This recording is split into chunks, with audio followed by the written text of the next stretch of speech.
The Pokémon Journeys anime was one of Ash's most controversial adventures. Can you believe it's been nearly 2 years since he's left us now? Where did the time go? This series delivered some of the most amazing moments in all of Pokémon, but also some of the worst. What?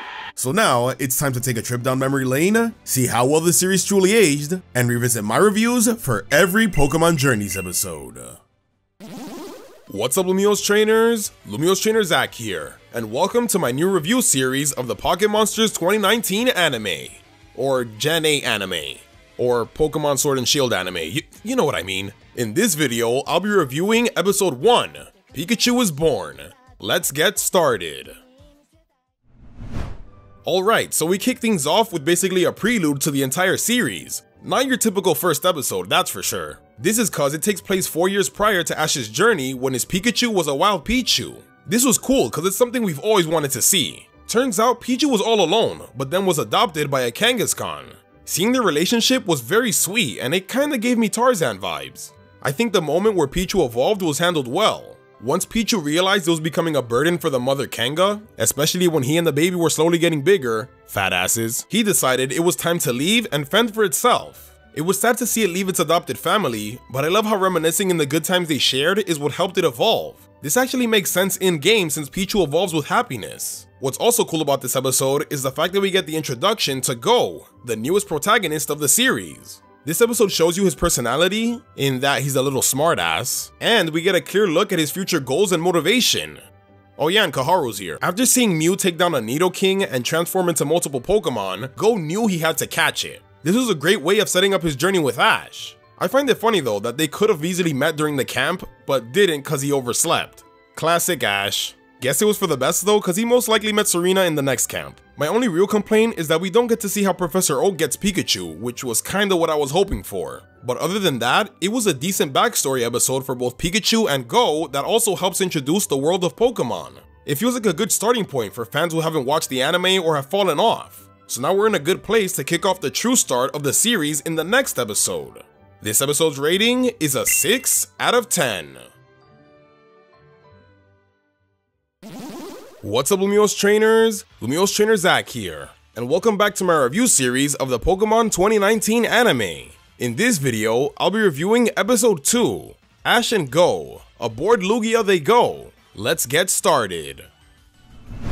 Okay, now this is what the true start of a series really feels like. It's all about the meeting of Ash and Go, and this is probably the most interesting way of meeting a companion cause they do so on top of freaking Lugia. So epic.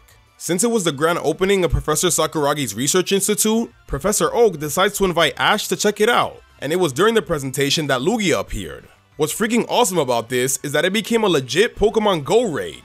This was the most hype moment of the episode. We even see Ash give a try at taking on Lugia. And not for nothing, but although it wasn't much, Pikachu totally did way more damage to Lugia than anyone else. Our boy still got it. I mean, obviously he does with all those achievements. Now after this is where Ash met Go since they both did a superhuman jump on Lugia. And then their flying adventure begins. This was another great moment, cause seeing the Pokemon world while riding on Lugia really helped Ash and Go become instant friends. And cause of this fateful encounter, as Go likes to put it, Sakuragi decides to enlist both Ash and Go as his new research assistants. The episode ends with Go getting the chance to choose a starter, but wait, he says, "Nah son, I want Mew." Yeah, good luck with that kid. Oh yeah, and apparently Mr. Mime is staying with Ash to babysit him, I guess? LOL. All in all, this episode not only did a great job at introducing Ash and Go's friendship, but also their brotherly rivalry. That's gonna be fun to watch. My only concern though is Koharu. She's super uptight and honestly comes off as kinda bitchy. Like, she doesn't really introduce herself properly to Ash. I don't know, just kinda came off as rude. But yeah, other than that, it's a solid kickoff to the next phase of Ash's journey. So I can't wait to see what his adventures with Go might have in store. This episode's rating is an 8 out of 10. What's up, Lumiose Trainers? Lumiose Trainer Zach here, and welcome back to my review series of the Pokemon 2019 anime. In this video, I'll be reviewing episode 3, Ivysaur. Mysterious, isn't it? Let's get started. Almost said let's go. In this episode, Ash and Go get their first task of investigating the strange march of Ivysaur in the city. They also get Rotom Phone. So it's basically the new version of Bulbasaur's mysterious garden with a surprising lack of Ash's Bulbasaur. This would have been a good time to bring it back for an episode, but they didn't. Whack. So yeah, with that element missing, the first half of the episode is kinda lame. It's just Ash and Go following these Ivysaur while arguing along the way cause Ash wants to help them while Go wants to let them be. Whatever, they make up like 5 minutes later. Surprisingly though, what made the episode for me was the return of Team Rocket. That's a first. Sure, they're up to their same antics, but now Giovanni is sending them powerful Pokemon to use in their missions. This was freaking awesome cause it makes so much sense. Ash is a freaking champion now, so Team Rocket had to step up their game if they want to be a challenge for Ash, and they kinda were this episode since it was just him and Pikachu. Thanks for nothing, Go. Probably wishing you picked a starter now, right? In the end, Ash is still able to take them out, even though they were double teamed by Tyranitar and Gyarados. Super impressive. All in all, it was a decent episode. The first half was kinda boring, but luckily part 2 made up for it by giving us some awesome action.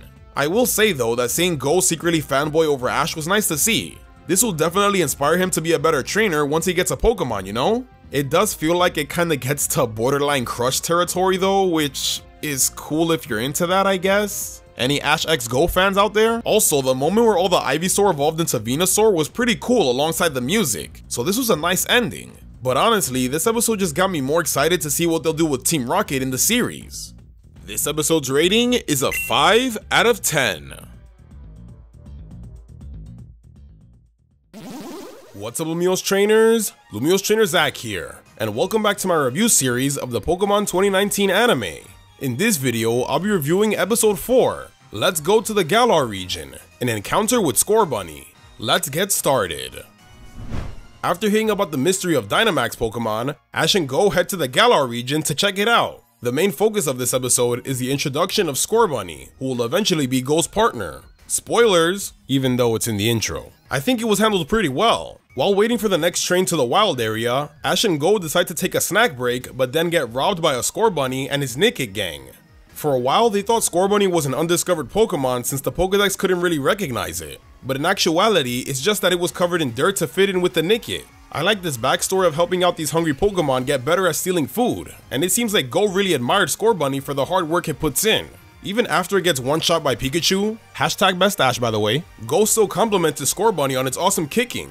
Getting all this support and acknowledgement really made Scorbunny take a liking to Go, and the Nickit could tell that he wanted to be with him.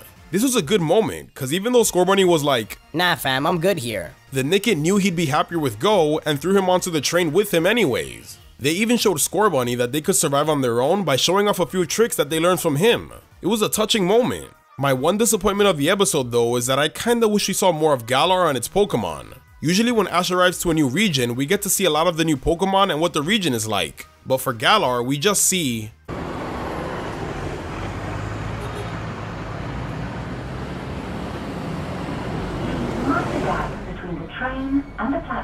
yeah, it doesn't really hype up the region that much. Other than that though, I do think it was a solid introductory episode for Go Scorbunny, even though he hasn't caught it yet. He has a really cool personality that I'd love to see throughout the series. Also, it looks like kicking Ash in the ass might be a running gag with this Pokemon, so watch out for that. This episode's rating is a 7 out of 10. What's up, Lumiose trainers? Lumiose Trainer Zach here, and welcome back to my review series of the Pokemon 2019 anime. In this video, I'll be reviewing episode 5, Snorlax Grows Gigantic, The Mystery of Dynamax. Let's get started. In this episode, Ash and Go make it to the wild area in hopes of finding some Dynamax Pokemon. And honestly, this should have been the first impression of Galar. Seeing Ash and Go explore the wild area was awesome, cause they showed a lot of different Pokemon the region has to offer. Now I'm hyped for Galar. It was so funny to see Scorbunny's whole journey in this episode. He desperately tries to make a dramatic appearance in front of Go, but he doesn't really notice him. And because he accidentally missed the stop that they get off at, Scorbunny's gotta traverse the entire wild area just to find him again. As much as that probably sucked, I did love that because it showed just how much Scorbunny likes Go and what he's willing to do just to be with him. Too bad he rejects him because he wants Mew to be his first Pokemon. Are you kidding me, dude? What a freaking dick. They do get together by the end of the episode, but still, dick move, man. I like what the episode does though to help Go change his mind. The encounter with the Gigantamax Snorlax is what helped these two bond and show that Go really does care for Scorbunny as well. Since this big Chungus was in the way of the train tracks, Ash and Go had to try to make it move before the train crashes. The way to do it was by dropping a berry in front of Snorlax's mouth so he can jump up and eat it. And this was awesome foreshadowing because they did that literally right before it Dynamaxed. Thanks to Scorbunny's double kick, that's an actual kick in the anime, the berry was able to reach Snorlax and helped him jump off the tracks. In the end, I really liked this episode because it was a fun introduction to Galar's wild area and Dynamax. Like damn, they did a good job of showing the sheer size and scale of Dynamax Pokemon. Snorlax was like a freaking mountain. Not just that, but it was also a great episode for Go and Scorbunny's relationship that led to his first ever capture. This episode's rating is an 8 out of 10. What's up Lumiose trainers? Lumiose Trainer Zach here, and welcome back to my review series of the Pokemon 2019 anime. In this video, I'll be reviewing episode 6, I Got Loads of Pokemon, The Road to Mew. Let's get started. Now that Go's got Scorbunny, he's motivated to catch even more Pokemon and fill up the dex. So in this episode, Ash and Go head to the Vermilion Forest, or Route 6 I guess, to do just that. This episode was a lot of fun. Seeing Go get excited and catch all these different Pokemon was great. At first though, I didn't really like how a lot of these captures seemed way too easy. He doesn't even battle these Pokemon, yet he catches most of them in the first throw. It was kind of annoying because Ash would always get crap for doing just that, but for Go, it was no problem at all. And that's when it hit me. Not battling wild Pokemon, Go making curveball throws, the Pokédex saying, "Nice! Great! Excellent!" This is basically like Pokemon Go and Let's Go.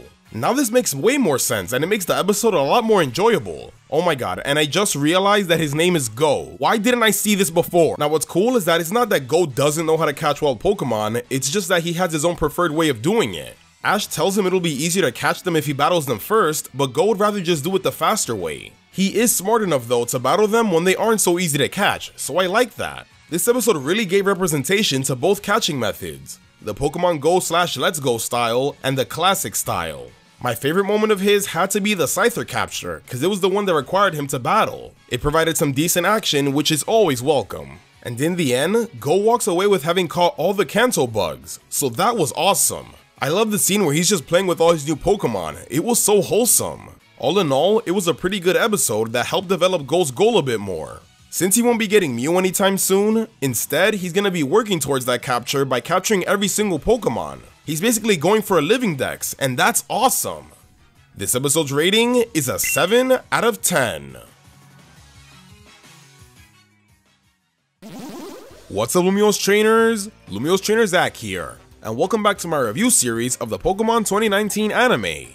In this video, I'll be reviewing episode 7, the Hoenn region, Site of Fierce Fights, the Battle Frontier Challenge. Let's get started. It begins with a pleasant Tai Chi lesson given by Mr. Mime, when all of a sudden Ash is like, yo, let's go to Hoenn. Now this isn't just a trip to catch some Hoenn Pokemon, oh no. It was to participate in the Battle Frontier Flute Cup.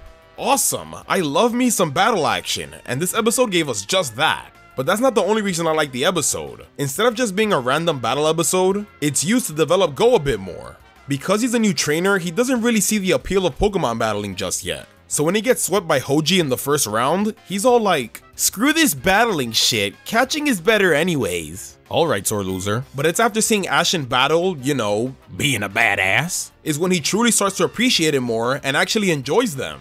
Now an unexpected surprise is seeing Ash use Mr. Mime. Wait, what the heck? This was so random.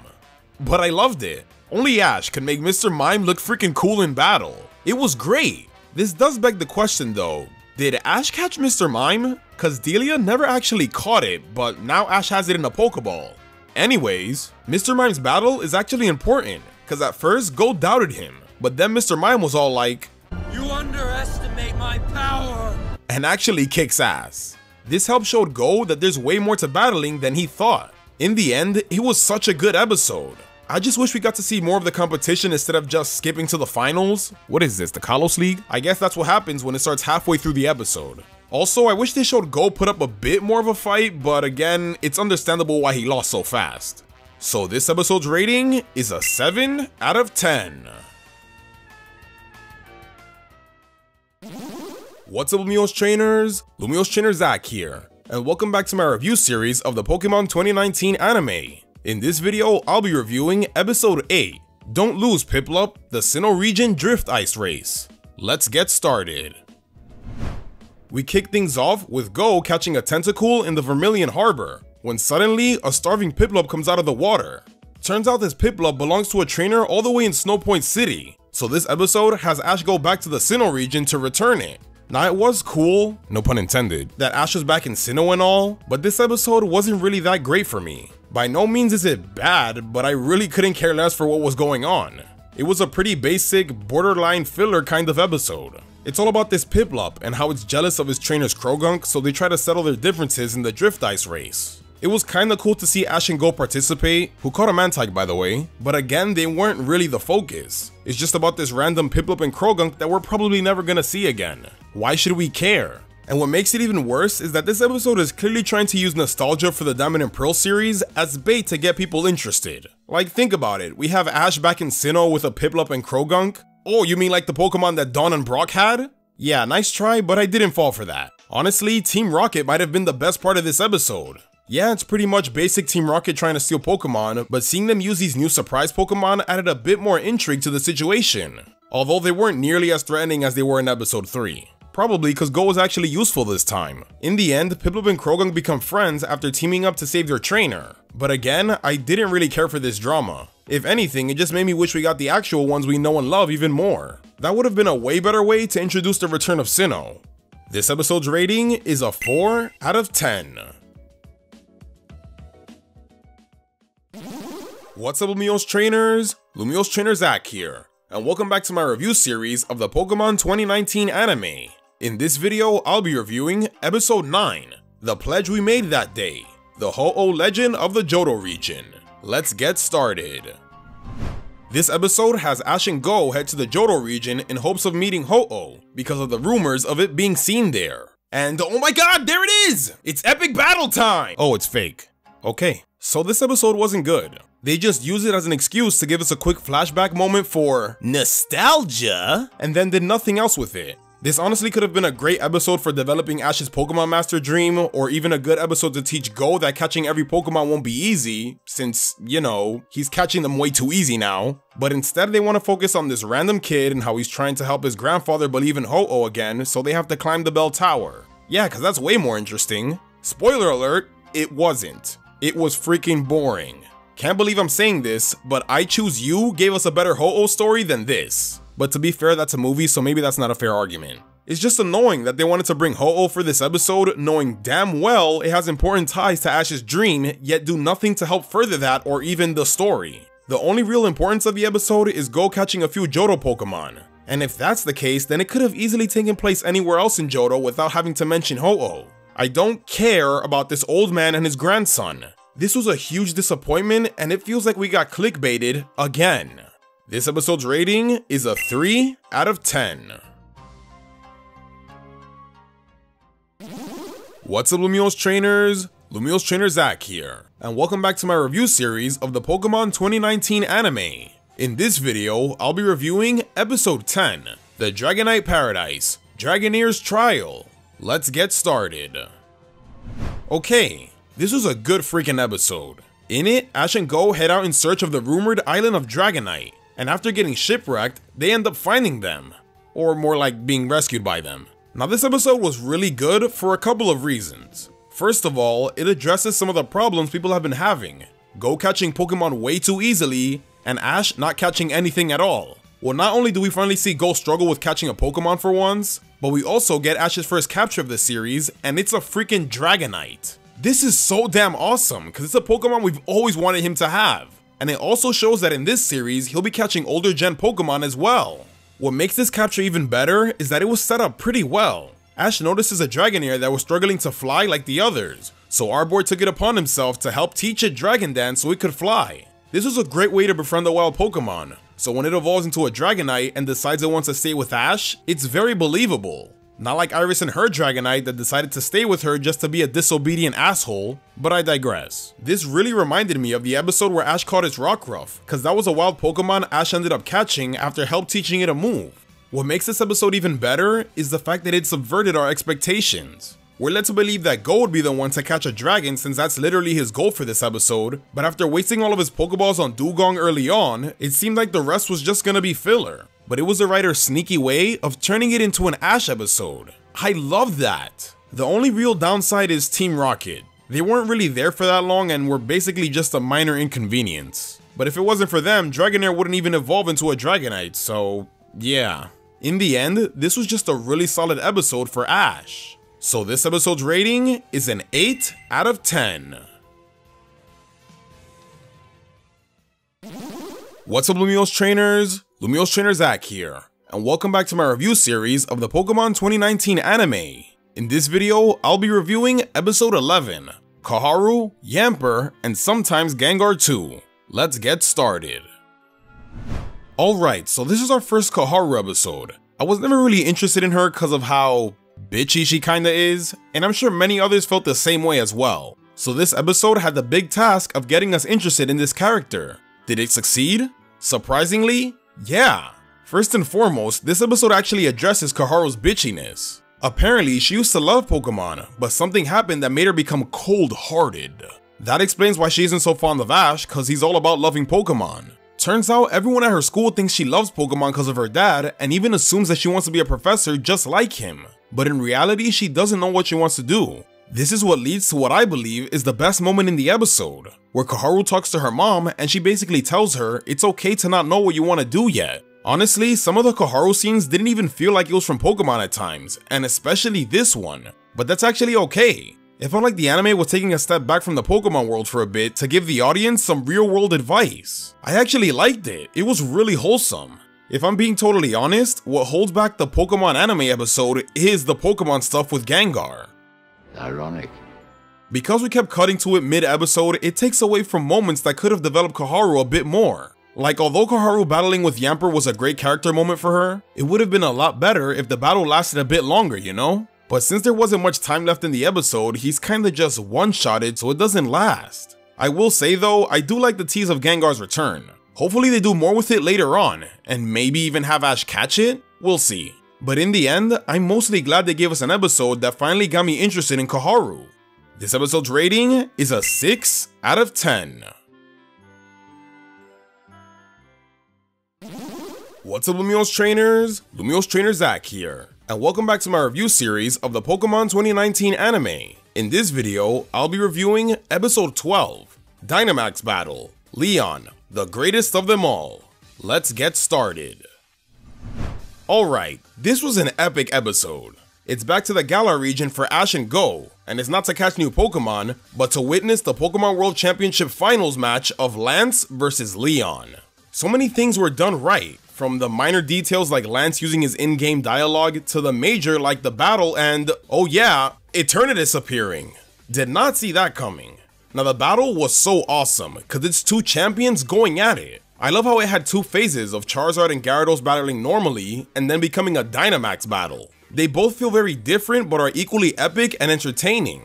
The first half of the battle was fast-paced and intense, while the Dynamax portion was more grand and imposing. You could feel the intensity of their max moves. I freaking love it. What also made it great was the amazing strategies. For example, Lance letting Gyarados take a flamethrower to use that opportunity to set up a Dragon Dance, or Gigantamax Charizard using Max Airstream to not only attack, but also dodge Gyarados' max move. My goodness. And as expected, in the end, the undefeated Leon takes the win. What makes this an even bigger deal though, is the fact that Ash was watching. Because he just witnessed the strongest trainer in the world be decided, it's just gonna motivate him to become even stronger. He even says that he wants to face Leon himself. That's so Ash. The episode ends with Team Rocket being inspired by the battle and trying to catch a Dreadnought, but they accidentally hit a hidden raid then and caused it to go Gigantamax. Nice one, guys. I really like this though, cause Team Rocket wasn't just there to be annoying, their little accident is actually helping the story move along. This episode was honestly the best that it could be. I have no complaints. It not only gave us an amazing battle, but it's also setting up Ash's possible goal for this series. So this episode's rating is a 10 out of 10. What's up, Lumiose trainers? Lumiose Trainer Zach here, and welcome back to my review series of the Pokemon 2019 anime. In this video, I'll be reviewing episode 13, Ash versus Leon, the path to power. Let's get started. Gigantamax Dreadnought is on the rampage, so our boys Ash and Go try to save the day. Yeah, they were no match. Luckily, Pikachu lands on a power spot from the previous episode and ends up Gigantamaxing as well. That's right, not Dynamax, but Gigantamax. This makes so much sense considering in-game, Gigantamax Pikachu is based off the Pikachu from Let's Go, which is based off of Ash's. It all comes together. This battle was both cool and funny at the same time. It's Ash's first Dynamax battle, but Pikachu is kinda struggling with its new chunkiness. Like when Pikachu tries to use Quick Attack, but then it ends up looking like a giant baby taking its first steps. That was hilarious. I will say though, the way Pikachu uses Max Steel Pike by using its tail as a freaking axe was so damn cool. This was not only an epic way to start the episode, but a great way to get Leon interested in Ash, which in turn allows Ash to request a battle he wanted against him. Awesome, another champion v champion battle. It's the undefeated champion of Galar versus the champion of Alola. Go get him, Ash, kick his ass. Oh dang, now this was actually expected. Ash has literally been on a winning streak since the Alola League and has been one-shotting almost everything in this series, so it was about time he took an L. And I'm so glad it was against Leon, cause this is just gonna make him wanna be stronger and hype up their eventual rematch. This episode did a good job, man. It was a great way to introduce to Ash how Dynamax battles work, and it officially gives us his new goal for this series. In the end, Ash decides his current goal will be to enter the Pokemon World Championships in order to face and defeat Leon. This is hype. Go actually explains in this episode how you make it up the ranks, so you already know that Ash is gonna have lots of awesome battles in this series. Also, Go caught a Squavit and Team Rocket got a Choodle for Giovanni. Neat. This episode's rating is a 9 out of 10. What's up, Lumiose trainers? Lumiose trainer Zach here, and welcome back to my review series of the Pokemon 2019 anime. In this video, I'll be reviewing episode 14. The first visit to the Unova region, raid battle at the ruins. Let's get started. Ash is back in the Unova region to explore the ruins of Titan that have appeared in the Desert Resort. This is Ash's first time in the Desert Resort since the cancelled Team Rocket vs Team Plasma episode, so it's interesting to see how this location was handled this time around. Surprisingly, I actually liked this episode. It was really fun. I love how the ruins take inspiration from the Relic Castle's in-game appearance. And as expected with ancient ruins like this, we get a bunch of booby traps with an Indiana Jones reference. Although we've seen this before, so it isn't too special just yet. This episode has similar vibes to episode 6, since it's a very Pokemon Go kind of episode with Go making a lot of catches and then even getting a raid battle later on. Go is actually battling a lot more, which is great to see. Although it does bother me that Go catches our Manatan super easily, but then has to battle for a Sandile shortly after. It should have been the other way around. Now the raid battle against the giant Golurk was definitely the highlight. It really felt like a Pokemon Go raid because we had all these different trainers teaming up to take it down. We got Ash, Go, 2 Ruin Maniacs, and even a Shiny Hunter. That was a really cool touch, and I hope we see this character again. One huge complaint people will probably have though is Ash forgetting Ground's immunity to electric, even though he clearly knew that earlier in the episode. Honestly, it's whatever, it's meant to be a comedic moment, so relax. Although, leave it to the Unova episode to make Ash forget something again. Now this Golurk was OP as heck and was one-shotting almost everything. The only one that held its own was Ash's Dragonite, who we finally got to see battle for the first time. It was awesome. After a cool combination attack between Dragonite and Darmanitan though, Go is the one who catches it. I would have liked for Ash to catch it instead, but I guess it makes sense for Go to have it since again, this is a very Pokemon Go type of episode. So don't worry Ash Ketchum stands, I'm sure he'll get his next capture soon. Oh shit, what the heck? This episode's rating is a 7 out of 10. What's up Lumiose trainers? Lumiose trainer Zach here, and welcome back to my review series of the Pokemon 2019 anime. In this video, I'll be reviewing episode 15, Snow Day, Where is Cubone's Bone? Let's get started. So because of a recent snowstorm, the Sakuragi Research Institute has to be closed for a system maintenance. That means Ash and Go have to head home for a few days. This is cool because now we finally get to see Go's family, specifically his parents. Oh wait, they're busy at work. Never mind. Now the best part of this episode definitely has to be the parts showing more of Go's backstory. Turns out, although he has both parents, which is rare for a Pokemon trainer, they're never really there since they're always too busy working. So cause of that, Go spent most of his childhood on the PC with only one real friend. If that's not relatable, I don't know what is. This really explains why Go is the way he is, and why especially during the start of the series, he really wasn't keen on opening up to others or making friends. That was until he met our boy Ash though. And now Go's got Ash as well as all his new Pokemon friends. It's so wholesome to see. The Cubone Lost Bone Little plotline wasn't really that exciting to be honest, but what makes up for it is the interaction between Cubone and Go. Although it wasn't mentioned directly, I like the connection these two have, with Cubone literally being the lonely Pokemon and Go having a pretty lonely childhood himself. Makes so much sense that they found each other when you look at it like that. And after everything is resolved and Go is introducing all his Pokemon partners to his parents, I absolutely love the fact that Cubone is all like, "And me too!" That was so sweet. This capture is easily one of my favorites for Go, as it's more in line with the way Ash catches his Pokemon, by making a strong bond with them first and then deciding to join along. So because of that, it's possible that Cubone might be a more permanent team member like Scorbunny instead of being in rotation like the rest. If that's the case, then I hope we get more meaningful captures like this one. By the way, Go's mom is a snack. This episode's rating is a 6 out of 10.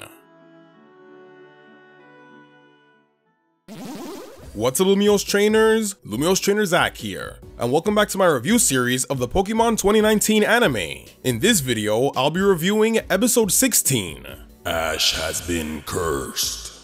Let's get started.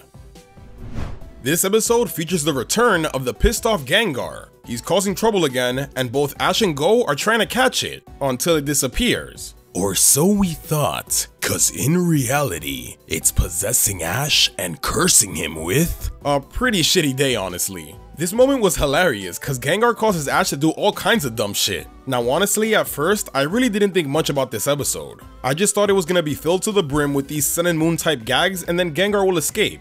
But my god, did it catch me off guard. So it turns out Gengar's trainer got tired of the bad luck it had with it, so he abandoned it at the Sakuragi Institute. He made Gengar wait for him for 3 years. What a freaking douche. That's why he's so pissed off all the time. This is kinda foreshadowed a bit actually. When Gengar sees Ash protecting Pikachu early in the episode, he gets even more pissed off. And now it makes even more sense, since seeing a Pokemon with a caring trainer made him jealous and even more angry that he had a shitty one. Now of course, whenever there's an abandoned Pokemon, that's when our boy Ash steps up. So sit down Go, this ain't your moment. What I really liked is that even before the moment, you know what I'm talking about, Gengar teams up with Ash to help take down Team Rocket. This battle was good, cause its purpose was to show off how good Gengar is. And he really shows it, cause he's able to take out 2 Dusclops at the same time. That was awesome. And then of course, at the end of the episode, our boy Ash catches Gengar. It was only right to be honest. And I like the fact that Ash is wearing a Charmander shirt while he's catching it, making a little nod to the first abandoned Pokemon he caught. All in all, this was a surprisingly good episode. It not only had some comedic moments, but gave a sad backstory to the Gengar from before, which led to a wholesome capture moment. Just look at how happy he is. He's such a good boy. This episode's rating is an 8 out of 10. What's up Lumiose trainers? Lumiose trainer Zach here, and welcome back to my review series of the Pokemon 2019 anime. In this video, I'll be reviewing episode 17, Scorbunny, use your flaming kick, face tomorrow. Let's get started. While Ash and Go are doing some training, Darmanitan interrupts to make fun of Scorbunny cause it can't use a fire type move. But don't worry, he's got this. Watch and learn. Bruh, watching Scorbunny try to use Ember was both hilarious and sad. The whole episode, he's just trying his absolute best, and it's his pride as a fire type that makes him want to master it. But Go doesn't really get that. I understand that he's totally fine with just using quick attack and double kick, but Go doesn't really get that this is something Scorbunny really wants to do. So he comes off as a dick in this episode, only caring about looking for new Pokemon and putting Scorbunny down for trying. Go, you suck. He does finally come around by the end of the episode and helps Scorbunny learn to use Pyro Ball. Wait, Ember? Okay, I guess this is their version of Ember. I'm sure this move will get stronger in the future and develop into a full-fledged Power Ball as a Cinderace. And we definitely know this is coming cause Scorbunny ends up evolving into Raboot in this episode. Some might think it's too early for Scorbunny to evolve, and I kinda agree with that, but I'm glad that it looks like they're handling this early evolution well. I say this cause Raboot over here is going full edgy Sasuke mode and kind of ignoring Go now. This is usually the case for Pokemon that surpass their trainer skill level, so it makes sense. This could also be due to the fact that Go was a complete ass for most of this episode, so it'll be interesting to see how they overcome this. Now aside from that, some of the other cool things we see in this episode are Team Rocket's new hideout and the return of the Choodle they caught in Galar. But even though we got some good, what really hurts this episode is that a lot of it is so boring. Like there's this huge chunk of time where the scene is literally just Team Rocket hanging out in their hideout, doing nothing. Why are we watching this? The Team Rocket stuff ate up so much freaking time for no reason, and you know it's bad when they have to blast off twice. Luckily, the Scorbunny stuff at the end did spare it from getting a terrible rating. So this episode's rating is a 4 out of 10.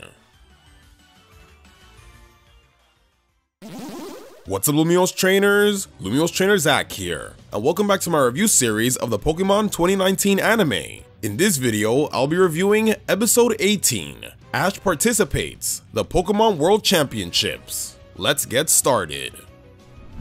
Ash is finally ready to participate in the Pokemon World Championships. Since he's a new entry and is starting from the bottom, he's got to defeat someone with a high rank to give him a good boost. So Ash chooses the closest participant, Viscus, the temporary Vermilion gym leader while Surge is away for training. Now I love the fact that even though Surge isn't here, Ash mentions that he defeated him before. Nice continuity. And what I love even more is the fact that Viscus and her other gym trainers actually know of Ash because Surge told them about their battle. That was so awesome.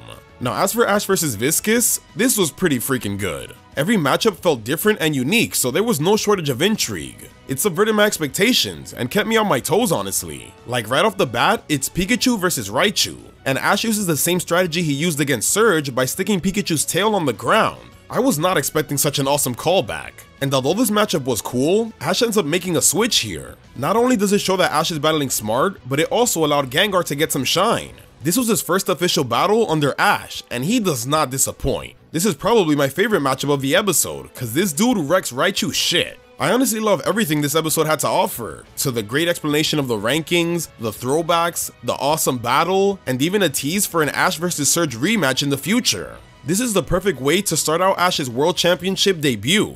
We even see edgy Raboot showing some interest in battling, which could play a part in his and Go's development later on.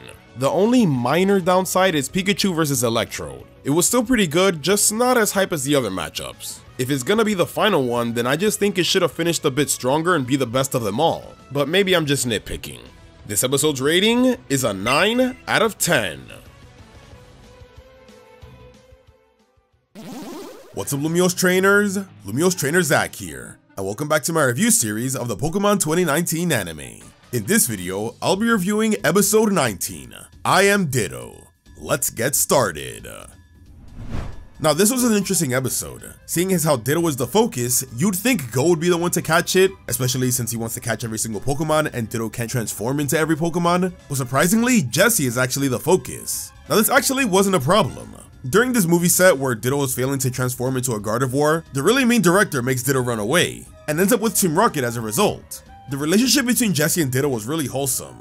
It was nice seeing them bond, and it was nice to see Jessie use her experience and love of acting to help this Ditto overcome her stage fright. It was kind of reminiscent of the Duplica Ditto episode, where they had to help the Ditto learn how to properly transform, but Team Rocket were a lot nicer this time. There were some funny moments that came from this, and it was also cool to see how they used Ditto in the Team Rocket scheme, but it goes to show that simply transforming isn't enough to disrupt the bond between a trainer and Pokemon, as I like how Ash was able to notice that that wasn't his Pikachu. Overall, this was a fine episode, and I liked the way it ended with Jessie trying to make it part ways so that Ditto can go back to its acting job and not live a life of crime with Team Rocket. But at the same time, I can't help but feel a bit disappointed because this would have been a perfect capture for her. They both love acting, and the episode did a great job at building their relationship, so it is kind of a shame and makes this episode feel like a little bit of a waste of time, but I don't know, I'll let you guys decide. This episode's rating is a 6 out of 10. What's up Lumiose trainers? Lumiose trainer Zach here, and welcome back to my review series of the Pokemon 2019 anime. In this video, I'll be reviewing episode 20, Go Towards Your Dream, Ash and Go. Let's get started. It's Pokemon Orienteering Day at the Sakuragi Institute, so Ash and Go are gonna help teach these kids about the world of Pokemon. Yay! Now honestly, I had low expectations for this episode. I thought it was just gonna be an episode about Ash and Go talking to these kids and reaffirming their dreams of becoming a Pokemon master and catching Mew, like we've seen in the intro loads of times now. And although that does kinda happen, it's done in a way that's really good. Not only did we see Go catch lots of Pokemon here, but also Ash gets challenged to an official World Championship match. This was awesome! And that's what I love the most about this episode. It wasn't just a lame excuse to recap their goals, but it actually shows them working towards them and making some progress. Go's caught about 38 Pokemon now, and Ash is pretty close to the next World Championship ranking. And seeing them both in action inspires these up-and-coming trainers to be just like them. This episode even has Koharu tag along, and even though she's her usual self, by the end she does seem at least a bit more intrigued about this Pokemon stuff. Future goal coming soon? Even the Team Rocket stuff was decent. It gave Ash and Go the opportunity to come up with an awesome combination. Plus, because of these goofs, we got the return of Lugia. Oh sorry, did I say Lugia? I meant Mew. That was a nice twist I was not expecting. What can I say? All in all, this was just a really good episode. I like it a lot. It may not be the biggest episode in the world, but it's one dedicated to both Ash and Go working towards their dreams. And that's all I could really ask for in a good Pokemon episode. We got some cool action moments, comedy, wholesome moments, and good story progression. So this episode's rating is an 8 out of 10. What's up Lumiose trainers? Lumiose trainer Zach here, and welcome back to my review series of the Pokemon 2019 anime. In this video, I'll be reviewing episode 21, Hit Your Mark Aura, Ash and the Mysterious Egg. Let's get started. Alright, so this is basically the episode we've all been waiting for. After like 12 years, Ash finally catches a Riolu, and it was done so right. In this episode, Ash and Go are on the hunt for some eggs. No, not that kind, Go. While Ash stops to have a quick World Championship match, his aura actually ends up reaching and connecting with Riolu's egg, who's all the way at the Pokemon Center. Turns out this egg came from Sinnoh, and for some strange reason, it has yet to hatch even though it's been passed down by multiple people. But we know the reason, cause it's waiting for the trainer it's truly meant to be with, our boy Ash. I don't know about you, but I'm getting serious Gekkoga vibes from this. I love how even though it isn't explicitly stated in the episode, we know Riolu is connected to Ash because of his aura. It's not really explained all that much, but it's pretty easy to get what's going on here. And if you're a longtime fan, then you know exactly what's going on here. Riolu doesn't recognize Ash when he sees him for the first time, so he runs off and battles in hopes of finding the trainer with the strong aura that it connected with. And this leads into my absolute favorite part of the episode, when Riolu senses Ash's aura when he battles Onyx. Like it just instantly clicks within him that, holy shit, he's the one I'm meant to be with. Yeah, sorry Pikachu, but your time in the spotlight for this series just might be over. Watching Ash battle with Riolu was so satisfying. It's what most of us have been dreaming about since Diamond and Pearl. And that's what I love about this episode. It gives Ash amazing focus and not only brings back the concept of aura, but allows Ash to finally use it in a meaningful way thanks to the addition of the Riolu he deserved all along. I cannot wait to see what this guy can do. So this episode's rating is a 10 out of 10. I loved it. What's up Lumiose trainers? Lumiose trainer Zach here, and welcome back to my review series of the Pokemon 2019 anime. In this video, I'll be reviewing episode 22, Farewell Raboot. Let's get started. In this episode, Ash and Go head to Little Root Town to witness the Beautifly's age hunt migration. Honestly, I like the scene where all the Silcoon evolve and fly away. Kinda gave me Bye Bye Butterfree vibes. I also like how Ash and Go kinda don't want to battle or capture any of them to not ruin the moment. It was just a very nice scene in general, but although this was their reason for being there, it actually wasn't the main focus. The real focus of the episode is on Go and Raboot's relationship. Go's had enough of Raboot's attitude, so we finally see it being addressed. And it turns out he's just going through a rebellious, edgy teen phase. Oh, okay. I mean, it makes sense, but this whole time we're thinking that it's Go's fault for not being a good trainer, but no, in reality it's not. Raboot's just being a dick. Like most edgy teens. Makes you feel even more bad for Go, cause he's actually trying to work things out with Raboot, but he's just not really budging. And he does seem happier with the wild Pokemon he befriends. It's just like the way he was as a wild Scorbunny, being a leader and helping out the little guys. Not gonna lie though, that dance battle scene was pretty fun.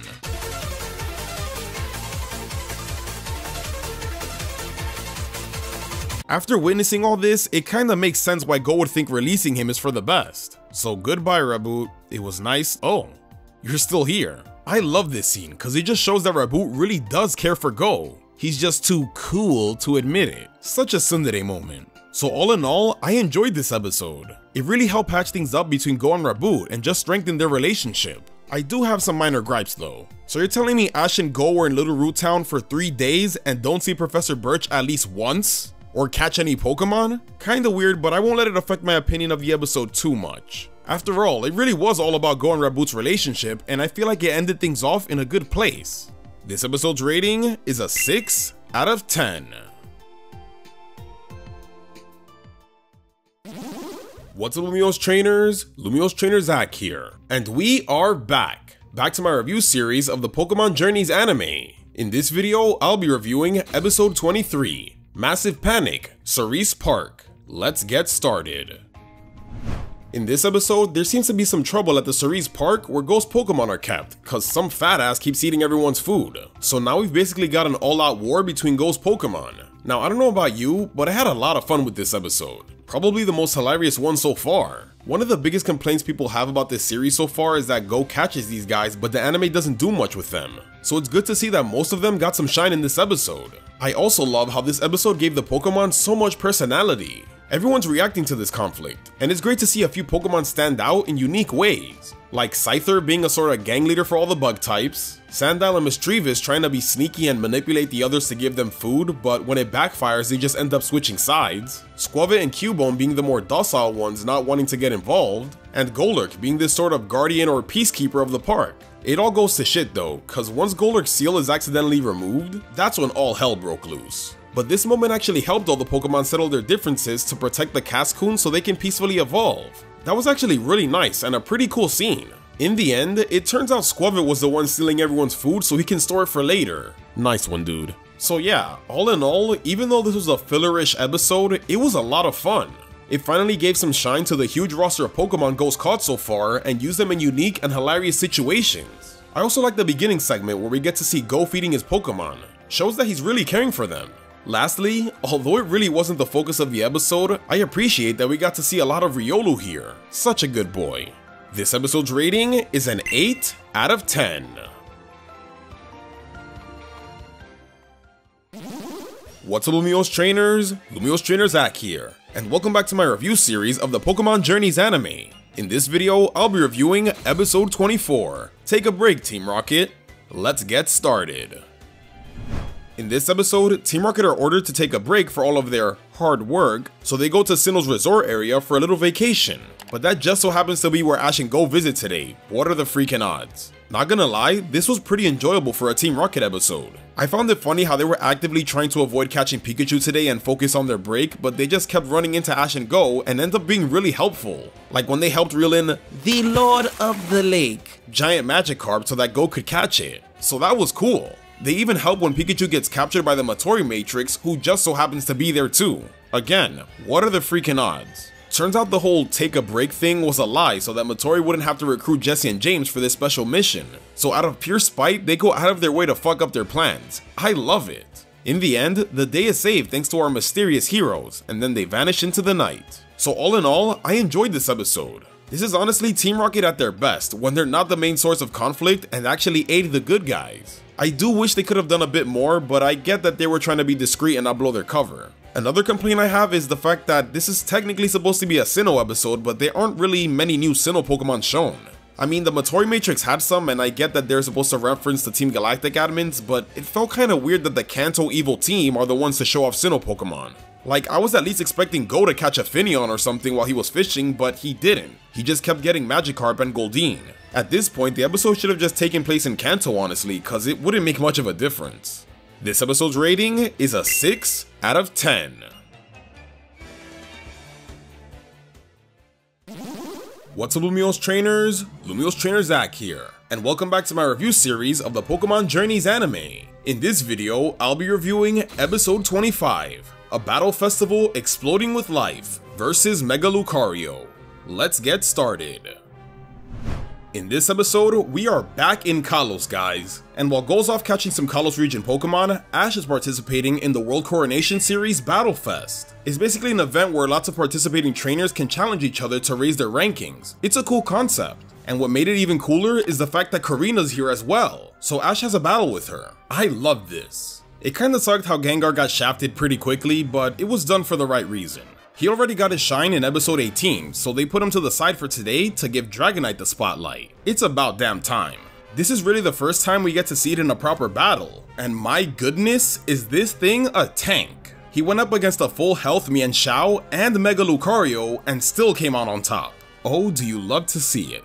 My favorite moment has to be versus Mega Lucario, obviously. The animation was so damn clean during that portion of the battle, it made it a whole lot better. I will say though, I feel like it ended a bit too soon, like it was meant to be longer. Dragonite knocks out Lucario with a single Dragon Claw. I guess it makes sense since Ash was being smart and setting up a couple of Dragon Dances, but yeah, just wish it was a tiny bit longer. In the end, it was still a great battle that helped Ash land himself into the Superclass ranking. Now, one thing people might have gripes with is the lack of throwbacks and references and Serena, but that's fine. Sure, this episode wasn't really the XY throwback fest we were hoping for, but I'm actually okay with that. When you think about it, this episode was really about reintroducing Mega Evolution and developing Ash's Riolu. And when it comes to that, the episode did really well. Karina and Gherkin are actually the perfect characters for this scenario, so they were used perfectly in my opinion. And aside from the battle, my personal favorite aspect is how they handled the Riolu stuff. It was so cute to see it look up to Karina's Lucario, and you can tell all of this is to set up Riolu as the next possible ace for Ash's team. But for today, it's the boy Dragonite. This episode's rating is a 9 out of 10. What's up, Lumiose trainers? Lumiose trainer Zach here, and welcome back to my review series of the Pokémon Journeys anime. In this video, I'll be reviewing episode 26, Jump Magikarp, Put it on, Slowking. Let's get started. So, what the f did I just watch? Alright, so this wasn't your typical Pokemon episode. For one, it acts like a traditional cartoon with 2 short 10-minute episodes, and it's also 100% comedy focused with jokes and gags all throughout. So if you're not a fan of that, you probably won't like this episode. I don't mind funny ha-has in my Pokemon honestly, cause I kinda got used to it thanks to Sun and Moon. Comedy can be quite enjoyable when done right, and for the most part, I did find a lot of the main jokes of the episode pretty funny. But not gonna lie, it does go a little overboard sometimes and shit gets pretty weird. I definitely feel like storytelling wise, the first half is the strongest. It's about Go competing in the Magikarp jump competition with the Lord, who's obese now for some reason. This does lead to a pretty funny training montage though, which gives us the cursed image of buff Ash. So there's that. Later on, Go makes it to the finals, and this Magikarp's power is so maximum that it launches itself into the stratosphere with a single splash and is disqualified because it never returns. I can't make this shit up. Very random ending, but at least they had a concrete beginning, middle, and end. Can't really say the same for part 2. In it, Ash and Go are on an island of Slowpoke so that Go can catch one. But then a Slowking appears, and because it likes Ash's noodle so much, it trades Ash's noodle cup for its Shelter Crown, turning Ash into Satoking, Slowpoke Master. Even though I have no idea what's going on at this point, the second half was a lot funnier though, I'll give it that. When it gets to the part where they're all exchanging the crown, then that's where the joke kinda starts to drag on a bit. But luckily, the Lord comes rocketing back to break things up, so he didn't die after all. Again, what the f did I just watch? Is this episode bad? No. Did it make much sense? Not really. Did I laugh a lot? Yeah, I did. It's actually quite enjoyable in a memey, turn your brain off kind of way that provides a nice comedic break between 2 huge episodes. It's harmless. This episode's rating is a 6 out of 10. It's okay, but please, I don't need more of this. What's up, Lumiose trainers? Lumiose trainer Zach here, and welcome back to my review series of the Pokémon Journeys anime. In this video, I'll be reviewing episode 27, The Legend of Heroes, Leon's Ultimate Battle. Let's get started.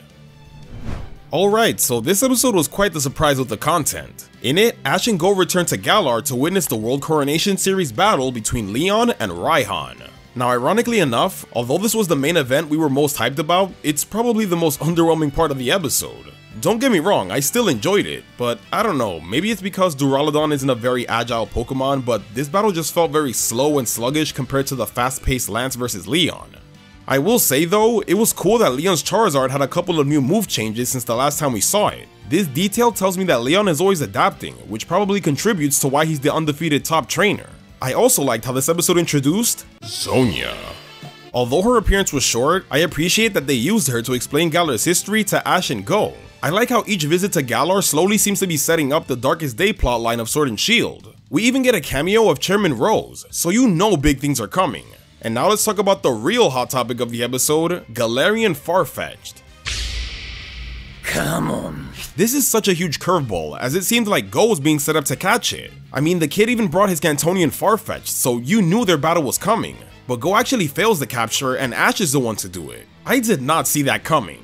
What's awesome about this capture is that it also serves the purpose of developing Riolu. Our little pup gave it his all against Farfetch'd, and even whipped out a couple of new moves. If I'm being honest, this battle got me more hyped than Leon vs Raihan. Like, I honestly thought that Riolu was gonna evolve at one point. That's how intense this was. It seems like Farfetch'd is gonna have some sort of rivalry with Riolu, so the capture is a really smart thing, cause they're just gonna keep making each other stronger. I'm not even mad that Ash has two fighting types now, cause they have distinct enough personalities and battle styles to make them unique in their own ways. Plus, I've always wanted Ash to catch a Galarian Farfetch'd, so this is a big win for me. Can't really say the same for the Sabo squad though. Keep them in your prayers. This episode's rating is a 9 out of 10. What's up Lumiose trainers? Lumiose Trainer Zach here, and welcome back to my review series of the Pokémon Journeys anime. In this video, I'll be reviewing episode 28, Sobbing Sobble. Let's get started. So, Sobble's here, and he's not caught by Ash in this episode, but by Go. Now listen, I'm not mad that Ash didn't catch Sobble. To be honest, it doesn't really seem like the type of Pokemon that he would have because of how timid and sensitive it is. Sure, it would be awesome to see Ash develop it into an awesome battler, but then that would take away from Riolu's development, which is Ash's main focus right now. So it's honestly for the best. What I don't like, however, is how quickly Go catches Sobble. Like, it's very early on in the episode and so nonchalant. I get that it's done for shock value and for laughs like, oh my god, did he really just catch it so quickly? LOL. And I'll admit it was funny, but this is a Galar starter, man. I feel like the actual capture moment should have been taken a bit more seriously, like in episode 15 with Cubone. It would have been more satisfying if it happened at the end of the episode after Go and Sobble established a connection, instead of early on for a quick haha moment. This wasn't entirely bad though, as Sobble running away under Gold's ownership brought up this moment where he had to question whether he's a good trainer or not. This provided a nice moment where our boy Ash stepped up to reassure to Go that things will be alright, so that gave us a bit more development on Go's end at least. It was also kinda funny how Sobble's crying kept making everyone else cry in this episode. Not a bad gag at all. Another problem I have with the episode though was Team Rocket. I don't mind that they're here, but I just wish they did more. All they really did was use Supersonic, and that's all it took to stop them in their tracks. Sure, this was done so that Sobble had to step up, but I wanted more of an actual battle. There's also this Morpeko that shows up twice that I could have swore they were gonna catch, but they didn't. So like, what was the point of that? All in all, this episode was alright, I guess. I just feel like it should have been handled better considering it's introducing a Galar starter. This episode's rating is a 5 out of 10. What's up Lumiose trainers? Lumiose Trainer Zach here, and welcome back to my review series of the Pokémon Journeys anime. In this video, I'll be reviewing episode 29, Electrifying Jealousy, Yamper's Feelings. Let's get started. Right off the bat, I gotta say, I thought the short scene with Sobble was hilarious. It was making all the Pokemon cry, but it's Dragonite's magical hugging powers that calmed it down. That was so cute. Okay, but not for the main topic. So in this episode, an injured Pidove lands in the Cerise household, and the entire family falls in love with its cuteness. Even Chloe. I don't see it. Because of that, Yamper gets jealous and starts to act out for Chloe's attention. What I really liked about this episode is that Pidove is actually more of a tool that's used to develop Yamper and Chloe's relationship. Turns out, even though Yamper is the jealous one, Chloe behaved the same way when Yamper first arrived to the family. I really liked this moment because it gave us a look into Chloe's past. It showed that she's always sort of had this dislike for Pokemon even back then, and also shows how she ended up developing a relationship with Yamper in the first place. It was nice to see. The scene is directly followed by the appearance of a feral that was attacking P-Dove, and Professor Cerise decides it's best to leave Chloe and Yamper to handle the situation. Sure, Ash or even Go could have done something, but this was meant to be a moment of growth for Chloe. Here she learns exactly why Yamper is so jealous, cause it loves her, so much so that it's willing to stand up to Firo and defend her from it. This was done way better than in episode 11 with Gengar in my opinion. Here, Chloe and Yamper are totally in sync, and she really starts to understand Pokemon's feelings a bit more. Like in the end, once P-Dove is reunited with its original trainer and her brother Parker is sad about it, she's able to help him look at the bright side by pointing out that P-Dove is a lot happier with its trainer cause it loves him, like Yamper does to her. So all in all, this was a really good Chloe episode that helped her get a bit closer to Pokemon. Seems like she's getting more and more interested in them and is having some newfound appreciation for her father's research, so let's hope this keeps developing into something more. This episode's rating is an 8 out of 10. What's up Lumiose trainers? Lumiose Trainer Zach here, and welcome back to my review series of the Pokémon Journeys anime. In this video, I'll be reviewing episode 30, The Reluctant Pikachu and the Exasperated Mr. Mime. Let's get started.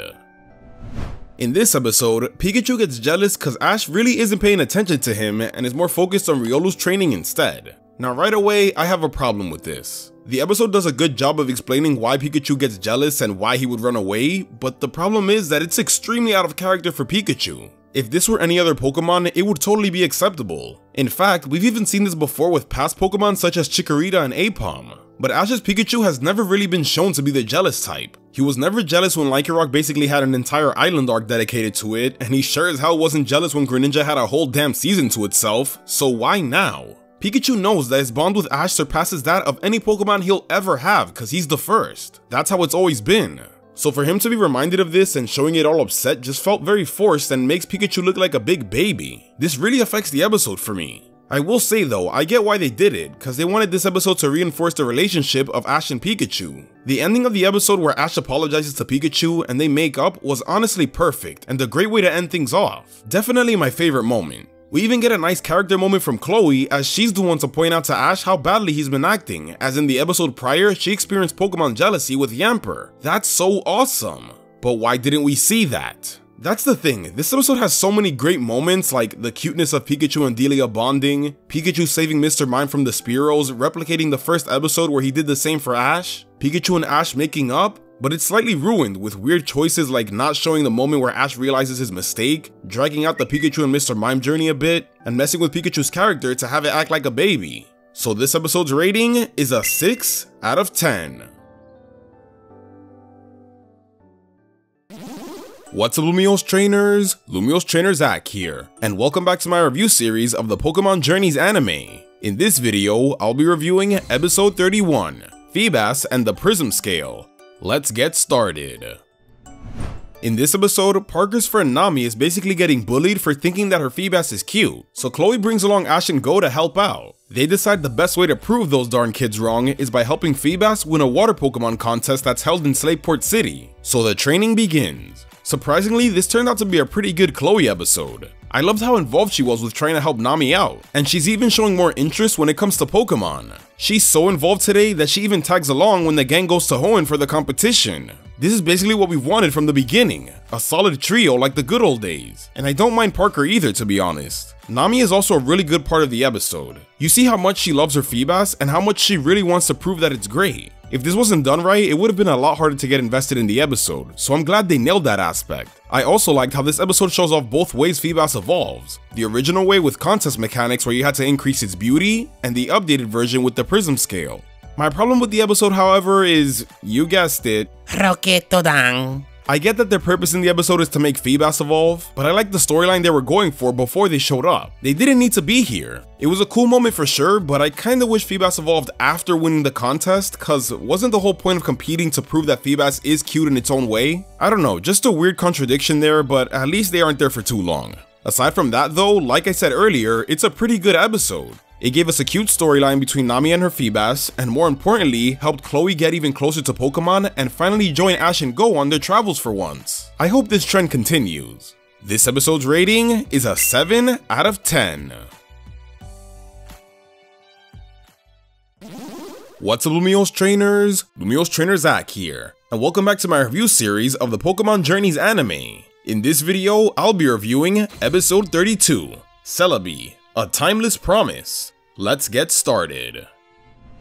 So in this episode, Go's family decides to take a little vacation in Azalea Town, a place they visited 3 years prior. Turns out the last time they were there, Go befriended a boy named Tokyo as they both searched for Celebi. They promised to meet the next day, but Tokyo never showed up, which of course made Go sad. Now what's interesting about this episode is that it's the first main series episode to not feature Ash and Pikachu, and despite that, I actually really liked it. First off, the relationship between Go and Tokyo was done really well. They're both very similar in a lot of ways, with them being very knowledgeable and having a passion for Pokemon, so their quick friendship is very believable, and we even see them having fun antics all day. I love how some of the Pokemon Go runs into in present day are ones he ran into with Tokyo, which keeps taking him back to that day no matter how much he wants to forget and move on. Now what I love most about this episode is how we get a bit more backstory for Go, and I feel like it not only makes him a bit more interesting, but also answers some of the questions we had about him in the beginning of the series. We've always kinda known that before Ash, Go didn't really care about making friends. Even in episode 3, when he gets in a little disagreement with Ash, he's already quick to question their friendship, and we didn't really know why he was like that until now. Go felt betrayed when Tokyo didn't return. Because of this, he didn't really see the value of friendship and closed himself off so he wouldn't get hurt again. This might also explain his obsession with Pokemon and why he likes to catch so many of them. He may not have many human friends, but he can at least catch lots of Pokemon friends that won't hurt or betray him the way Tokyo did. That's some pretty deep stuff. Turns out though, Tokyo got sick, which is why he couldn't meet Go. And when he did return, Go was gone. This was really sad to find out because it was just a huge misunderstanding. Luckily, Go was able to find out the truth and even reunites with Tokyo in the Ilex forest. They leave it a bit open-ended, but I actually don't mind this as it's pretty obvious based on their reactions that they're gonna patch things up. It's a heartwarming ending. Now on a slightly unrelated note, we also got a new opening, and it was freaking awesome. I'll be sharing my reaction here with you guys. Here are the highlights. Ooh, that's cool. Ooh, the team! Ooh, the animation! Oh! This episode's rating is a 9 out of 10. What's up Lumiose trainers? Lumiose trainer Zach here, and welcome back to my review series of the Pokemon Journeys anime. In this video, I'll be reviewing episode 33. Want to trade Pokemon? Let's get started. In this episode, Ash and Go are at a Pokemon trading event that's held at the Pokemon Center. Here they meet Kuromi, the self-proclaimed bug Poke Queen of Sinnoh who wants to trade for Go's Pinsir, but he doesn't want to. So instead, Go decides to help find her a new one. Right away, I have a problem with this. The whole reason they went to the trading event is because Go wanted to trade and meet new Pokemon, but now he doesn't want to? What was the point then? It would make more sense if Go didn't want to trade a Pokemon that he uses more often like Scyther or Farfetch'd, but Pinsir? He rarely interacts with it, but now all of a sudden he can't bear to see it go? I didn't like that. It's annoying because this episode is supposed to have a focus on Pokemon trading, which I was looking forward to seeing more of, but it instead feels like a glorified Pinsir hunt. Not as exciting if I'm being honest. And that's the thing with this episode. It's not a bad one, but it just makes weird choices that kind of ruin all the elements I was enjoying. For example, I liked how Ash and Kuromi had a World Coronation Series battle, but I hate how it ended so easily. I like that we find out Morpeko followed Team Rocket and is basically leading them to starvation, but the joke drags out a bit too much and ruins the fun. Team Rocket pulls out powerful Pokemon like Scolipede and Drapion, but they literally do nothing and Meowth ends up doing most of the battling. Like, what? Team Rocket are honestly the worst part of this episode. I did like that they gave Go the opportunity to battle with Heracross though. This allowed them to start forming a bond so it's more meaningful when we get to the trade, but that's another thing that gets ruined. Kuromi is revealed to have a whole team of Heracross, so she doesn't mind giving Go the one that we've seen for the entire episode. That just felt way too convenient, and it makes the Heracross trade feel less special since nobody is really losing anything. Luckily, he's got a romance with Pinsir. That's probably the only thing I enjoyed in this episode that didn't get ruined in some way. This episode's rating is a 4 out of 10. What's up Lumiose trainers? Lumiose trainer Zach here, and welcome back to my review series of the Pokemon Journeys anime. In this video, I'll be reviewing episode 34, Be the Lone Warrior, the Menacing Graplock. Let's get started. In this episode, Ash and Go are at Saffron City's fighting dojo to challenge the Karate Master, but plot twist, he ends up getting defeated by Galar Region Gym Leader B, so Ash challenges her instead. Now right off the bat, I gotta mention, Ash gets freaking destroyed. The battle was 2v2 and he couldn't knock out a single one of B's Pokemon. My goodness. I was at least hoping the boy, Camel, would get a win against Halucha since it's his first official battle, but B said f that. Even Ash's new favorite buddy Riolu couldn't do a thing. I will say though, it puts up a hell of a good fight against B's Graplock, but that thing really was a menace thanks to its multiple limbs. I felt really bad because Riolu took a serious beating here. Unfortunately, Ash loses in the end, but I'm not even mad about that to be honest. First of all, I feel like this episode did a great job at setting up Ash's loss because of his cockiness going into the battle. He was kinda flexing his Riolu a bit and even brings up how he beat Karina, another fighting type gym leader. But B wasn't having any of that shit and revealed that she defeated her kinda easily, quickly devaluing that win for Ash. That's another thing I loved about this episode. B. Throughout the entire episode, she keeps her calm, focused, and stoic demeanor, which allows her to have control for most of the battle. This really contrasts Ash, who's on the opposite end of the spectrum and is constantly losing control. So it makes sense why things ended the way they did. One minor thing I didn't really like about the episode though is how Go ends up beating the Karate Master off screen and gets himself a Hitmonchan. Would have been nice to see, but at the same time I get that it's an Ash focused episode, so I'm not making too big of a deal out of this. But anyways, all in all, this was an amazing episode. Not only was it a fantastic introduction to B, but it's also a great setup for a potential redemption arc for Ash that'll only make him stronger in the long run. Things are definitely getting interesting. This episode's rating is a 9 out of 10. What's up Lumio's trainers? Lumio's trainer Zach here, and welcome back to my review series of the Pokémon Journeys anime. In this video, I'll be reviewing episode 35, I Got Pikachu. Let's get started. In this episode, Go finally decides it's time to catch himself a Pikachu, so Ash and Go visit a location that's got a recent outbreak of these little rodents. Immediately, they're greeted by a female Pikachu, and Go catches it. Very anticlimactic considering he just caught the mascot of the series. On the bright side, this did allow us to see more of Go's Pikachu, and she was the best part of the episode in my opinion. I like how even though Go has a Pikachu now, she has her own sweet personality that separates her from Ash's Pikachu. Now turns out, all of the Pikachu are here in search of Thunderstones so they can evolve and, hey, what are you doing? Get that away from him. Ash's Pikachu evolves? Oh, yeah, I knew Ash's Pikachu wasn't gonna evolve. It was obviously clickbait. Now, as expected from an episode with lots of Pikachu, Team Rocket are here, but they weren't too bad this time. For once their gacha Pokemon actually do something and help them succeed. Who would have thought? Very ironic that the cute Baneri and Minccino did way more than the Drapion and Scolipede they pulled out the last time. Their success doesn't last too long though, as Ghost Pikachu is able to save the day by evolving into Raichu. Not gonna lie, I was kinda disappointed that it evolved so quickly as I wanted to see it have more interactions as a Pikachu with Ash's Pikachu. They were cute together, but I also get that they don't want to take the spotlight away from our main Pikachu, so it's fine. All in all, this was an enjoyable episode. Nothing too crazy, but at least Go walks away with a very sweet Raichu. A problem I have, however, is that the episode feels very out of place. It's right after Ash's brutal loss against B, yet he seems totally fine here. You'd think it'd be brought up at least somewhat, you know? What makes it even worse is that we see the effects of the loss in the next episode, so it feels like that was meant to be the true continuation instead of this awkwardly placed Pikachu side quest. So this episode's rating is a 6 out of 10.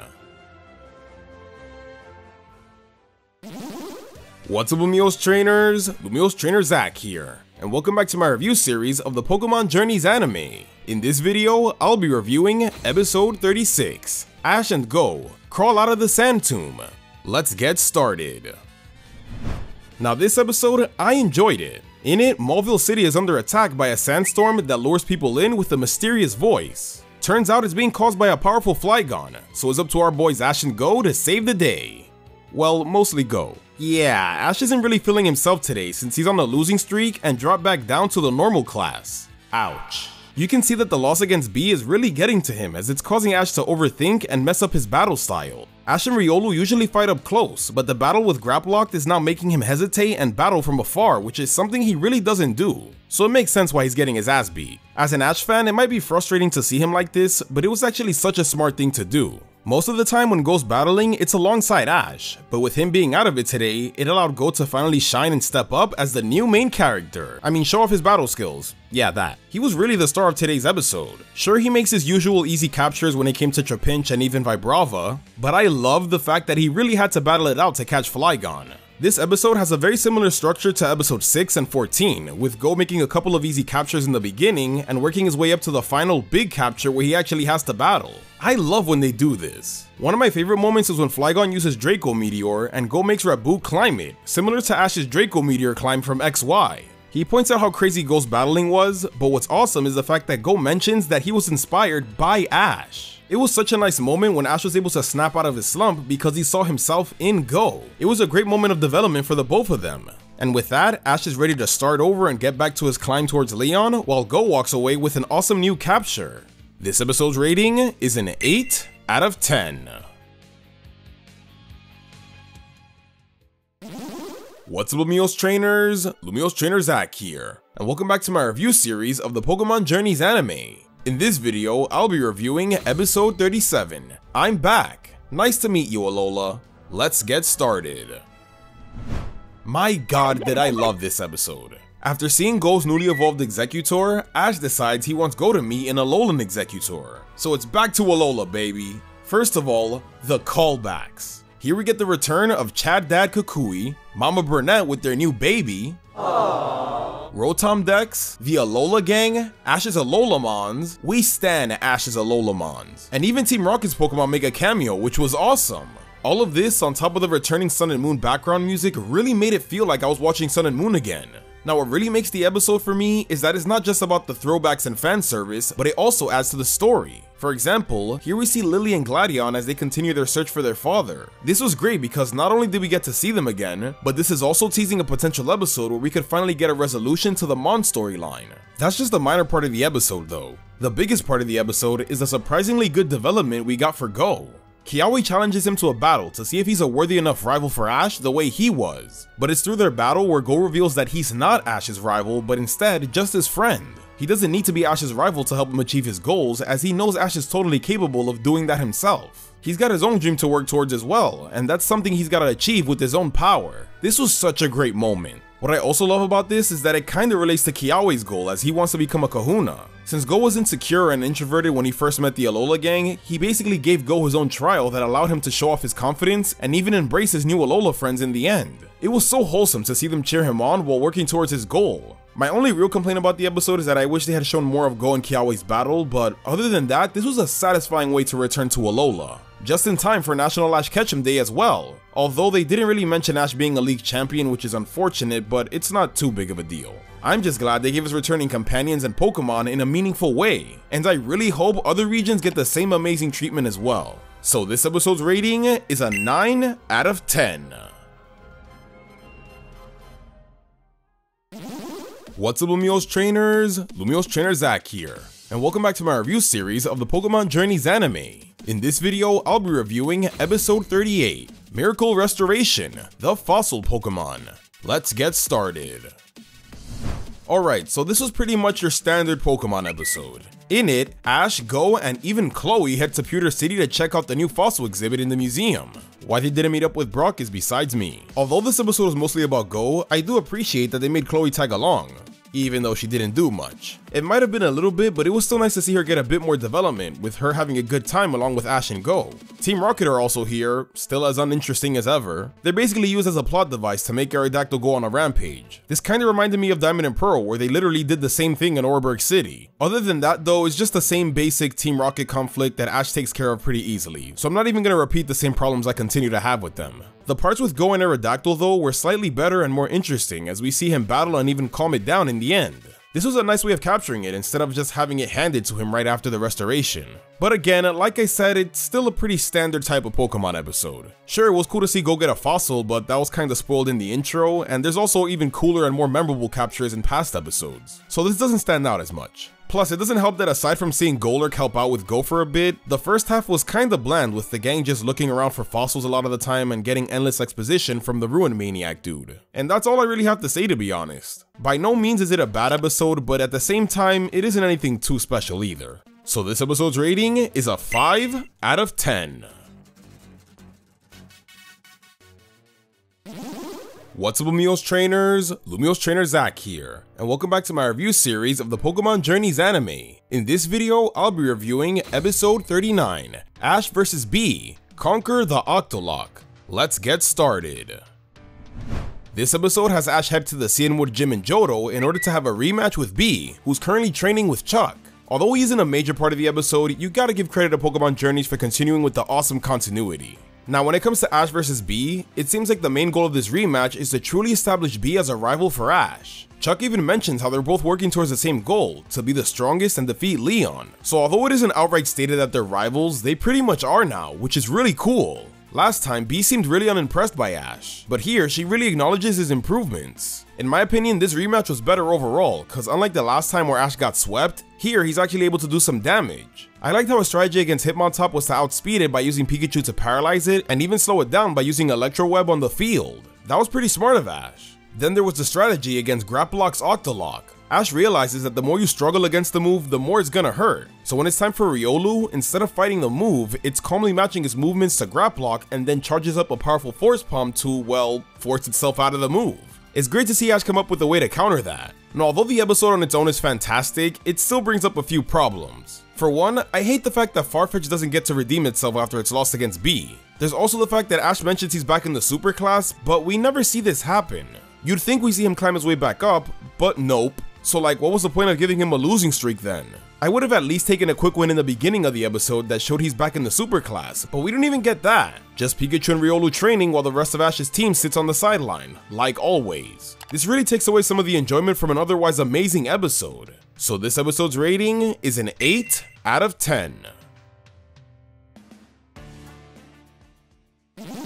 What's up, Lumio's trainers? Lumio's trainer Zach here, and welcome back to my review series of the Pokémon Journeys anime. In this video, I'll be reviewing episode 40, versus Zapdos, a legendary raid battle. Let's get started. Dude, I love this episode. A power outage has occurred at the Cerise laboratory, and it's caused by a nearby Zapdos. Ash wants to battle it, Go wants to catch it, so now the search for the legendary bird begins. Although the first half is kinda slow, it's because it's all about the build-up and figuring out where Zapdos is gonna appear. This is a legendary after all, it's not just gonna drop on their laps. Turns out it's charging in a nearby power plant, and Team Rocket just so happened to be there as well. Of course Zapdos is too powerful to take on alone, so our boys in Team Rocket put aside their differences to team up and take it on in a raid battle. Hell yeah, this is awesome! I love it when Team Rocket teams up with the good guys. Oh, that was it. Well, that didn't last long. As per usual, Team Rocket are the worst part of the episode. I wanted to see more of the raid battle, so this is disappointing. On the bright side though, it seems like Team Rocket's purpose in the episode was to sidetrack Ash so that Go would be alone to take on Zapdos. And this is where the absolute best part of the episode takes place. Here, Go really shows off his battle skills and proves why he should be taken just as seriously as Ash. I even love the fact that when Team Rocket are taken care of, Ash decides to not butt in and let Go have his moment. This is his battle. The vote of confidence from our boy was the final push Go needed to really give it his all. I really love the choreography here. Raboot using Flygon's Draco Meteor to get up close to Zapdos? That was insane. It even earns to use Blaze Kick here, which is enough to take Zapdos down. Still think Go's a noob? Although I didn't want Go to catch Zapdos, this moment was done so well that it made me believe that he was actually gonna do it. In the end, Zapdos does get away, but man was it a fun battle to watch that gave us some really great development and progress for Go. That's all I really wanted, honestly. So this episode's rating is a 9 out of 10. What's up, Lumio's trainers? Lumio's trainer Zach here, and welcome back to my review series of the Pokémon Journeys anime. In this video, I'll be reviewing episode 41, The Great Pikachu Dubbing Operation, Half a Marshtomp. Let's get started. Just like episode 26, this is another 2-in-1 episode. In the first half, Wobbuffet is revealed to have taken footage of Ash's Pikachu, but because Meowth caught the Coronis, Jessie and James can't use him to interpret what Pikachu's saying, so they come up with the bright idea to just figure it out themselves and dub over Pikachu's footage. What the f? Well, at least there's part 2. In it, Ash and Go stumble upon a Marshtomp that's stuck on the ground. Luckily, Sobble's here and can use Water Gun to loosen up the mud. Well, okay. At least there's a whole group of Marshtomp that can also use Water Gun and help out their friend and... What the f? I'm gonna be honest, I hate this episode. It was so stupid. The first part with Team Rocket is just straight up boring. What makes it even worse is that the little dubbing operation, it doesn't even lead to anything. There's no real resolution here. Meanwhile, part 2 is just frustrating and annoying to watch. There's literally so many ways they could have easily saved Marshtomp, but they don't do it, so we're forced to watch Ash and Go mess around with ridiculous and totally not funny solutions. Really, Sobble? You're scared to use Water Gun on Marshtomp to help it, but had no problem taking on a fucking Flygon? This was ridiculous. This episode's rating is a 1 out of 10. No more two-parters. Please. What's up, Lumiose trainers? Lumiose trainer Zach here, and welcome back to my review series of the Pokémon Journeys anime. In this video, I'll be reviewing episode 42, Sword and Shield 1, Slumbering Weald. Let's get started. Right off the bat, it begins with Chairman Rose and his experiments with Dynamax energy. Like in the games, it's causing a lot of unsuspecting Pokemon to Dynamax, and the effects are so great that it causes Ash's Dynamax band to glow all the way in Kanto, so Ash and Go head to Galar to investigate. First of all, I really like how they set this up. I also like that Ash and Go get separated at Slumbering Weald, causing them to go on separate journeys. Ash taking on Dynamax Pokemon with Leon, and Go doing some more investigation with Sonia. Wait, my bad. Sonia. In my opinion, it doesn't feel forced, which is why it works so well. Our boys get sidetracked because of the Bunnelby Go catches, and then they just so happen to get involved by accident. Ash comes across a rampaging G-Max Centiskorch and does the Ash Ketchum thing of stepping in and trying to be the hero. By the way, can we just appreciate the fact that Ash uses someone other than Riolu? It was a bit too much for him, but that's when the champ, Leon, steps in to finish the job. I absolutely love the fact that he lets Ash help him out as well, probably after seeing that Dragonite. It's way more interesting than in the games where Leon is all like, just leave this to the adults or whatever. That was stupid. So this is gonna lead to some great bonding time between these two champions. Now, although this was awesome, the highlight for me was Ash and Go's encounter with Zacian and Zamazenta, or at least their illusionary phantom form thingies. They couldn't really do anything, but it was still cool to see our boys try to attempt to take them on. This will obviously play a major role later on, so I'm extremely hyped for that. And what else can I say? This was a satisfying setup for the Sword and Shield arc of the anime. So this episode's rating is an 8 out of 10. What's up, Lumiose trainers? Lumiose trainer Zach here, and welcome back to my review series of the Pokémon Journeys anime. In this video, I'll be reviewing episode 43, Sword and Shield 2, Darkest Day. Let's get started. Alright, the Sword and Shield arc continues, and this episode is all about the build-up to the Darkest Day. Now, even though Go is clearly doing the less exciting stuff compared to Ash, surprisingly, I enjoyed it all. It's through him and Sonia that we get an even deeper dive into Galar's history and explore all of the lore that we learned from the games. I really appreciated that. They had a great dynamic, and I even like how Sonia suggests to Go that he would make a good Pokemon professor. Future goal, anyone? Because there hasn't been much build up to this arc, it could have been poorly executed if they just jumped straight to the Eternatus stuff right away. Oh, by the way, Team Rocket's here. But now, thanks to this episode, we have a really solid foundation for what's to come. I mean, Go even gets a freaking Dynamax band. Very well deserved, by the way. On the opposite side of the spectrum, we have Ash and Leon and their quest to take down the raging Dynamax Pokemon. I loved seeing these two champs do their thing. And can we just have a quick round of applause for Gengar, guys? He's actually doing something! After this, Ash is then introduced to Chairman Rose, and this is where things really get juicy. Big Lysander energy. You see, thanks to Leon, he recognizes our boy's talents, so he treats him to a taste of the good life and even offers to mentor him the way he did for Leon. However, Ash turns him down because he wants to be able to make it to the top on his own. You go, Ash, that's why you're our boy. I really like their interaction because it kinda shows off the good side of Rose. He isn't really an evil guy, he's just someone who's going to the extremes for the good of Galar. This also helps establish a relationship between the two, which will make their clash in the next episode all the more better. The episode ends with the guy from the last episode, who is totally 100% Giovanni, being ordered by Oleana to attack Sonia with a Gigantamax garbage. But have no fear, cause our boy Go's got her back with a Dynamax Raboot. I cannot wait for the next episode. Oh, what's that? This episode's rating is an 8 out of 10. What's up, Lumiose trainers? Lumiose trainer Zach here, and welcome back to my review series of the Pokémon Journeys anime. In this video, I'll be reviewing episode 44, Sword and Shield 3, Eternatus. Let's get started. The battle between Go and Giovanni continues, and he's taken care of pretty easily. Well, that's anticlimactic, but since they got that out of the way, Go and Sonia were able to figure out the final piece needed to solve the mystery of Galar's legendaries, the Sword and Shield. At the same time though, the Darkest Day now begins with Eternatus breaking free and getting ready to wreak havoc. Now, although shit starts to go down with Eternatus here, this really feels like the calm before the insanity that will come in the next episode. One thing I'll commend this episode for doing is fully explaining Rose's plan and even giving him decent motivation. Here we learn that his father lost his life while trying to extract energy for Galar. Because of this, he's devoted his life to finding unlimited energy so that no one would ever have to go through the same. I really appreciate this extra detail. It's even revealed that the whole reason Rose endorses powerful trainers like Leon was to use them to catch and control Eternatus when the time came. That's pretty f***ed up and makes him even more sinister. I love it. But don't worry, our boy Ash is gonna take him on. I'm so freaking hyped. The episode ends with Go arriving and facing off Oleana, and even Raihan is here to help out Sonya. Now, although this episode had a lot of good, there are a few things that slightly brought it down for me. For one, there's G-Max Meowth. I mean, yeah, it's really cool to see it, but it's not really relevant to the story. Like, you'd think we see Ash take him down to stop him from killing Team Rocket, which would make for a cool and reasonable scenario, but he just kinda lets it happen. This really makes it feel like Team Rocket's appearance in this arc was solely for this moment, just to show off the Meowth form and nothing else. Kind of a letdown. There's also the fact that Eternatus is CGI for some reason. It's not really that it's bad CGI, but it just looks really awkward and out of place. What is this, 2008? But aside from that, this episode was good and properly sets the stage for the climax of this arc. So this episode's rating is a 7 out of 10.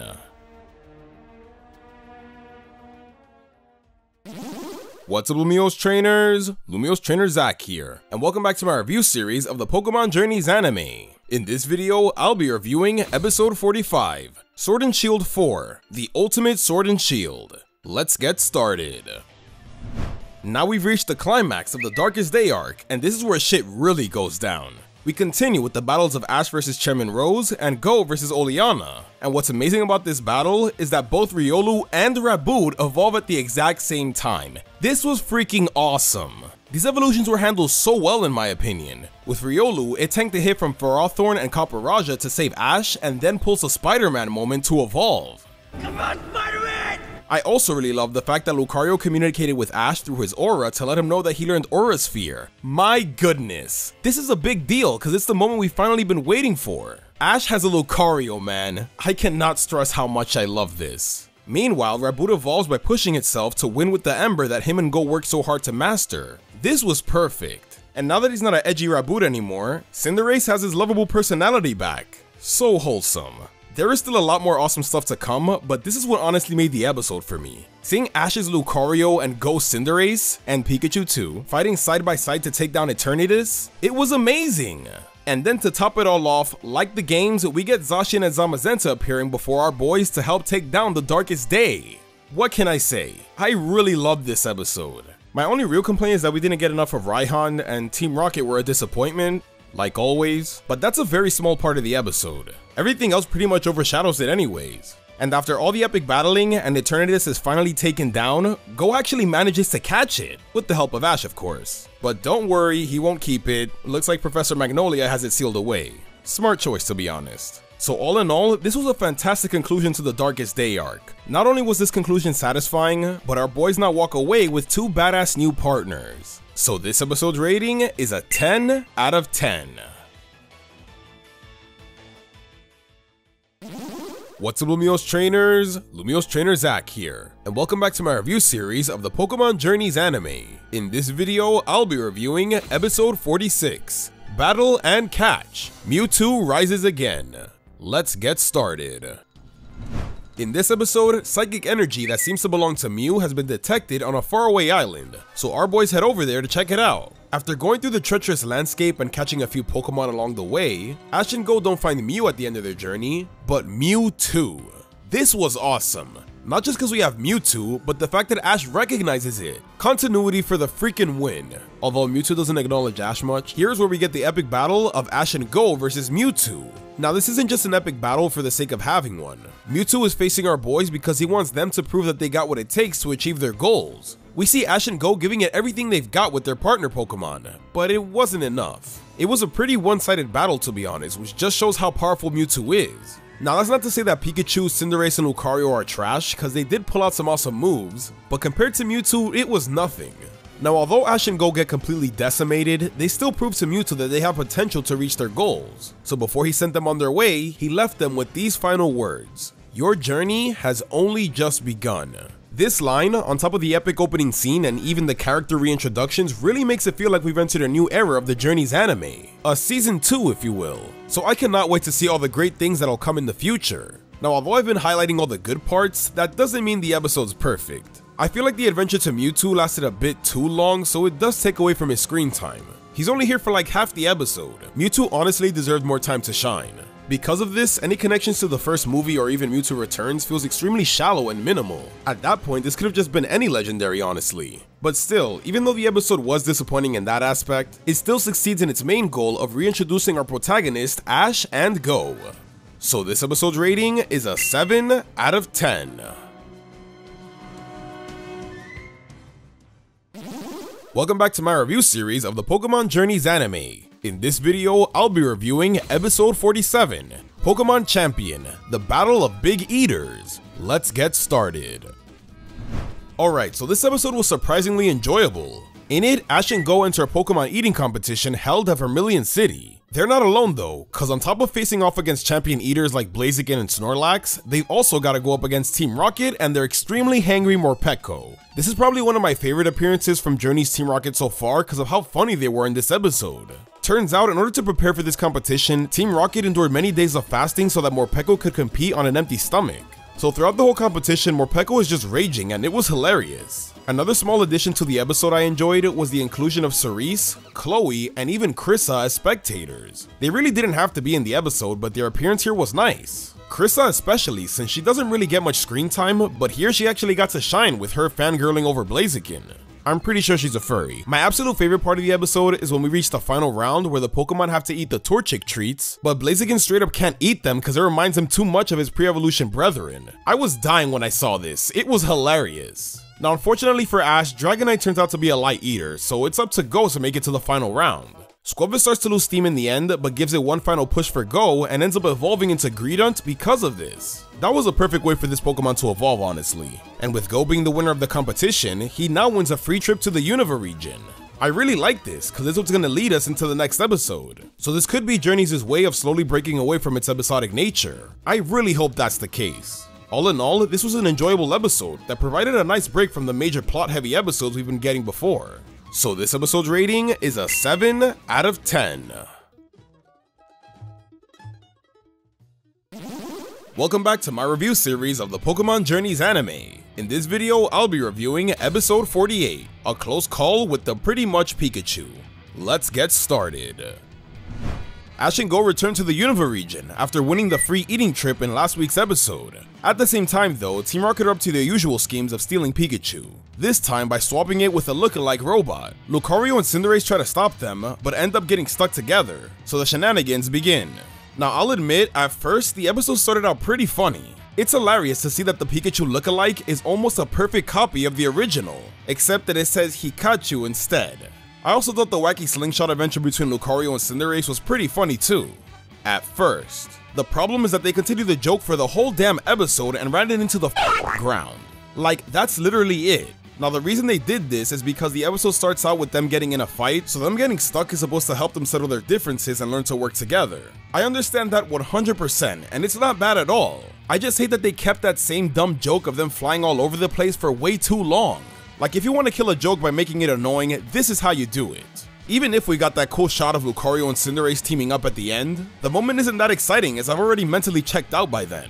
And to make things worse, not only did Team Rocket have the fake Pikachu the whole time, meaning Lucario and Cinderace pretty much wasted their time trying to save it, but they end up fighting again at the very end. So what was the point of all of this? What a waste of a Unova episode. Aside from some of the comedy in the beginning of the episode, this was honestly not worth the watch. This episode's rating is a 2 out of 10. Welcome back to my review series of the Pokémon Journeys anime. In this video, I'll be reviewing episode 49, Chloe and the Very Mysterious Eevee. Let's get started. So it looks like the anime writers remembered Chloe, cause in this episode, not only is she front and center, but she also catches her first Pokemon and finally becomes a trainer. Unlike freaking Lana, I actually like that Chloe gets an Eevee because it makes so much sense. This Eevee turns out to be special in that it can evolve no matter what method you try. Researchers at the Eevee Evolutionary Lab theorize that it could be due to the fact that she's hesitant and hasn't decided what she wants yet. That's just like Chloe, so they're honestly a perfect match for each other. I wouldn't be surprised if it actually ends up evolving once Chloe has a definitive goal. That would be so cool. Their connection and even Eevee's connection to Yamper really made the episode for me. It was so wholesome.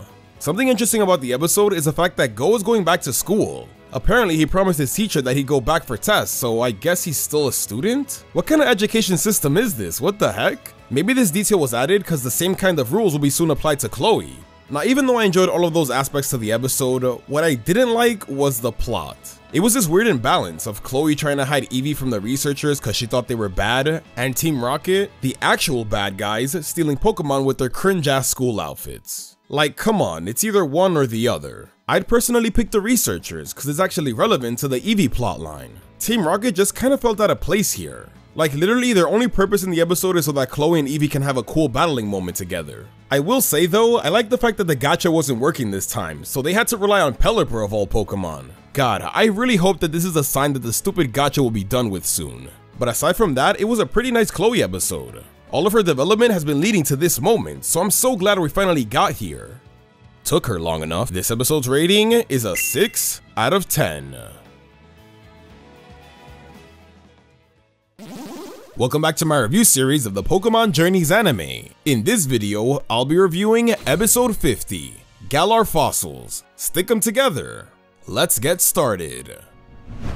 In this episode, Ash and Go are assigned to the Galar region to check out some new fossils, but this time Chloe tags along as well. This is really cool. She's joined Ash and Go a couple of times before, but now thanks to the new intro, it seems like she's officially a traveling companion. It took 50 episodes, but we finally made it. Hope you enjoyed this moment though, cause the rest of the episode is extremely underwhelming. Now sure, it's really cool that Ash catches a Dracovish in the end, but the buildup was kinda lame. They meet these two researchers that help restore the fossils, but they weren't really that likable. I found them a bit annoying.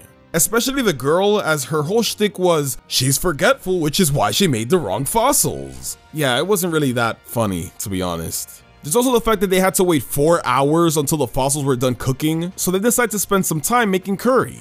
Man, what a great way to show off a Generation 8 mechanic that adds literally nothing to the episode. Seriously, what was the point of this? It's literally filler within the episode. I would have honestly taken a Team Rocket battle over this. At least that would have been a bit more interesting. Once the fossils are restored, they go berserk, and even that wasn't so enjoyable as it dragged on for a bit too long.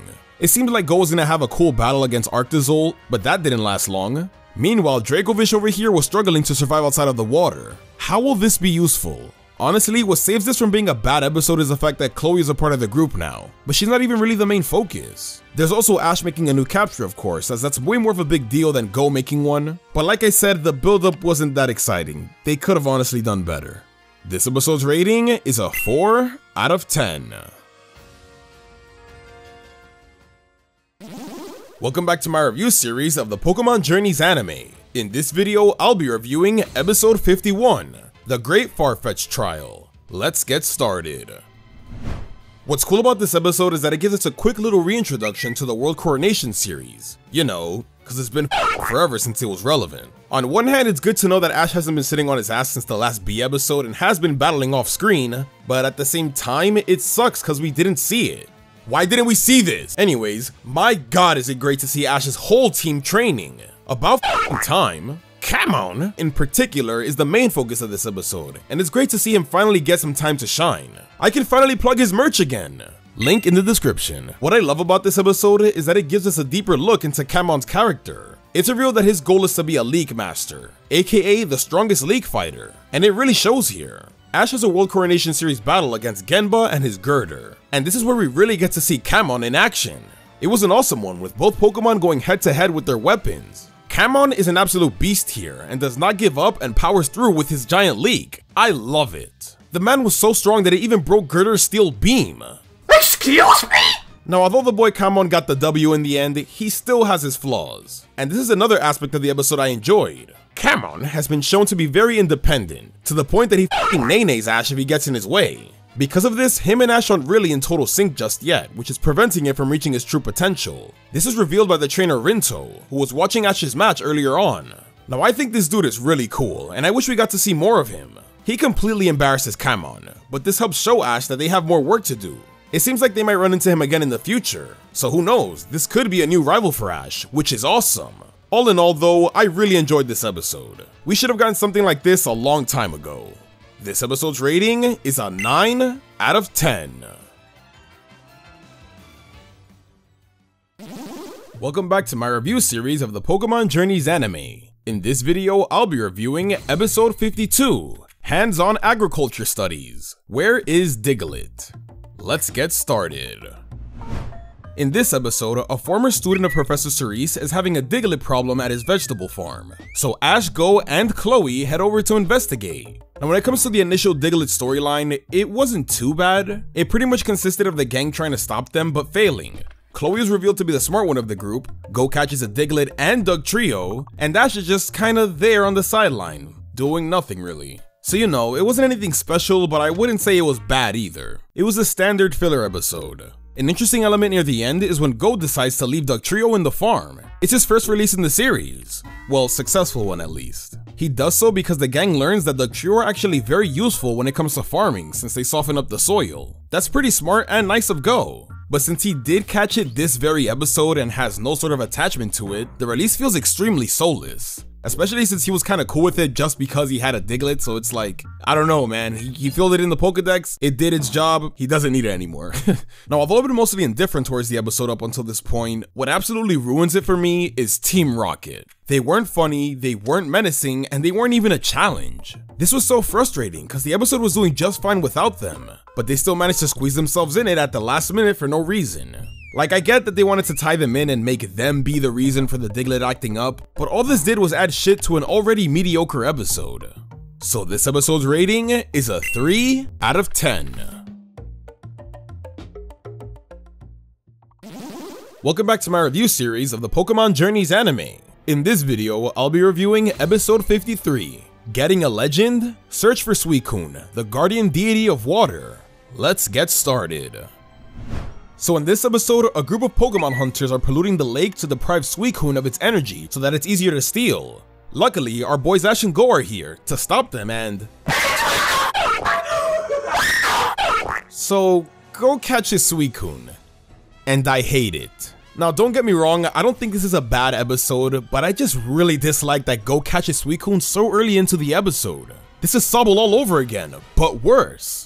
To be fair though, Suicune was a bit worn out because of the hunters, but I feel like the episode didn't really do a great job of showing that. Like if it had taken a bit more damage like it does later on in the episode, it would have been a bit more justifiable that Go catches Suicune in a freaking Pokeball. Now aside from that though, the rest of the episode is actually really good. Suicune is obviously injured, so the majority of the episode has Go trying his best to gain Suicune's trust and nurse it back to health. These are some really good moments. I love how Go uses his Raichu specifically to help find Pecha Berries to cure the poison. This makes so much sense as that was her thing in her debut episode. Because Go was so devoted to helping Suicune, it finally warms up to him and actually fights by his side. This was awesome, not only because Go was commanding Suicune, but it feels earned in my opinion. And this is why I hate the way Go caught Suicune. Because if he did so after this moment, it would have been way more satisfying and wouldn't really devalue the difficulty of catching a legendary. In the end, Go decides to release Suicune as he knows his duty is to purify water, but surprisingly, it decides to stay with Go instead. This blew my freaking mind as I was not expecting him to keep it. But actually, never mind, cause although Suicune is under Go's ownership, it still decides to roam the world to do its thing. Good, cause Go would have been extremely OP if he just had that thing on hand all the time. So all in all, this was a great progression for Go's goal. It's definitely controversial, but if his goal is to catch every single Pokemon, he was bound to catch a legendary eventually.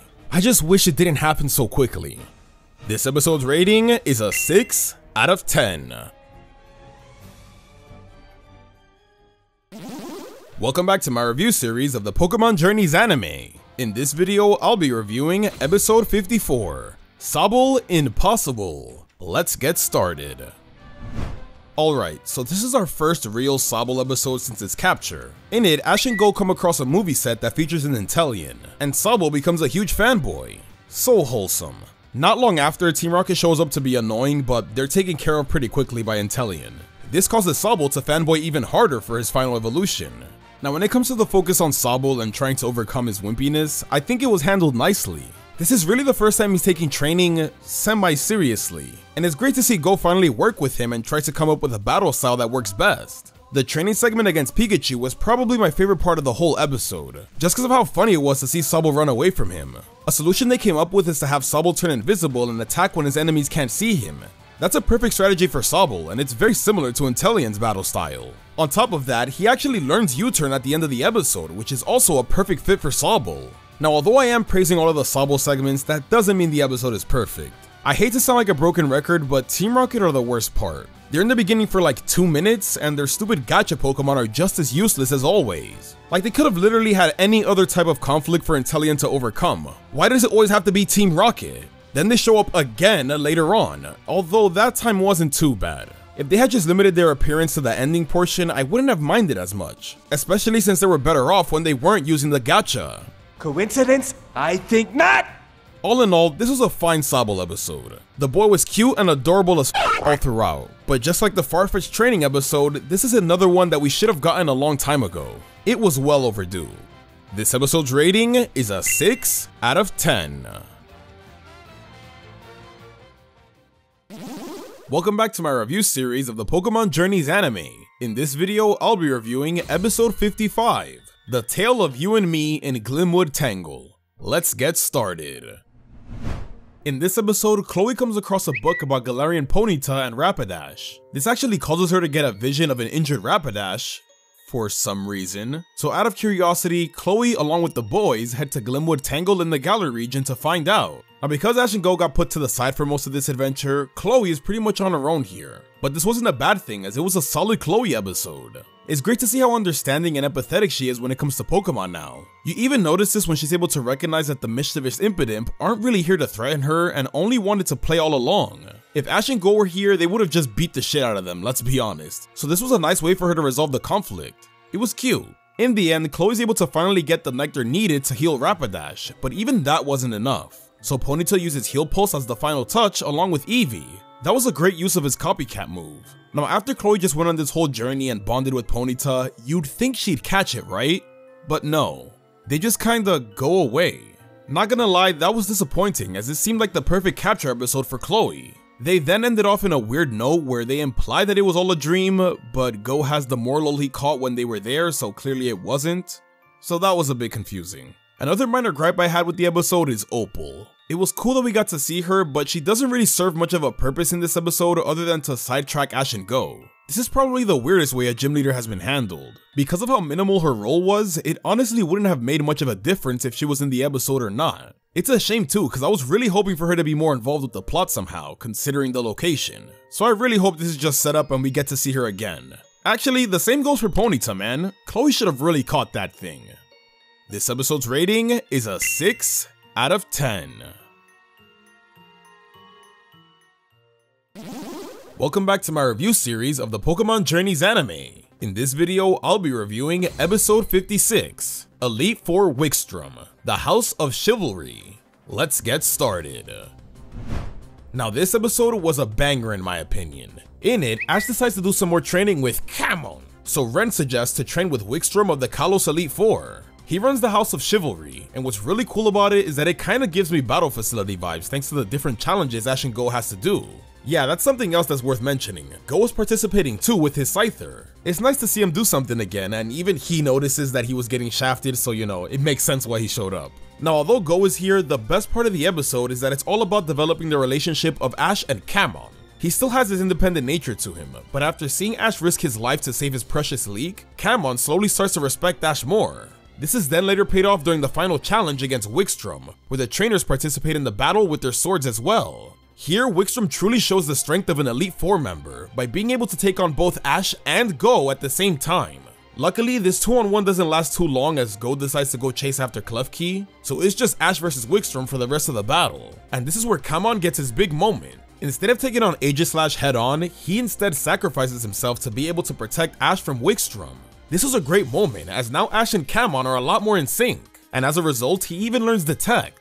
It's a bit unfortunate that the battle didn't get a proper conclusion as the challenge was based off getting the key from Klefki, but it was still really good development for Camon nonetheless. On top of that, Wickstrom even helps Go evolve his Scyther. That was cool. Not gonna lie, I was a bit worried to see Go partake in the challenges as well because I thought he'd hog some of the spotlight from Ash and Camon, but surprisingly, his usage here was very well balanced. So in the end, this trip to Kalos ended up being a win-win for both our boys.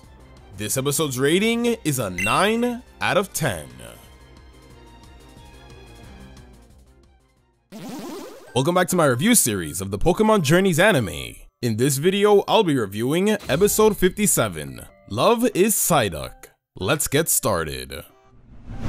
In this episode, Chloe gets herself all dolled up to hang out with the boys. Except never mind, cause they're heading out to find some Pokemon. Without Gengar. By the way, nice to see you. Long time no see. Okay, bye. Since her original plan got cancelled, Chloe instead decides to hang out with Krissa. And they even have a little girls' night out. This was the strongest part of the episode in my opinion. The relationship between Chloe and Krissa. I really like how Chloe even opens up to her and says how much she admires her and how she wants to be just like her. Could be a hint to her future goal. Much like episode 47, we also get to learn a bit more about Krissa, which was nice. Turns out she's obsessed with Psyduck, thanks to an encounter she had with the trainer that lifted her spirits during a stressful time. Turns out she's never seen him again after this encounter, but luckily, Ash and Go conveniently ran into him. So Chloe, being the good friend she is, goes out of her way to help Krissa reunite with her long-lost love.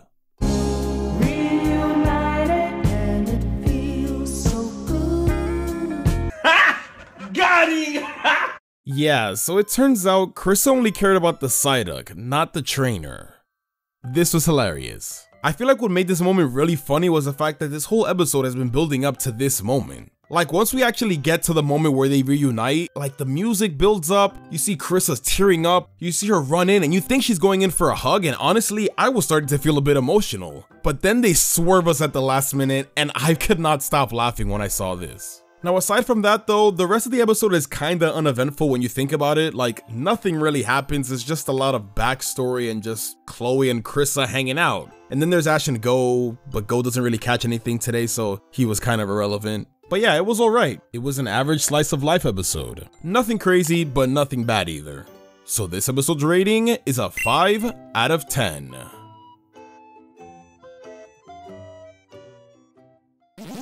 Welcome back to my review series of the Pokémon Journeys anime. In this video, I'll be reviewing episode 58, Panic, Gulpin Ball. Come on Choodle, the turtle race. Let's get started. So this episode is another 2-in-1. Yay, cause we all love those, right? The first part is about the stupid gacha malfunctioning and sending out a bunch of Gulpin that stick together into a giant ball. It was dumb, it was boring, moving on. The second part, however, is where shit gets serious. In it, Wobbuffet decides to give the dumbass gacha a try, and pulls out Choodle, who decides to go for a little stroll in the park. It's here where we meet his ultimate rival, Dirtwig. Perfect timing now that Sinnoh remakes are confirmed. Now hear me out, the race was dumb. The joke here is that they're both turtles, so they're really slow, but I actually found it kinda funny. We had a lot of goofy and over-the-top moments, especially near the end where Choodle helps hydrate Turtwig and they get this moment. Do with that what you will. Don't get me wrong, this second half of the episode still isn't very good, but at least it was somewhat entertaining. Way more than that f***ing Marsh Stomp episode. The race even features a bunch of random turtle Pokemon that just come out of freaking nowhere with no context at all. Again, it was dumb, but I found the randomness funny. Again, it's better than f***ing Marsh Stomp. In the end, literally every single turtle Pokemon shows up to finish the race, where it's then revealed that they all belong to this Mr. Fuji looking ass dude who goes by the name Turtle Master. Wait. Turtle Master? It's Master Roshi! So all in all, although I did get a couple of laughs from the turtle race part, I wouldn't exactly call it a top tier episode. It was more of an ironic enjoyment if anything. And unfortunately, the Gulpin section was just dumb, so that really brings the episode down even more.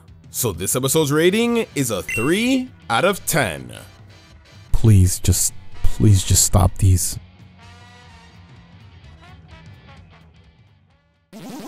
Welcome back to my review series of the Pokémon Journeys anime. In this video, I'll be reviewing episode 59, The Lost Grookey. Who is the trainer? Let's get started. So I'm not one of those people who are mad that Go caught Grookey instead of Ash. I was honestly expecting this to happen, so it wasn't a big deal. To me at least. What I do have a problem with is how they gave him Grookey. So after a dream sequence that served literally no purpose other than to show off Rillaboom, Go wakes up with a Grookey in his arms that belongs to someone else. So Ash and Go try to return him to his original trainer. I actually enjoyed this part of the episode, as this is where we get to see Grookey's personality shine. He's just an energetic little troublemaker, and I love it. Then we get the reveal of Grookey's origin. Turns out the little chimp came from Team Rocket's gacha machine. This was an insane revelation. I was kinda hoping they'd give us a scenario where Go has to accept that Grookey isn't his and leave it with Team Rocket, and maybe he can even reappear like Choodle does. They could have even gone the route with it still being with Team Rocket and then slowly building up the relationship until Grookey finally makes the switch to Go. Unfortunately, they take the super safe route and just make him go to Go in this very same episode. And that's what I don't like. Like, this is such an interesting setup. A Pokemon that Go wants that belongs to Team Rocket? Like, that's crazy. But instead we get, oh, Go and Grookey love each other so much, they have such a strong bond after the one day they spent together. Grookey shouldn't be with Team Rocket, Grookey should be with Go. Grookey hates Team Rocket. Why does he hate Team Rocket? Not because Team Rocket's treating him badly, because they are not. They are actually treating him pretty fine because it's their Pokemon. But still, Team Rocket, let's just break this Pokeball so that Go can catch it. Like, if they were gonna give him Grookey this easily, then what was the whole point of incorporating the gacha plotline? It's also really backwards when you think about the fact that Go is trying to get Grookey when he belongs to Team Rocket. He's basically trying to steal their Pokemon, but that's okay because they're the good guys? Like, even if Grookey didn't like Team Rocket and he liked Go instead, still, that whole bond that they shared just felt very forced, just for that moment for him to betray Team Rocket. And I just didn't like this episode. It was starting good, but then, yeah. This episode's rating is a 3 out of 10.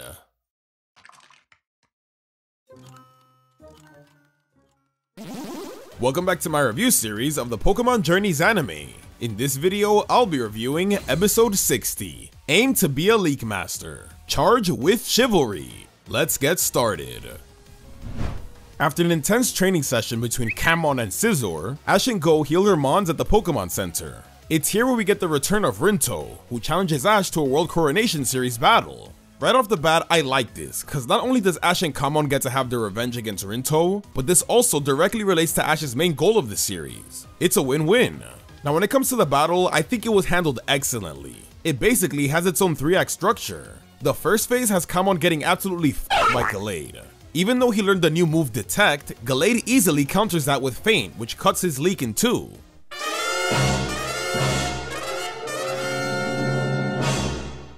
Although this is literally Kamon's worst nightmare, I love how this horrible situation is used as the perfect setup, which leads into phase 2, where Ash reminds Kamon of Wickstrom's Aegislash so that he could use his broken leak as a sword and shield. Anyone with 2 brain cells knows exactly where this is going. That's right, phase 3, where Kamon gets the upper hand, lands 3 crits, and evolves into Negiga Naito. This was an awesome evolution moment because Kamon's arc was all leading up to this. Thanks to Ash's faith in him, Kamon was able to give it his all to protect Ash's honor. And now he's no longer this stubborn brood, but a chivalrous knight who will do anything to defend his trainer. Another reason this battle and even the episode works so well is because it directly references the Wickstrom episode. Everything they learned during their training really paid off here. It's great to see Journeys finally use older events to help elevate an episode. Also, shout out to Rinto for being a good rival here. He's got a little bit of a snarkiness to him, but definitely had the strength to back it up. This just helped Ash and Kamon do better to prove him wrong. I also like the fact that he's able to take defeat like a man, and even expresses how Ash impressed him. I really hope he wasn't just introduced to be tied to Kamon's arc because I would love to see more of him. My only minor gripe with the episode was that Bellsprout portion, as it felt kind of out of place, but other than that, this was a fantastic episode. This episode's rating is a 9 out of 10.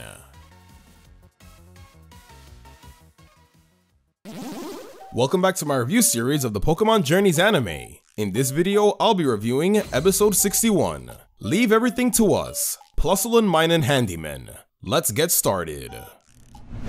So I'm gonna be honest with you, this episode was pretty boring. So boring in fact that I'm not even gonna spend time scripting this review, I'm just gonna do it unscripted. So basically, the episode consists of these Plusle and Minun Handymen that show up at Cerise's lab and then one of them gets hurt. So of course, it's up to Ash and Go to help save the day and, you know, help the other woman out. She seems to be very clumsy, very unsure of herself, and the Minun seems to be very pissed off because his trainer got injured. That's pretty much it.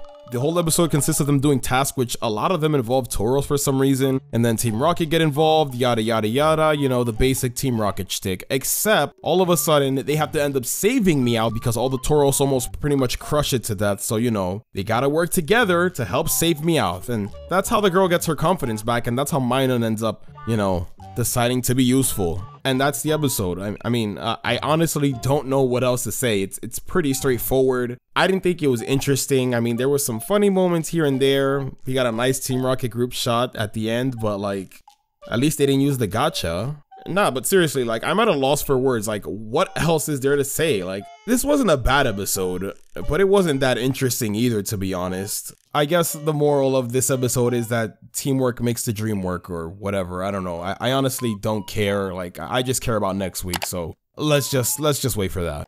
This episode's rating is a 4 out of 10.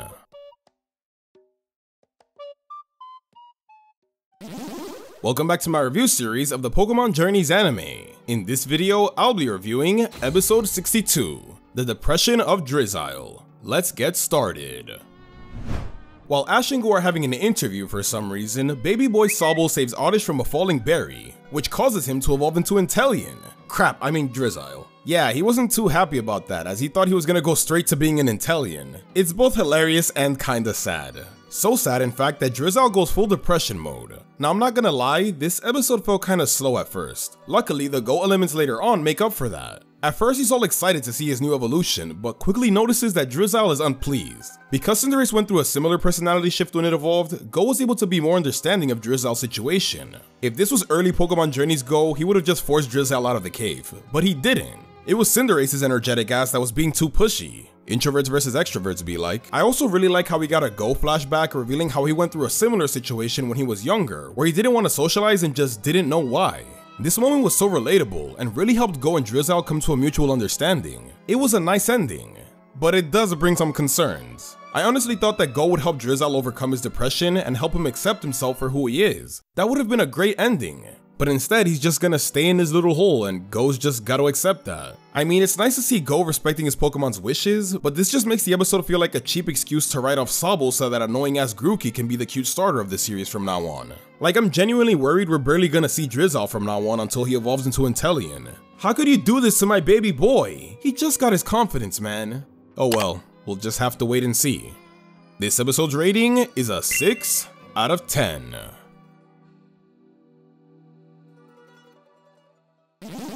Welcome back to my review series of the Pokemon Journeys anime. In this video, I'll be reviewing episode 63, Challenge, the Pokemon Marine Obstacle Course. Let's get started. While the boys are watching the Pokemon Marine athletic race, Chloe's Eevee gets inspired by a Vaporeon who's competing. Turns out it belongs to a trainer who's an old colleague of Krissa, so the gang decides to pay him a visit in the Hoenn region. Now, this was a pretty fun and harmless episode in my opinion. I like the little segment where the gang are training in preparation for the competition, and this is where we finally get to see Ash's Dracovish again. I know the spotlight of the episode is supposed to be on Chloe and Eevee, but for me, Dracovish stole the show. I found him hilarious here, especially when he's revealed that he sucks at swimming, but can run really fast underwater. I'm fast as fuck, boy. Still fast as fuck, boy. This episode also gives Ghost Dugong some time to shine again, which was great because we get to see him in full simping force. Like, the man is such a simp that he beats the shit out of this random Huntail just cause it has a thing with this Gorobus. Like, bro, she was never yours. Don't you think you're being a little too aggressive? It provided a comedic moment while also giving us the conflict of the episode, which Chloe helps resolve, along with the Vaporeon dude. In the end, Chloe's given a Water Stone to evolve her Eevee, and I like the moment they share where she chooses not to evolve and Chloe respects that. So all in all, even though nothing real major happens in this episode, it was still a decent progression towards Chloe and Eevee's development, with a few fun moments sprinkled throughout. But like I said, Dracovish was the true highlight for me today. Just kidding, it was the freaking preview. Did you see that preview? It was so good. My Journeys hype is at an all-time high now. Oh yeah, this episode's rating is a 6 out of 10. Now to watch that preview again. Welcome back to my review series of the Pokemon Journeys anime. In this video, I'll be reviewing episode 64, The Detested Absol. Let's get started. In this episode, Ash and Go receive a research request to investigate a mysterious Absol that is presumed to have caused the hot springs to dry up in Lava Ridge Town. This request was actually sent by Hoji, the dude Ash and Go battled in the Flute Cup, which was really cool. In my opinion, he's one of the best characters of the day introduced in Journeys, so I'm glad to see him back. Although, since he's back, he's not technically a character of the day anymore. You get the point. Now this is pretty much the same standard Absol plot we've seen before. Something bad is happening, the people want to kill Absol, but then turns out it was just a misunderstanding. I wasn't too big of a fan of the original episode done in AG because it had way too much exposition, and guess what? It happens here too. The episode does pick up later on though, and I actually like how they made Go really smart when it comes to figuring out the true threat and prevents the mountain from erupting, with the help of Ash, sorta. In the end, Go catches Absol in order to save it from the hot steam, which I thought was a cool moment, but was a little undeserved in my opinion. Go and Absol don't get much time to form some sort of connection, so when he catches it easily and then tries to release it, it comes off a little forced and cheesy when Absol decides it wants to stay. Like, get this wannabe Suicune scene out of here. But yeah, aside from that, it was a fine episode in my opinion. It was a nice reintroduction to the Absol lore, and it was just nice to see Hoji once again. I really hope he keeps returning, along with other cool Journeys characters. This episode's rating is a 7 out of 10.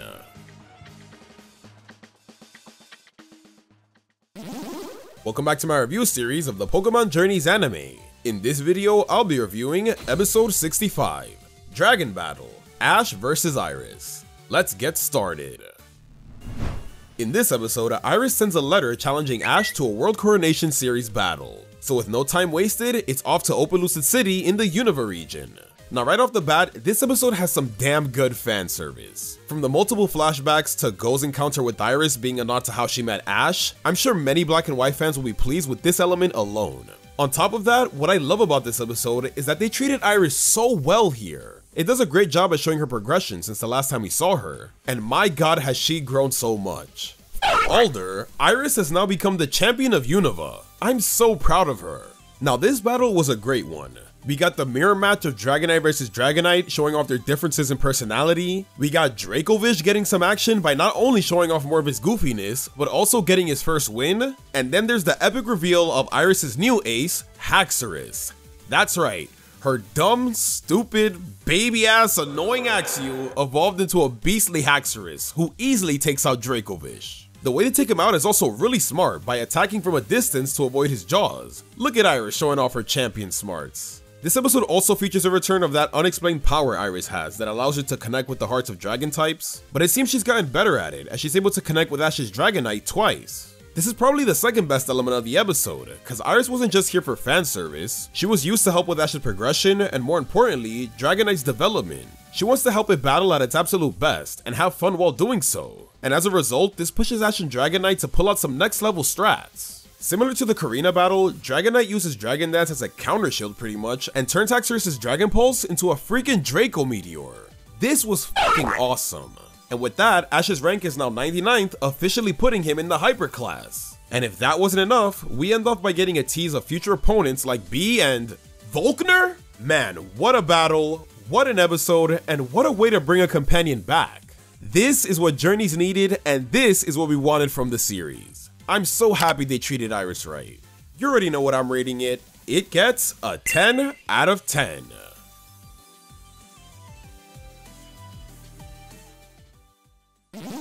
Welcome back to my review series of the Pokémon Journeys anime. In this video, I'll be reviewing episode 66, Flabebe's White Flower. Let's get started. In this episode, Ghost Flabebe all have a race for some reason and evolve as a result. Cool. Oops, did I say all of them? That's a lie, cause the white one didn't. Turns out one of its petals came off, which is why it missed out on the action. So Ash and Go head to the Kalos region in hopes of finding a new flower. Shit. So be honest, how many of you thought this would just be a repeat of the Bonnie and Flabebe filler episode from X and Y? I mean, the concept is the same, but the result was totally unexpected, in a good way. Not only was this an evolution episode, but a release episode as well, and man did they nail that moment. Although Ghost Flabebe rarely had screen time up until this point, this episode did a great job at showing the bond between it and Go and how much he cared for it. Seeing Flabebe struggle to be without its flower really made you feel bad for it, but thankfully Go was there every step of the way to help encourage and support it. It was wholesome. This makes the scene where they leave Floette a lot more emotional than it really should have been. The segment where they meet the Florges trainer was also a good way to set up and foreshadow Flabebe's release. Seeing Florges use grassy terrain to help the environment is what inspired Flabebe to do the same once it finds its flower. I also like the added touch of showing a completely different Flabebe choosing a flower as well, showing that Floette wasn't the only one who had struggles. It really justifies its reason to stay, as it now has the power to help other Flabebe that might need a flower someday. I guess the only downside to the episode is that the pacing was a bit slow when they were first searching for the flower, but it does pick up by the time we reach Florges, and the rest of the episode definitely makes up for that. Other than that though, this was a surprisingly good Go episode. This episode's rating is an 8 out of 10.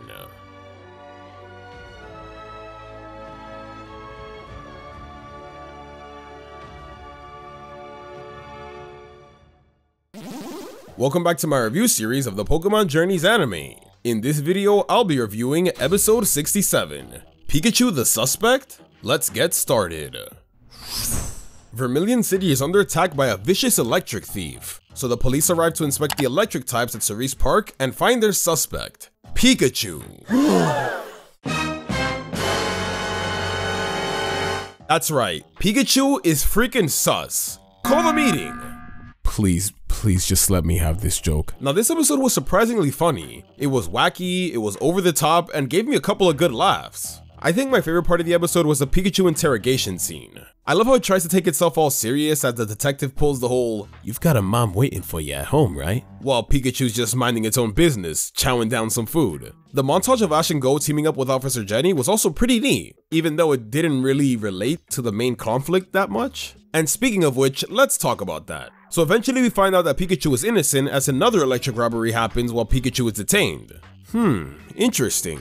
I wonder who it really is then. It's Team Rocket. Now don't get me wrong, I'm not mad that it's Team Rocket as it was pretty freaking obvious from the jump, and I actually enjoyed most of their scenes in the episode. What I have a problem with is the ending. Turns out Team Rocket have been stealing electricity this whole time to feed Morpeko, except that it doesn't eat electricity. Like, are you kidding me? This makes their plan feel like a huge waste of time, which in turn makes the episode's plot a huge waste of time as they're the ones who caused it. I would have literally taken any other ending just as long as their reason for stealing the electricity made sense. But no, it's just one huge punchline that didn't really land well for me. Aside from that dumb ending though, everything else was pretty enjoyable. It gave me original series Kanto filler vibes. But just like original series filler, Team Rocket were the worst part. Why am I not surprised? This episode's rating is a 5 out of 10.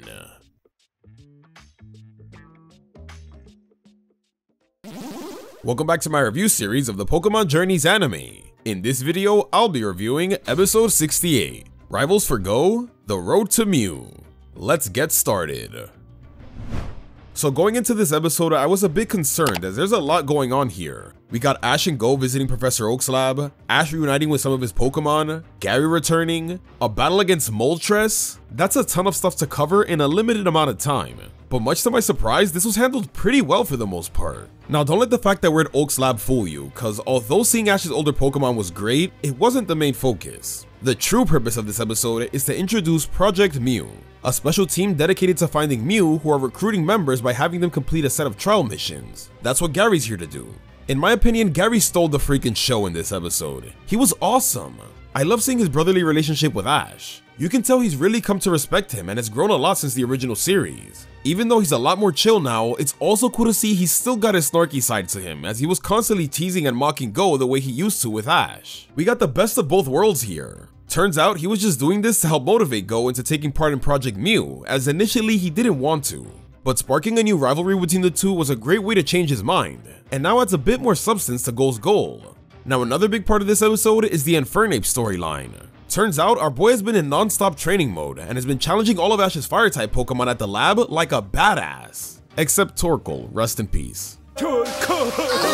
He still wanted a greater challenge however, and this is where Moltres comes into play. This was a really cool way to intertwine Ash and Gary's goal for the episode. Seeing Ash command Infernape once again was so freaking awesome. I loved it. Unfortunately, his battle with Moltres doesn't last that long. Kind of a bummer considering they built up Infernape's whole plot for the episode, only for Gary to steal the spotlight. But I'm not gonna lie, Gary's battle against Moltres made up for that. The dude carries. Great to see he still has his battle skills. All in all, this was not only an awesome introduction to Project Mew, but an epic reintroduction for Gary Oak. We even got lots of callbacks and fanservice moments that made for some great continuity. That was so cool. Like seriously, we even got to see who? This episode's rating is a 9 out of 10.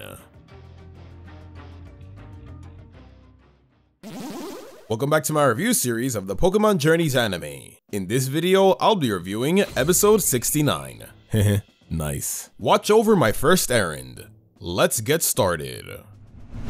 While the gang is running an errand for Professor Cerise at the Pokemon Center, Grookey and Eevee are being the annoying little shits that they are. This causes Go and Chloe to have an argument about which one is better. In order to settle this debate and prove that these Pokemon are mature, the gang decides it's a good idea to let Grookey and Eevee finish the errand themselves. Haha, yay! So if the premise of two Pokemon running errands sounds familiar to you, it's cause the same sort of thing was done in XY. That episode wasn't anything special, so I don't know why they wanted to repeat it here, but oh well. For the most part, the episode is exactly what you'd expect. Grookey and Eevee shenanigans. Pretty straightforward and predictable, to be honest, but at least it did give me a few laughs here and there. A scene that was a lot funnier than it needed to be was the ending when Grookey gives it its absolute all to walk like 3 feet. Why is this so dramatic? Are you good, man? Some other standout scenes were the parts where Ash tries to keep Grookey and Eevee on track by getting the help of some of his Pokemon. Like when he uses Gengar, nice to see you by the way, to scare them out of the alley, or Camon to protect them from Pelipper. These were very quick moments, but it was still nice to see them. Speaking of Pelipper though, that's another plotline of the episode. Team Rocket are in the mood for some ice cream this episode, so they sent dumbass Pelipper on an errand run as well. Whoa, what a coincidence. Surprisingly, they didn't annoy me that much this episode, they were just kinda there. The only exception being when they did that one bit where they sell ice cream to Pelipper so he can bring it back to them. So like, what was the point? That was dumb. And after all that trouble, Morpeko just eats the ice cream. Not gonna lie, that was hilarious. They deserve that. So all in all, this episode has its fair share of enjoyable moments scattered throughout, but that still doesn't change the fact that it was kinda mediocre. This episode's rating is a 4 out of 10.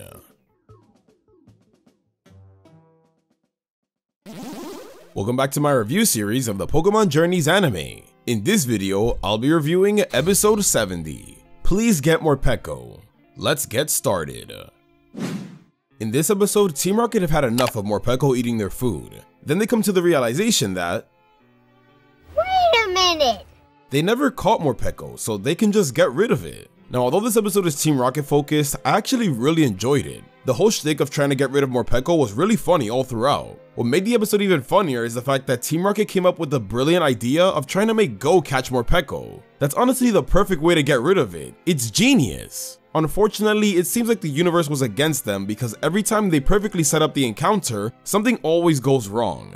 Now, what truly made this episode is the fact that Team Rocket have finally caught Morpeko as an official team member. You see, the biggest problem with them this series is their annoying ass gacha machine. Since they're pulling out random Pokemon all the time, we don't really get to see them bond with them like in past series. That's one of their best qualities that we're losing here. But finally, it looks like we're getting some of that again, and from the best Team Rocket member nonetheless. The capture was set up pretty nicely cause from the beginning, James felt kinda bad for trying to get rid of Morpeko. It also didn't help that full belly Morpeko was actually really nice and cute. If you notice actually, all throughout the episode, whenever Morpeko wasn't hungry, it was always trying to be with Team Rocket because it's gotten used to them, and James notices that. So what we get is a really nice moment when James finally decides to catch it. I loved it. I also like how when they tried to use the dumbass gacha and pulled out shitty Pokemon, Morpeko ended up outperforming those two. It's almost as if this episode was showing Team Rocket that they'll be better off without the gacha. So all in all, this was a great episode that reminds us of the best Team Rocket has to offer. I really hope they continue with this. This episode's rating is an 8 out of 10. Welcome back to my review series of the Pokémon Journeys anime. In this video, I'll be reviewing episode 71. Let's go! Project Mew. Let's get started. In this episode, the time has come for Go to take on the Project Mew entry challenge, and this is a pretty good first impression if I do say so myself. Here we meet the leader, Professor Horika, and Asai, who breaks down how the trials are going to work. The goal is to assemble a team of 5 trainers called Chasers who will go out in search of Mew. So the trainers who complete the most trials are the ones who will make it into the expedition. Now Go's first trial is to catch an Alolan Ninetales so that they can take it back to its home in Alola. Turns out though, this wasn't even a real trial, but in fact, a test to see if Go was even good enough to attempt the trials, which is pretty insane. Still, even though this was just practice, Go does pretty well for himself here. One of the big complaints with Go is that he catches Pokemon too easily, so seeing him struggle and trying to come up with a solution is always welcomed. Because this Ninetales was stolen from its home by Pokemon hunters, it was more hostile, but it's Go's compassion and willingness to help that allowed him to get through and catch it. Very Ash-like. During this trial, we also meet Tsurugi, who like Asai is an already accepted chaser. Based off this episode, he seems like your stereotypical jerk rival, like Paul or Gary! Yeah! Oh! I don't know, to me it seems a little redundant to give Go another jerk rival when he already has Gary, but let's see how this plays out. It seems like he was here to observe Go and see if he was really up to the task. Later on in the episode, the gang encounters Regice, which is extremely random, but I guess this was done so that Tsurugi can show off his strength by one-shotting it with his Urshifu. Now, although this was really cool, this was also really short, so like, did it really need to be a part of this episode? This could have honestly been its own mission, but oh well. Aside from that though, all in all, this episode was a good introduction to Go's Project Mew trials. Can't wait for the next one. This episode's rating is a 7 out of 10.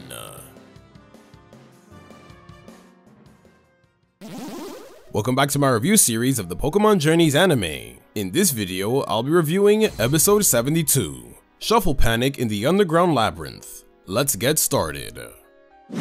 Now this is your pretty standard mix-up episode, where Ash and the gang get mixed up with Team Rocket and they gotta reunite with their Pokémon. What really sells it are the unique combinations of groups we get here. Starting with the meh ones, we have Ash and Morpeko. It's a unique combo and it's pretty funny to see them fight over food, but then you realize they've just been in the same spot doing the same thing for the whole episode. It gets old really fast. Then there's Jesse and James with Eevee, where they try to recruit it as a member, cause Eevee's dumb like that. I'm kinda disappointed cause when we usually get these mix-up episodes, it's cool to see Team Rocket members with some of Ash's crew. But here Jesse and James are together, I feel like it would have been way better off to have one of them be with Go. But speaking of which, at least Go's interaction with Pikachu was actually pretty interesting as well. Here we see Go try to command Pikachu, but it doesn't really work out because Pikachu's used to Ash's battle style and, you know, listening to Ash. We get a great moment where they both work together to take down a Seismitoad, and I really wish Go caught it, but he gets away. Instead, he just catches a random ass Durant, but I feel like getting the Seismitoad after the battle would have been way more satisfying, but whatever. And then we get to the best combination, Chloe and Meowth. Now what's funny about this interaction is that Meowth starts to notice how nice Chloe is, so he basically becomes a big simp for her. It's so crazy and ridiculous to the point where Meowth is even willing to leave Team Rocket and have Chloe catch him. That's how far he's willing to simp for her. In the end, Meowth is ready to profess his love for Chloe, but accidentally does it to Jesse and James, which is a funny way to have them make up because they had a little bit of a skirmish earlier. So all in all, this episode was basically an amalgamation of similar plots we've seen before in the anime. It's very predictable and I kinda wish they got a bit more creative with the groups, but at least we got some good Chloe and Meowth time, I guess. Oh yeah, there was also Grookey who was alone for like the whole episode until they got mixed up with Wobbuffet. That was dumb. This episode's rating is a 5 out of 10. Welcome back to my review series of the Pokémon Journeys anime. In this video, I'll be reviewing episode 73, Commander Pikachu. Head forth, Phalanx. Let's get started. In this episode, Ash and Go return to the Galar region to research the Pokemon Phalanx. After a little scuffle with one, the leader Phalanx gets separated from its troops. So while Go tries to find it, the Phalanx troops choose Pikachu as their new leader. Now the whole Phalanx section of the episode was pretty enjoyable, not gonna lie. Seeing Go teach the leader Phalanx how to be a proper captain with the help of his Pokemon was fun. It was a great way for them to form a bond. And it was also funny how the troops kept following Pikachu as well. Eventually, Ash and Go encounter a wild Ice-Q, and Phalanx decides to have a battle with it. This is where it gets to show off everything it learned from Go and be a true leader in battle. And it looks like it all worked out. Now actually, let's address that Ice-Q for a second, cause the other subplot of the episode is that Ice-Q gets lost and for more than half of the episode the dude is just wandering around. I guess the battle was meant to be the payoff of it all as both episode plots come together here, but it still feels extremely random. Felt like they just slapped Ice-Q in this episode for the sake of it. Like, did it really need to be a part of the episode? Phalanx could have just battled Ash or Go. Going back to Phalanx though, they decide they want to stay with Go after receiving all that help with their teamwork. Makes sense. This was a good Go capture in my opinion. He earned it. I will say though, it is kinda weird that he didn't try to immediately catch it like he usually does with new Pokemon. I mean, he literally does this with a Galarian Stunfisk in the same episode. But all in all, this episode was alright. I just wish they did a bit more with Ice-Q. He was really random. This episode's rating is a 5 out of 10. Welcome back to my review series of the Pokémon Journeys anime. In this video, I'll be reviewing episode 74, Darkrai, A Midsummer Night's Dream. Let's get started. In this episode, the Matori Matrix are after Cresselia, which causes Darkrai to leave New Moon Island. Because of this, many people are exposed to Darkrai's nightmares, so Ash and Go return to the Sinnoh region to investigate. Now this was a pretty solid setup episode. Because of how it starts, you're led to believe that it's another Ash and Go adventure, but Chloe's the one who truly gets the spotlight. Turns out her family was planning on having a summer vacation, but it got cancelled. So Chloe decides to travel to the Sinnoh region on her own. I really like this, cause it's like Chloe's finally going on her own Pokemon journey. Kinda reminded me of Dawn when she first started her journey, which was 100% intentional cause this episode brings Best Girl Dawn back. They're actually both headed to Eterna City's Pokemon contest. Dawn is competing while Chloe wants to spectate, so the two girls decide to travel together. Now some might not like that Ash didn't get to reunite with Dawn in this episode, but honestly I was okay with that. For one, Chloe didn't get to meet the Alola gang or Iris when they first returned, so this was finally her chance to interact with a companion. And it was great.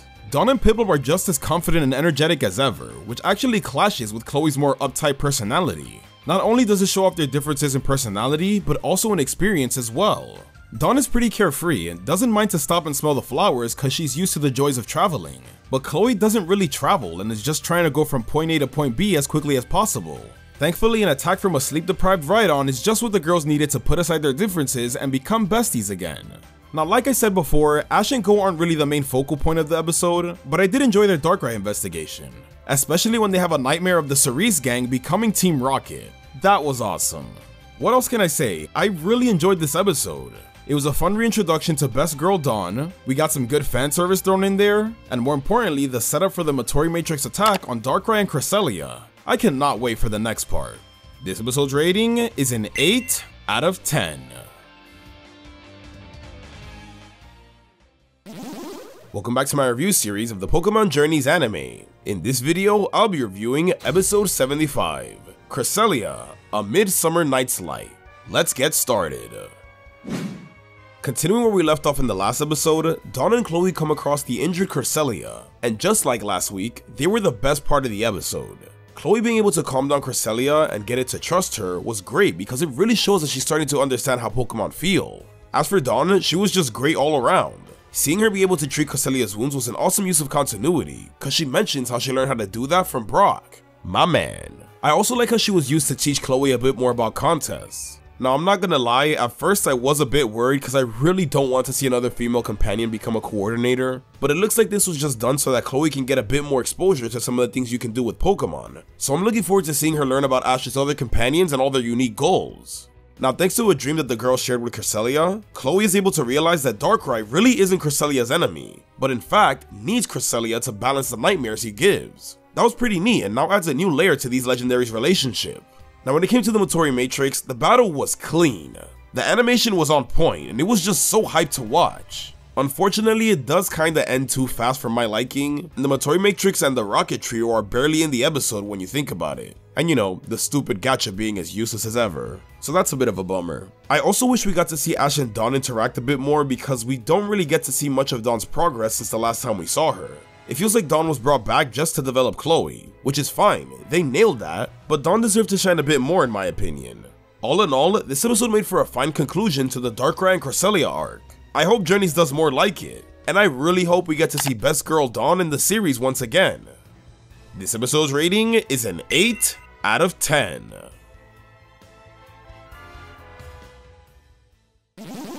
Welcome back to my review series of the Pokémon Journeys anime. In this video, I'll be reviewing episode 76, Full Power, Alola Desert Island Race. Let's get started. In this episode, Ash and Go return to Alola to compete in a Pokemon catching race. It's perfect for Go. It's here where they meet the Full Power brothers, who are Ash Ketchum fanboys thanks to his Alola League win. It's so great to see Ash finally getting recognized as Alola's champion. The Full Power brothers are a great addition to the episode. I love how energetic they are and how much they want to impress their hero. The whole Champion Ash thing was handled pretty well in my opinion, as it wasn't just a throwaway line for the sake of having some Sun and Moon continuity. Ash's Alola experience was an integral part of the episode. All throughout, the Full Power brothers are trying to show off their Z move, but just can't get it right. But it's thanks to Ash that they're able to do so. He explains how they need to be in sync with their Pokemon in order for it to work. And what do you know, they actually pull it off by the end. The continuity is even useful during the minor details, like when Go needed to catch a Passimian, so Ash and Pikachu decide to play catch with a berry in order to lure them out. Nice reference to the Passimian episode. that was banned. Team Rocket are in this episode as well, and this is their first return to Alola. I like how being back in Alola made them reminisce about their Pokemon. This is later paid off when their blast off at the end of the episode lands them right at their old hideout, where they get a brief yet touching reunion with their Pokemon. Please take them back. One last minor detail I want to shout out the episode for is that it gave Lucario a bit of shine. About freaking time. I thought it was so cool to see it use its aura to find Goa Bruxish, which he battled by the way. All in all, I really enjoyed this episode. Not only did it give Go a fun way to catch some more Pokemon, but it finally gave Alola champion Ash the recognition he deserved. Great way to build him up considering his next big battle is revealed to be against Volkner. And yes, I am hyped for that one. This episode's rating is an 8 out of 10. Welcome back to my review series of the Pokémon Journeys anime. In this video, I'll be reviewing episode 77, Super Electromagnetic Hyperclass Battle. Let's get started. Coming off of last episode's revelation, we now enter Ash's first Hyperclass battle in the PWC. It's Volkner, Sinnoh's strongest gym leader, against Ash, the champion of Alola. Well, okay. Now what I love about this episode is that unlike past Journeys battles where it doesn't start till like halfway through the episode, Ash vs Volkner wastes no time and gets right to it from the beginning. Because of this, nothing felt rushed and we got to enjoy every moment of the battle. Well, except Gengar losing. Looks like he's officially the Torterra of this series. At the very least, he did put in some work in the beginning, but man is he getting done dirty by not getting a win. Although Gengar got shafted, the bright side is that we got to see lots more Lucario here, as he hasn't really had an official battle since B. Now this is what I wanted to see from Lucario. The best part of the episode for me though, had to be the man Volkner. He was an absolute threat in this episode, and is really backing up his title as strongest Sinnoh gym leader. Unlike his gym battle with Ash, here in the PWC, Volkner can actually switch his Pokemon, which made the battle even more challenging for Ash. The dude had the perfect switch for everything and was low-key destroying Ash. Like seriously, he doesn't get his first win till like 13 minutes into the episode. It was definitely an uphill battle. The cherry on top is Ash finishing things off with 10 million volt Thunderbolt. What a way to cement his Alola champion status. Now as cool as that was, I can kinda see it being controversial considering it shouldn't affect Electivire thanks to its motor drive ability. But I guess this is another one of those moments where you can't really focus too much on game logic or it'll ruin your enjoyment of the battle. This is a move that was strong enough to defeat the legendary Tapu Koko, so I guess the logic here is that it was too strong for Electivire to absorb. Aside from that iffy ending though, this was a good battle. I had a lot of fun watching it. And if that wasn't enough, the episode ends with the reveal that Cynthia is in the Master Class. Hell freaking yes! The PWC is really heating up now. This episode's rating is a 9 out of 10. Welcome back to my review series of the Pokémon Journeys anime. In this video, I'll be reviewing episode 78, the Targeted Cerise Laboratory. Let's get started.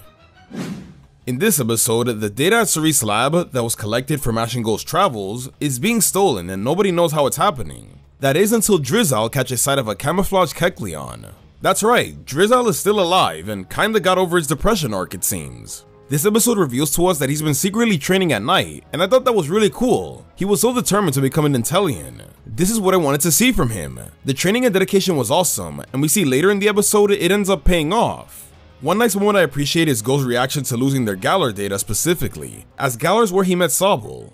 To him it wasn't just data, it's also the memories and experiences he's had with Ash. And this is a nice way of Drizzle knowing how important he is to Go, if all their previous interactions weren't enough I guess. Eventually, we find out that the true culprit is an evil Sophocles, who was just a Cerise fanboy all along. It's in this final confrontation where we really get to see Drizzle in action. I love the confidence he shows here. Eventually, he gets into some trouble, but instead of crying about it like he would if he were a Sobble, he toughens up and finally evolves into an Intellion. This was so damn awesome. All in all, this was a great Drizzle episode that really showed his maturity and proved that he was ready to evolve. However, although I enjoyed the episode on its own, I do have a big problem when it comes to its placement in the series. Literally, my biggest worry for Drizzle came true. They evolved Sobble, shoved it into a cave so that Grookey could take the spotlight for a while, then brought it back to evolve with zero development. That's annoying. Yeah, this episode showed that Drizzle was probably training all this time, but don't you think it would have been better if we got more glimpses of that in prior episodes leading up to this one? Drizzle's been gone for 16 episodes, with only a brief cameo in the Morpeko episode to remind us of his existence. That is some shitty ass treatment right there. So because of that, this episode's rating is a 5 out of 10.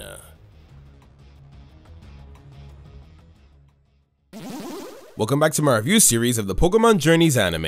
In this video, I'll be reviewing episode 79, Moon and Sun, Chloe and Haruhi. Let's get started. In this episode, the gang visits the Johto region to check out the Eclipse Castle, which is home to an Umbreon and Espeon, a great opportunity for Chloe and Eevee to see some more evolutions. It's here where we meet Haruhi, who is the soon-to-be lord of the castle and ends up being a Chloe lookalike. Now you'd think they'd do something interesting since, you know, it's a lookalike of a main character, but they don't really do too much with the concept, which is kind of weird to me. When you think about it, the only thing they really did was the quick switcheroo right after they meet each other to kind of throw off Ash and Go, and that's pretty much it. And then there's that one moment where, you know, the antagonist of the episode confuses Chloe for Haruhi. I don't know, I just felt like it was kind of weak and kind of a waste to do this whole doppelganger plotline. Like seriously, what was the point of making her look like Chloe if they weren't gonna do much with it? Oh, I get it, cause the whole thing is that Chloe has an Eevee, Haruhi used to have Eevees, Haruhi's Eevees evolved when they felt like it, and Chloe's letting Eevee evolve when it feels like it, so you know, trying to find a way to connect the two.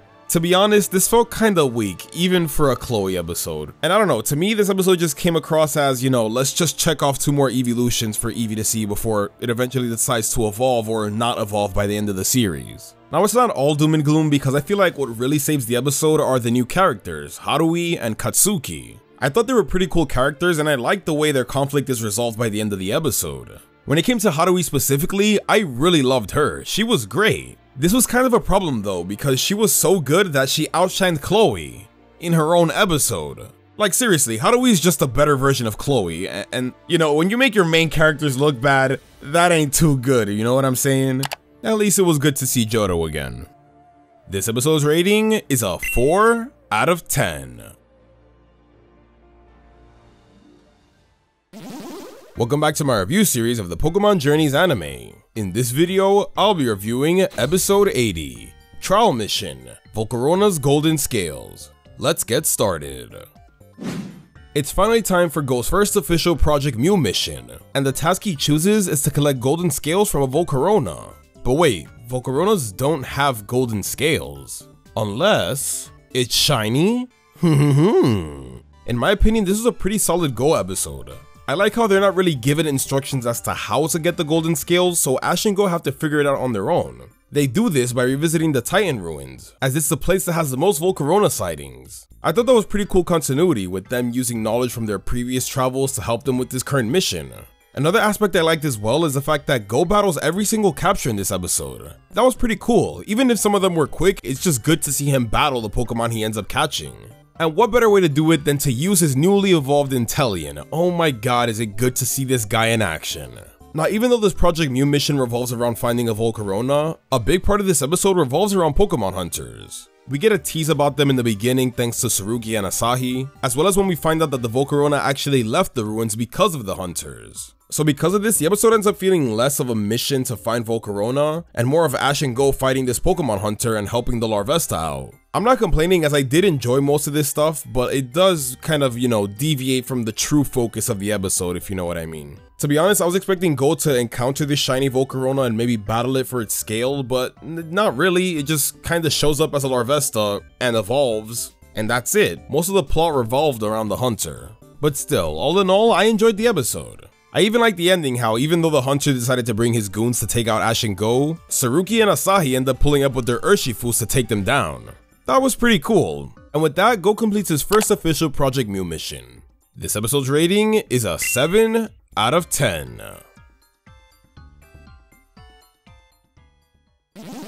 Welcome back to my review series of the Pokémon Journeys anime. In this video, I'll be reviewing episode 81, Clash Blue Pokemania.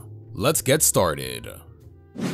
Similar to last week, this episode features another shiny Pokemon, Shiny Voltorb. And I kid you not, less than 1 minute into the episode, Go catches it. Oh no. Not unlike most Go haters who hate him just for existing, I don't hate that he caught the shiny Voltorb, but I do hate how it was handled. This is Go's first shiny Pokemon, and it was handled so nonchalantly. Right away, this should raise some red flags. Or more like blue flags when it came to this episode. Cause you see, although they could have made Go catching his first shiny a big deal, especially since this is the first time a main character caught a shiny since Ash's Noctowl, they didn't make it a big deal. Instead, the shiny Voltorb is just a plot device to bring out the true focus of this episode, this weird dude who has a fetish for blue Pokemon that ends up inviting Ash and the gang to these blue Pokemon activity thing. As the episode goes on, Go's Voltorb slowly starts to fade into the background until it's completely gone and irrelevant by the second half. I do not believe this shit. So yeah, if it wasn't obvious, I didn't like this episode. The character of the day was annoying, his rival was even more annoying, Ash, Go, and Chloe are treated like background characters and literally do nothing for the whole episode, and Team Rocket were just cringe. To be honest, this episode just felt like a dumb excuse to show off a bunch of blue Pokemon that haven't appeared in the anime for a while. And although we did get to see a Frogadier, that does not save this episode by a long shot. Do yourself a favor and just skip this episode. It's not worth the watch. This episode's rating is a 1 out of 10. Welcome back to my review series of the Pokémon Journeys anime. In this video, I'll be reviewing episode 82, Alcremie Sweet Battle. Let's get started. In this episode, Opal invites Ash and Go to a special tournament she's hosting at her gym, and Chloe wants to join along as well. What has Ash really excited about this tournament is the fact that Leon is participating as well. So finally, Ash can finally battle Leon once again. Oh, it's just a baking competition. Now, to be honest, this was actually a pretty fun episode. I'm not even mad that it wasn't an actual tournament. To be honest, I'm just glad we get to see some Galar characters again. For instance, Opal was kind of irrelevant in the episode she debuted in, but here she was actually pretty fun. Shout out to Leon and Raihan as well, because this is really the first time we get to see them outside of a battle setting, and it was really cool to just see them in a more casual light. Raihan specifically was really funny to see because he clearly doesn't want to be there, but because Leon is taking this seriously, he feels like he should do as well, so it's really cool to see that he's always being competitive with Leon. I also really like how this episode shows that Ash is low-key fanboying over Leon. He's really excited to battle him, and then he's kind of disappointed when he finds out he doesn't get to, but seeing Leon take this seriously actually influences him to participate and, you know, actually try his best. The whole baking portion was really fun. It involves the gang using these different forms of Alcremie that they each chose. Go, however, uses an Alcremie that he caught. It's really cool because he actually catches it as a Milcery, but then after giving it a topping and, you know, spinning it around because he's so happy about his new capture, it ends up evolving. It's a really fun and clever way to show off its evolution mechanic. In the end, once all the cakes are done, only one can be the winner. And surprisingly, it's the worst one. Well, actually the second worst, because Grookey ate Go's. The worst one was Ash, but according to Opal, it's the best tasting one, so she challenges him to a battle to get a bit more understanding of him. Now this was actually a pleasant surprise. Shit really gets serious when Opal decides to Gigantamax her Alcremie.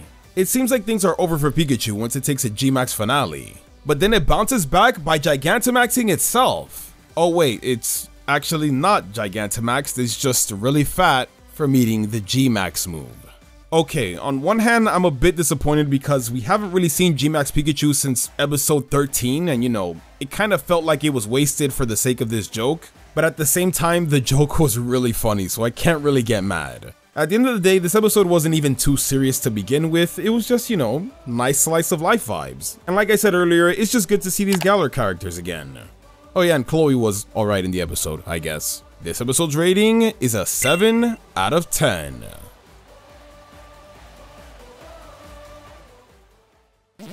Welcome back to my review series of the Pokémon Journeys anime. In this video, I'll be reviewing episode 83, The Cleffa That Became a Star. Let's get started. In this episode, a town in the Johto region mysteriously turns to night in the middle of the day, so Ash and Go head over there to investigate. And it's in this town where the boys run into best champion Cynthia. It's so great to see her again, and I must say, she looks so good in the Journeys art style. When it came to the main plot of the episode, I was surprised with how much it hit me in the feels by the end. Turns out the infinite night was caused by a group of unknown who granted this little girl's wish to see the stars, because her Cleffa died and her mom said it turned into a star. Oh my god. I was not expecting the episode to be this sad. When Ash and Go try to convince her to end the infinite night, she refuses, which causes the unknown to attack with these illusion copies. Very similar vibes to movie 3.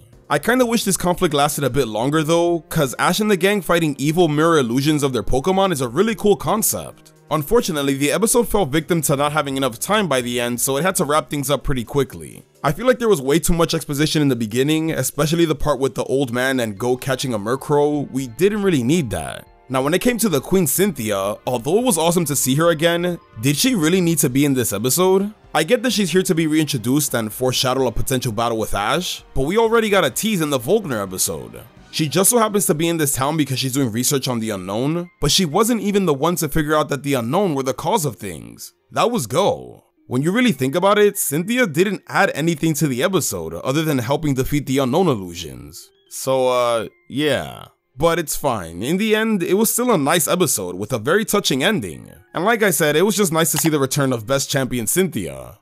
This episode's rating is a 6 out of 10.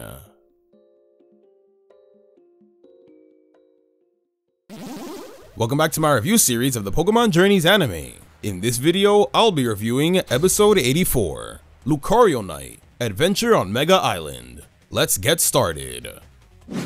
In this episode, Ash and Go are in Chalor City once again to visit Karina. The reason is because Ash wants to get a keystone to Mega Evolve his Lucario. I love this because instead of Karina just randomly giving it to Ash, he's the one going out of his way to get it so that he can be much stronger for his upcoming Ultra Class battles. Look at Ash being all smart and thinking ahead. And oh my god, is it so satisfying to see Ash wear gloves again. The next step is to find the Lucario Knight, and luckily, Lucario's able to sense one on Mega Island once Ash puts on his Mega Gloves. In my opinion, this was the best aspect of the episode. It did such a great job at showing the bond between Ash and Lucario, proving that they are ready to utilize Mega Evolution. Unlike Karina and her Lucario, whose bonds were formed by growing up close to each other, Ash and his Lucario are bonded by their aura. Here we get the typical Pokemon scenario of the gang splitting up, but what makes it work particularly well in this episode is that it gives Ash and Lucario a chance to find each other through their aura. It's to be expected from Lucario, but seeing Ash do it as well was really awesome. Big bond phenomenon energy if you ask me. One thing I didn't really like though was the Ash vs Gherkin battle at the end though, if you even want to consider that as a battle. It was cool to see him put Ash through one last trial before letting him have the Mega Stone, especially since he's the Mega Evolution guru, but the battle was kinda lackluster in my opinion. His Mega Alakazam was just floating the Mega Stone behind him and Lucario just had to get past him. Yeah, that didn't really seem like much of a challenge. All in all though, I really enjoyed this episode. We've been waiting to see Ash possess Mega Evolution since XY, and now he's finally got it. Perfect timing too, as it's revealed that his next opponent is B. Oh yeah, and although she didn't really do much, it was nice to see Karina travel with Ash once again. This episode's rating is an 8 out of 10.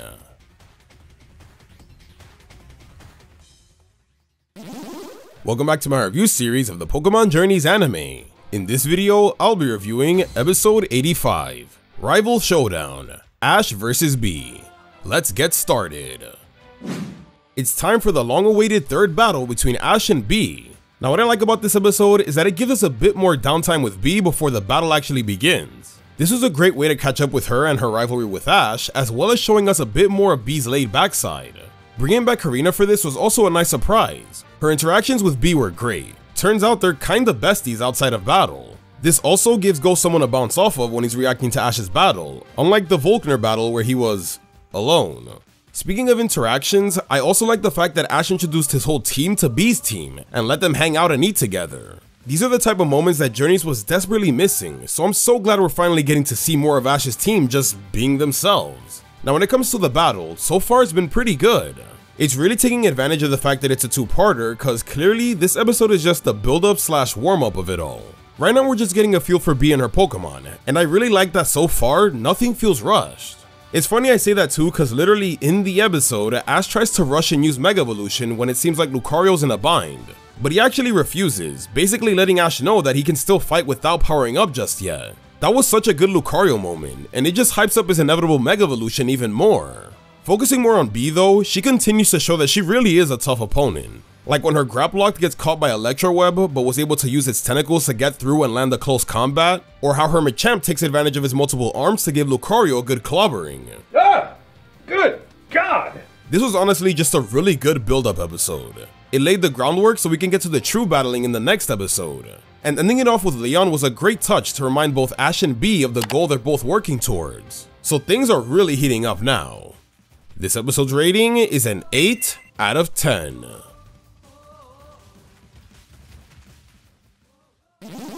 Welcome back to my review series of the Pokémon Journeys anime. In this video, I'll be reviewing episode 86, Mega Evolution vs Gigantamax. Let's get started.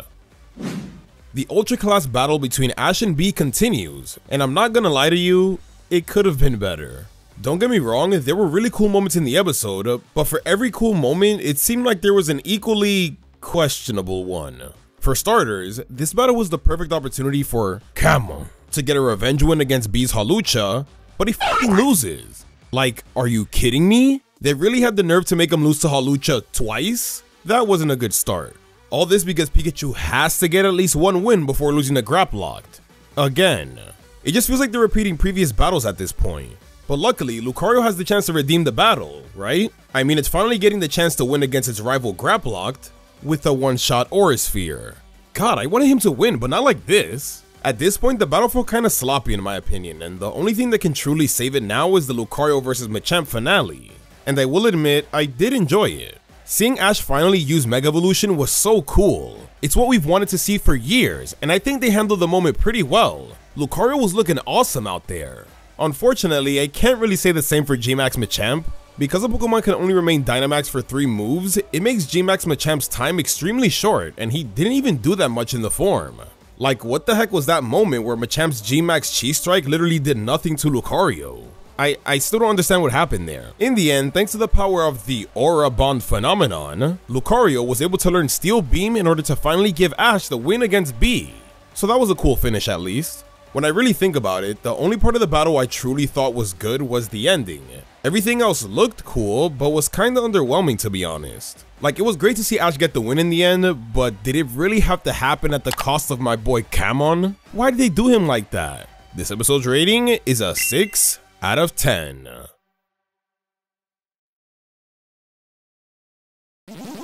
Welcome back to my review series of the Pokémon Journeys anime. In this video, I'll be reviewing episode 87, the Ice Queen and Glaceon. Let's get started.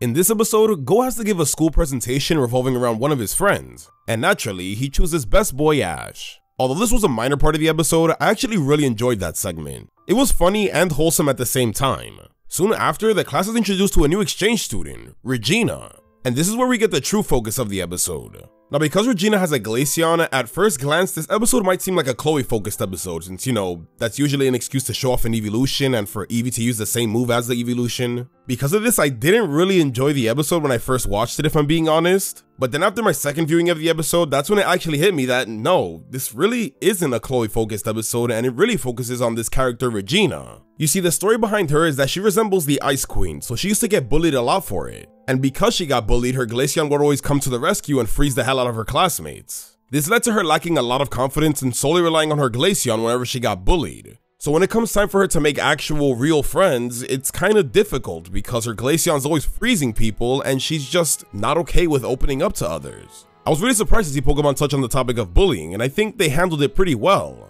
Like I mentioned before, Chloe's in this episode and she was actually really good. The whole time she's just being very nice to Regina and trying to get to know her, trying to befriend her. I really like that, especially when you consider how antisocial she was with Ash in the beginning of the series. Like, you really do get to see her change here. I also like that the episode touches on the fact that because Regina relied so much on her Glaceon, it actually led to Glaceon exhausting itself from always freezing people that seemed like a threat to her. So I feel like that's what really helped Regina kind of break out of her shell. She realized she was relying too much on her Pokemon. She needed to find her own strength to defend herself and to stand up to any bullies that were gonna make fun of her. I really like the moment in the end where she apologizes to the entire class, and you know, she makes up for it by giving them this nice winter wonderland.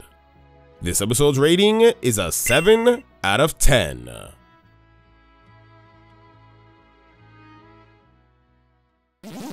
Welcome back to my review series of the Pokémon Journeys anime. In this video, I'll be reviewing episode 88, Trial Mission, the Deep Sea Diver Research Team. Let's get started. It's time for another Project Mew mission, and Go chooses to take on the challenge of catching a wild Kingdra. So our boys head to the Hoenn region in search of one, and it's here where we get the return of Elite Four Drake. Finally, actual advanced generation continuity. That isn't just Corphish is back. Having Drake back was such a cool element of the episode. I know some people might be bummed out that he isn't here to battle Ash, but if I'm being honest, I didn't really mind. I thought it was really cool how they were able to incorporate his sailor and treasure hunting background to help with Go's mission. You see, now this is how you make excellent use of a returning character. Not everyone has to return just to battle Ash again. When it came to the search for Kingdra, I thought it was really fun. This is yet another episode where Go gets to flex that big brain of his. I thought it was really nice how Go was able to befriend the Seadra, which helped lead him to the Kingdra that he wanted. Although I didn't really like the way he caught that Sharpedo, but it was a really quick moment, so whatever. I also like the fact that he took into consideration the fact that it said that when a Kingdra and a Dragonite meet, they're destined to battle. So what does Go do? He plays a clip of Ash's Dragonite to help bait the Kingdra. Like I said, this is big brain Go at his finest. He even has an awesome battle with Kingdra in the end where he has to use Inteleon's snipe shot to help make the capture, cause you know, he can't throw Pokeballs underwater. This was just so cool. It's also kind of revealed that Go has been training Inteleon off screen cause the man whips out the move Liquidation, which, yes, I will admit that was really cool, but I kinda wish we had more build up or actually saw the training. You know, typical Journeys problem, just throw everything in off screen land. Also in the end, we get to see Tsurugi and Asahi take on Regirock, but like, who cares? That was like 2 seconds. But yeah, all in all, this was a really fun Project Mew mission. Go was awesome in the episode all the way through, and having Drake here was just so perfect. It really added to the mission. This episode's rating is an 8 out of 10. Welcome back to my review series of the Pokémon Journeys anime. In this video, I'll be reviewing episode 89, Dialga and Palkia, the Space-Time Cataclysm. Let's get started. In this episode, Dawn's Piplup gets taken away by another Dawn? What is this, XY? So she calls the Journeys gang to help her out. Now right away, one of the best things about this episode is the fact that the main characters have to try to figure out what's going on. The only real thing they can go off of is the fact that this other Dawn came through a portal of some sort, which actually leads to Ash mentioning the possibility of it being an Ultra Wormhole. That's some nice continuity right there. I feel like past continuity is what really adds to this episode. Of course, thanks to the beginning portion, we know that it's because of Dialga and Palkia, but Ash and the gang don't know that. But because of Ash and Dawn's previous experience with Dialga and Palkia, they're pretty much able to realize that if a Pokemon was the cause of this phenomenon, they are the most likely candidates. Although the main characters haven't put all the pieces together yet, we do kinda know that this alternate universe version of Team Rocket are also the cause of this as well. And I'm not gonna lie, I think they're really cool. At first I was a bit skeptical cause, you know, I don't really like Team Rocket, but I feel like having the OG Team Rocket get beaten so easily only to have these alternate badass versions of themselves come right after was actually really genius. They give me early Black and White Team Rocket vibes. They're serious as hell and even hold their own against Cynthia, who's in this episode by the way, very nice touch. I really hope she gets to do more in the next episode. Now when it comes to alternate universe Dawn, it's actually kind of dark and sad with her story. Turns out because of this Dialga and Palkia conflict, it's causing these Pokemon from this alternate universe to kind of regress back in time to their pre-evolutions until they're eggs. That's kinda dark. Dawn's Pokemon were pretty much sent back to when they were unborn. This actually adds a bit more stakes to the conflict because early in the episode, Dawn and Go travel to this universe, and then in the end, Ash and Chloe are in this universe as well now. So if they don't solve this fast enough, their Pokemon are gonna end up suffering the same fate. So all in all, I think this was a really great setup episode. It has me so invested in this storyline and I can't wait to see where it goes in the next episode. And yes, ending it off with Ash meeting an alternate universe version of himself was a very nice cliffhanger. This episode's rating is an 8 out of 10. Welcome back to my review series of the Pokémon Journeys anime. In this video, I'll be reviewing episode 90, Dialga and Palkia, the Space-Time Showdown. Let's get started. Continuing from the last episode, Ash and the gang are in the alternate universe where they're trying to recover their Pokemon from AU Team Rocket, while also trying to stop this space-time anomaly. I think the episode handled the overall conflict pretty well. Everyone's Pokemon is regressing back to their younger stages, which adds a real sense of urgency. Although this is meant to be a dire situation, I really enjoyed seeing everyone's pre-evolved states. Some highlights include seeing Gengar as a Haunter, nice throwback to Kanto, Snurse becoming a Raboot, and Scorbunny again, man did I miss them, Wobbuffet becoming a Wynot, Meowth forgetting how to speak, and the biggest one, Pikachu becoming a Pichu again. Look at him, he's so adorable. And useless. The climax takes place in Dialga and Palkia's dimension, and it's here where we get the final battle against AU Team Rocket. It was awesome. The music and animation were on point here, and the gang are even accompanied by their alternate versions, so you know, double the action. Hands down, my favorite moment is seeing AU Ash use his ace Infernape. Although it's not the Infernape we're used to, it's still cool to see them find some kind of way to include him, even if it wasn't long. In the end, everyone's Pokemon turns into eggs, so their only chance of stopping Dialga and Palkia was to pray to Arceus. That's right, they all prayed to the literal god Pokemon to save the day. Not the ending I was expecting, but satisfying nonetheless. Maybe it's a tease for a potential Legends Arceus plot? So all in all, I really enjoyed this episode. I thought the main conflict was engaging, it was fun to see everyone's alternate universe counterparts and their slight differences. Huge shout out to AU Chloe, she's like a super smart hacker, she's awesome. Can we keep her instead of the original? And I even thought AU Team Rocket was pretty cool and had a solid plan. I do have one minor nitpick though.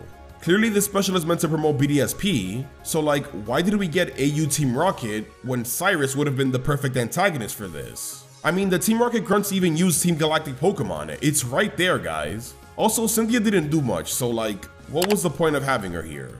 Oh, that's right. This episode's rating is an 8 out of 10.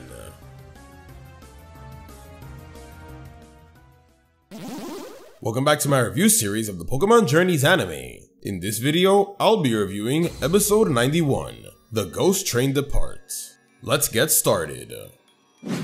In this episode, Ash and Gore are at the Winden train station on their way to Stow-on-Side. It's here where they bump into Alistair, who drops his train ticket, and as Ash and Gore try to return it to him, they accidentally end up on the ghost train for ghost-type Pokemon. Now I think this was a really fun episode. It was a really fun way to show off these different ghost-type Pokemon in the different train carts. My favorite of these ghost-type Pokemon to appear has to be Shedinja. I guess Go had an empty slot on his team because when all these Nincada evolve, he just magically has a Shedinja now. It's pretty cool because we actually never seen how Shedinjas are obtained in the anime. Now the biggest plot point has to be Spiritomb's lost spirit. Because of annoying-ass Grookey, one of Spiritomb's spirits possesses Ash. Man, Ash cannot catch a break with ghost types. So because of this, it's causing him to be really mean to Go and just do these really messed up things like, you know, try to give Go a bunch of Drifloon, because they're known to drift children off until, you know, their death. It was really cool though how they balanced this out with like evil Spiritomb Ash, but also have, you know, the inner true Ash we know kind of talking to himself in his head. It was pretty funny.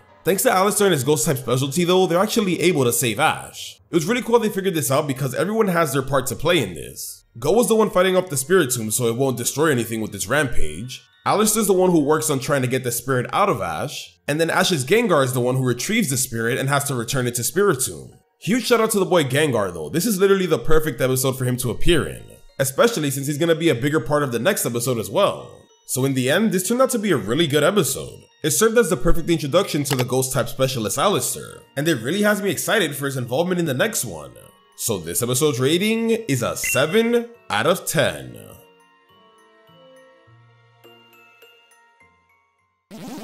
Welcome back to my review series of the Pokémon Journeys anime. In this video, I'll be reviewing episode 92, Gengar Does Its Best, The Road to Gigantamax. Let's get started.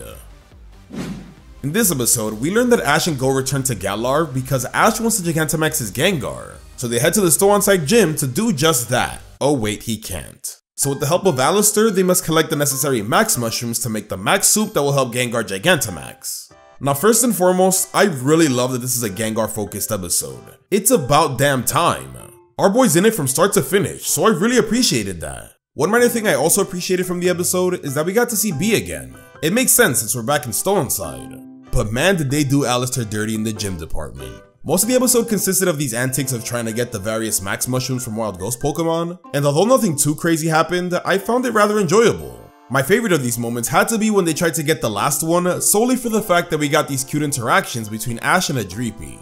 This is a double-edged sword though, cause although I really enjoyed these scenes, now I really want to see Ash catch Adreepy, but I know it'll probably never happen sadly. Like Ash's Gengar, Alistair got a lot more time to shine in this episode as well. I found this shy and creepiness kinda funny at times. Now in the end, Ash does get to Gigantamax's Gengar. It's awesome, but I actually found myself being more invested with Alistair, believe it or not. The focus is definitely on Gengar, but I like how they gave Alistair equal amounts of attention as well, and basically made this a story about a shy boy who comes to really like Ash and Go. Probably the best moment is the interaction between Alistair and Gengar, where through his ability to talk to ghost types, we truly get to understand how Gengar feels about Ash. It was a wholesome moment. I really hope they take this into consideration going forward and give Gengar the respect he deserves. But at least for now, this really has me excited for the future of Ash's Gengar. So this episode's rating is a 7 out of 10.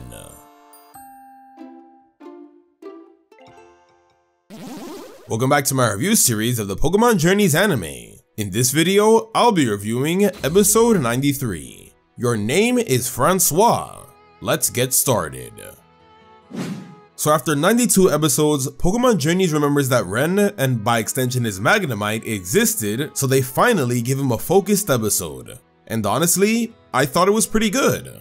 The main purpose of this episode is to give us the backstory of how Ren caught Francois, and I thought it was really cool how they integrated flashbacks along with the current story that is happening in present day. You see, all the Magnemite in Vermilion City are acting up for some reason, and my god, is there a lot of Magnemite in Vermilion City. But anyways, like I said, all the Magnemite are acting up, and the gang has to try to protect Francois. Turns out a random space satellite is what's causing all the Magnemite to freak out and almost triggering them to want to evolve further than what is possible. So basically, they're trying to become this crazy monstrosity. It was actually really smart the way Ren figured out how to bring back Francois. As we learned in this episode, Francois actually likes to eat its electricity from antique objects. So by using Pikachu's Thunderbolt, he knew that he would attract all the other Magnemite minus his own.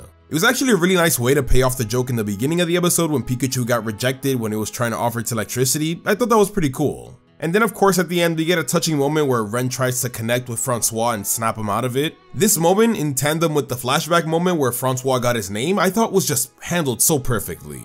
And yeah, in the end I thought this was just a really nice episode that finally gave Ren some spotlight, you know what I mean? It was honestly really good, and I feel like the problem with this episode isn't even the episode itself, but just the fact that why did it take so long for us to get a Ren focused episode, bro? Like, we're 93 episodes into the series, and now is when they decide to focus on him? I feel like we should have gotten this a long time ago. So that's kinda weird, but still, I liked it.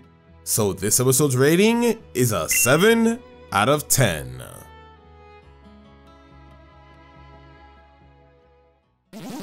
Welcome back to my review series of the Pokémon Journeys anime. In this video, I'll be reviewing episode 94. The Heracross Loss and the Pinsir in Love. Let's get started.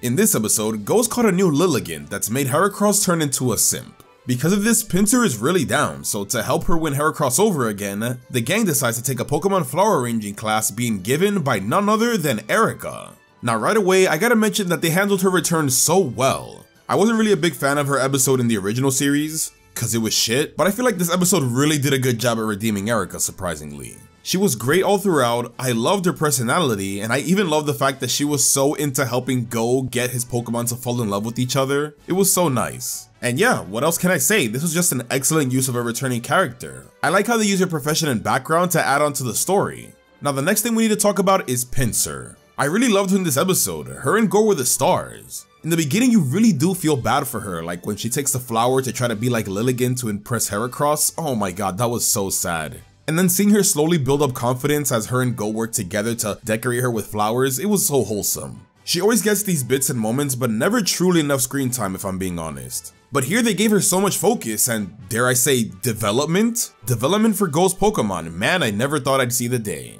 As you might remember in past episodes, and it's even mentioned by Ash here, Pinsir is kinda shy and doesn't like to battle. But when Team Rocket comes into play and is threatening her true love, she steps in and saves him like a badass. Such a Gohan and Piccolo moment. She even musters up the courage to fight off Team Rocket, which I think was so cool. That's another thing we gotta mention too. Team Rocket are in this episode, and surprisingly, I didn't hate them. I kinda like the whole gag where they were trying to be in disguise and steal Pikachu, but they just couldn't find the moment where Pikachu was away from Ash, so they were just like, you know what, f it. Let's just get the gacha. And the gacha actually wasn't as bad as it has been in previous episodes as well. Wow, very good. So all in all, this was a really solid and sweet episode in my opinion. So this episode's rating is, oh wait, I forgot, Chloe's in this episode too. Yeah, she's just here to check off another evolution from her list cause you know, Erica's got a leaf yawning, she wanted to see it. Okay, back to the rating. This episode's rating is a 7 out of 10.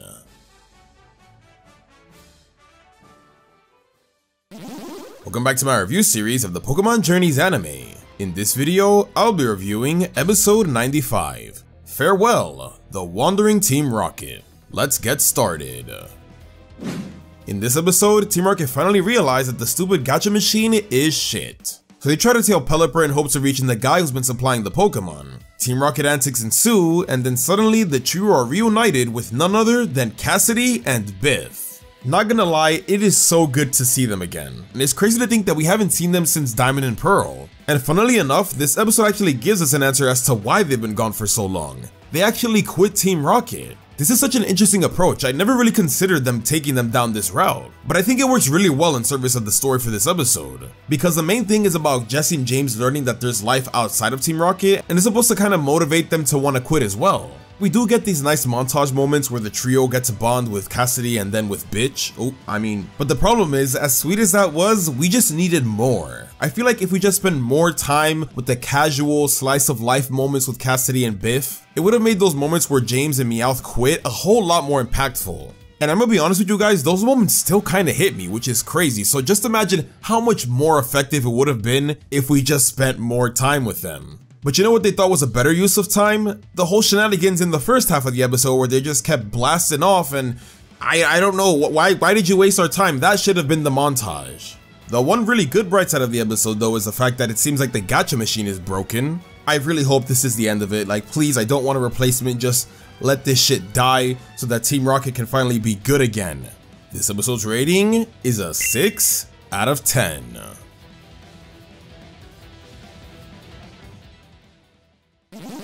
Welcome back to my review series of the Pokémon Journeys anime. In this video, I'll be reviewing the special episode Arceus, the Pokémon known as a god, Part 1.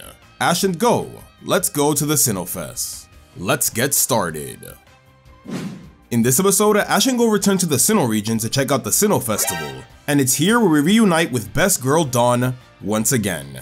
Man, it's like she's the main character again or something. We also get to see Cynthia in this episode, in a pretty awesome outfit, might I add. Now clearly this episode and the whole arc is Legends Arceus promotion, and I feel like for the most part this was a pretty solid introduction episode. It was a pretty interesting approach because I always figured they'd go back in time to go to Hisui, but I guess this is a more modern day approach to it, which I think is still pretty cool. And to top it all off, we even got to see the Hisui starters, which are just older gen Pokemon. Go got Cyndaquil, Dawn got Oshawott, and Ash got Rowlet. At first I was a bit skeptical because I'm like, wow, didn't Ash just catch a Rowlet in the previous generation? But then wait, it just hit me. These are the starters for Legends Arceus, and if Ash is catching a Rowlet that doesn't have an Everstone, mind you, he could potentially evolve it into a Hisuian Decidueye? Oh wait, those were just temporary captures. Wow, that's disappointing.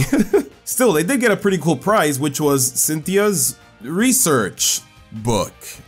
Hey, at least Go liked it. Now remember how I said in the Dialga and Palkia special how I kinda wished we didn't get AU Team Rocket and just got like Team Galactic? Well, I guess that complaint was taken care of because we're getting them here with a pretty interesting goal. They're trying to bring back Cyrus. This actually has me really intrigued. Like, we see Saturn catch a Heatran, we see him use Magma Storm to power up this Arceus plate. Like, this is some serious stuff. They really love their boss, I guess. So yeah, I think this is a pretty good introduction to the Arceus arc. We got our fun little Hisui promotion, as well as planted the seeds for the big plot that's about to come in the next episode. Also, one last thing I gotta add is the fact that the music was superb. It was a great combination of awesome Journeys themes, as well as classic Diamond and Pearl themes. I love it so much. It feels like I'm watching Diamond and Pearl again. So this episode's rating is a 7 out of 10.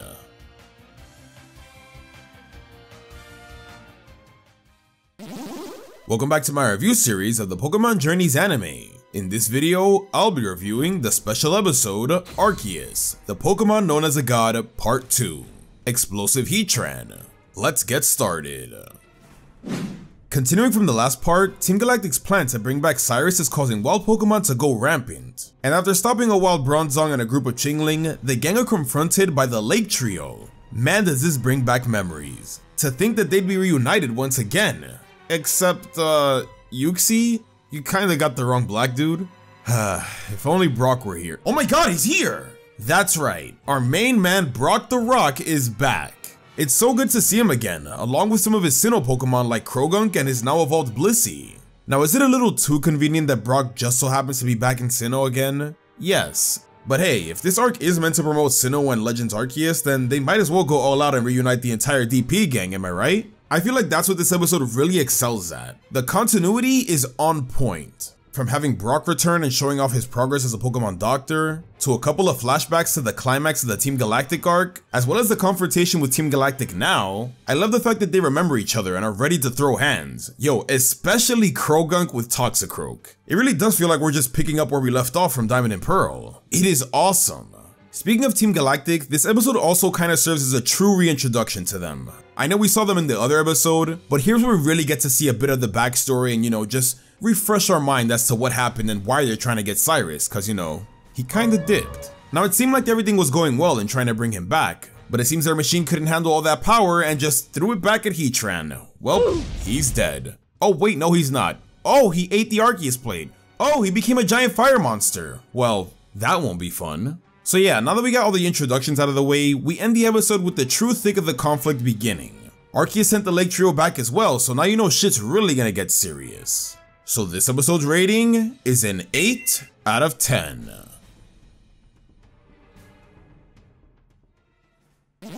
Welcome back to my review series of the Pokémon Journeys anime. In this video, I'll be reviewing the special episode, Arceus, the Pokémon known as a god, Part 3, the fierce fighting at Mount Coronet.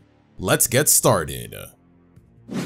The Legends Arceus arc continues, with the fake G-Max Heatran continuing its rampage. At the same time though, it's getting closer and closer to bringing back Cyrus, so the gang has to prevent that while at the same time try to push back the Galactic Adamins. My opinion on how it was handled?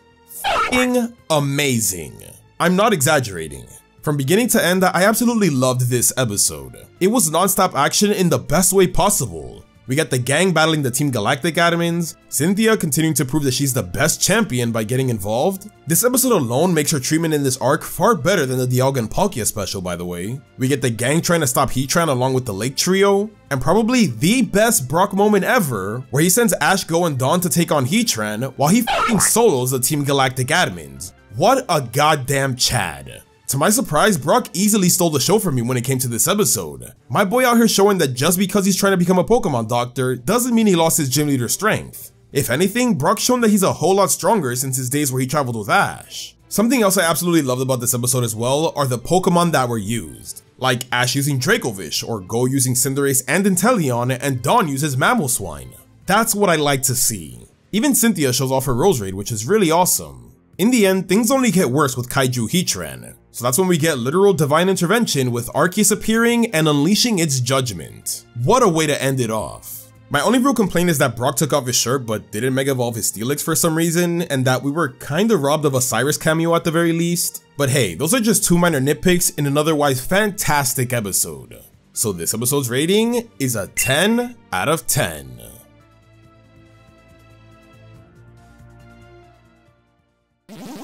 Welcome back to my review series of the Pokémon Journeys anime. In this video, I'll be reviewing the special episode, Arceus, the Pokémon known as a god, Part 4, Miraculous Radiance, the Legend of Sinnoh. Let's get started. So you know how I complained about not getting a Cyrus cameo in the last episode? Yeah, well that's cause almost immediately, Arceus closes up that portal in this episode, ending the whole Cyrus return plotline, I guess. This is when it actually kinda hit me, in the climax of the Legends Arceus arc, that this arc focuses more on Heatran if anything. Not really a problem, just kinda weird. The goal of this episode is to rescue Heatran from his giant self. And is anyone else getting Team Flare arc vibes from this? Remember how Ash and Alon had to save Chespy? Yeah, there's a lot of similarities with that here. I did really enjoy it though. It was awesome to see God Arceus team up with mere mortals, but at the same time I kinda got the feeling he only gave a shit to get his plate back. Anyways, the teamwork between the gang was pretty awesome to see. Probably my favorite moment from this episode had to be Inteleon's snipe shot that helped everyone reach Heatran. That was pretty cool to see. And yeah, that's pretty much the episode. The gang ends up saving Heatran and the day is saved. Now what I will say, it really doesn't seem like too much happens in the episode, and I feel like that's mostly due to the fact that the pacing is a lot slower compared to the past episodes. Like I feel like the first half was mostly just the gang talking to Arceus and the Lake Trio and Cynthia and just trying to plan on what they're trying to do. Also, like I said in the beginning, it just still kind of throws me off the fact that this really did just focus on Heatran more than Arceus. He didn't really do much, he just kind of showed up, turned into a water type, which I thought was pretty cool, and then just kind of held back Heatran so that everyone else can do most of the work. I really hope this isn't the last time we get to see him, because now with Legends Arceus officially out, there's a lot they could take from the games to give Arceus a greater presence in the anime, you know? But still, don't take this as a bad thing. Like I said, the episode is still really good. And honestly, this is still a really satisfying conclusion to an arc that gave every single character some great time to shine. It's funny because in the last episode, Brock and Cynthia really got to shine, so clearly this episode they wanted to give the focus to Ash, Dawn, and especially Go. I feel like he really came in clutch in this one. So this episode's rating is an 8 out of 10.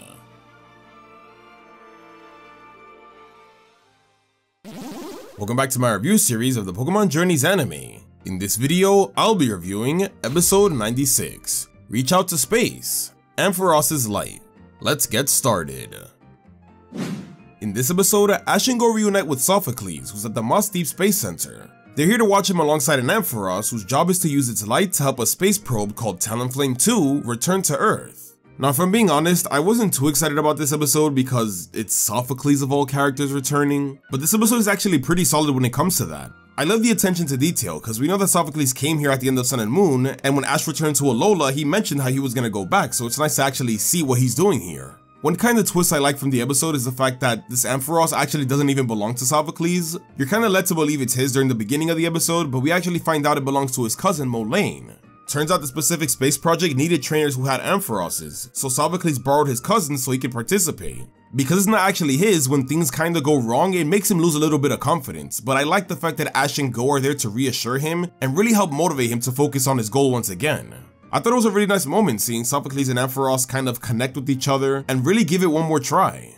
One thing I didn't really like from the episode though was Grookey. It's kind of annoying because the plot is that Ampharos loses confidence so he runs away, but then Grookey gets lost too and it makes it about him almost. Like why? We were just focusing on Ampharos, why did Grookey have to do that? And okay, I get it, the whole point was to kind of give Ampharos this moment where it had to use its light, proving that it can do the job. But in my opinion, this could have been handled in any other way, like why did it have to be Grookey getting lost of all things? But still, I think the ending is pretty satisfying, and for an episode focusing on Sophocles, my least favorite of the Sun and Moon companions, I think Journeys did a pretty fine job. So this episode's rating is a 6 out of 10.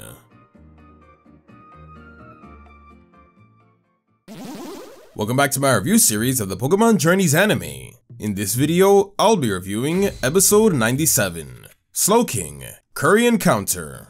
Let's get started. In this episode, the boys return to Slowpoke Island so that Go can catch a Slowpoke. At the same time though, a group of Galarian Slowpoke arrive and seem to be causing some trouble, but turns out they weren't really causing trouble and were just trying to make friends. Now I wouldn't say this episode is terrible or offensive or anything, but the problem is that nothing really happens for like half the episode. I kid you not, the first half is just Ash and Go just watching these Slowpoke interact with each other, and it wasn't interesting. It's the second half that actually picks things up, and it's when we get the return of King, Galarian version. Now I'm not gonna lie, I did think this moment was pretty funny, and then of course we got Go King as well, and you know, shenanigans ensue. Things get so freaking wild that Ash and Go have a legit rap battle in the episode, and it is both amazing and horrible at the same time. I don't know how to explain it, but it is. So yeah, this episode is just very weird. I feel like the whole Slowpoke Island thing worked well when it was just half an episode because, you know, it's just gags, it's nothing really serious. But stretching it out to a full-length episode, I feel like really ruined it. It dragged on for way too long, and you know, the funny moments didn't even hit as well as it did originally because it isn't as fast-paced as the original. Like I said, I did kind of enjoy the funny moments when it did happen, and I was entertained, but more of it's so bad it's almost good kind of way. But yeah, that still doesn't change the fact that the episode is not good. I don't, what's going on here? This episode's rating is a 3 out of 10. Welcome back to my review series of the Pokémon Journeys anime. In this video, I'll be reviewing episode 98, Pokémon Circus, Flareon and Jolteon. Let's get started. In this episode, Ash and Go, not Chloe, are invited to participate in a Pokemon circus. Chloe's only here to check out some evolutions, as that's what her personality has basically become at this point. It's here where we meet two performers, a girl who specializes in fire types who wants to evolve her Eevee into a Flareon, and a guy who specializes in electric types who wants to get a Jolteon, and they got the evolutions mixed up. That's a big yikes. I actually really enjoyed the plot of this episode. The whole evolution mix-up was actually a pretty funny setup, but it brought up a nice story of, you know, trusting your partner even when things don't go the way you planned. It was interesting to see these performers deal with it because now they have to figure out how to work with the typing that they didn't even like to begin with. And I do like how they end up settling their differences by the end to give a great performance together. The problem, however, is that this is technically supposed to be a Chloe episode, but she doesn't even do much. Like, I'm serious, the main focus is really on the two performers and their Jolteon and Flareon. Ash, Go, and Chloe barely count as supporting characters in this episode. If I'm being totally honest, I feel like the story would have played out the same way even if they weren't here. Don't believe me? I mean, just check out the big turning point moment where Jolteon and Flareon start to work together. That wasn't because of Chloe or anything, they just did that on their own. All Chloe really did was go, "Hey guys, look what your Pokemon are doing." And then that's how they came together. Aside from that though, she was mostly just in the sideline, reacting to their conflict until, "Oh wow, look what Eevee can do. You should perform with us." That's what it felt like to me at least. So yeah, that's just my opinion. It was a decent episode overall, but not that great of a Chloe one, if that makes sense. So this episode's rating is a 5 out of 10.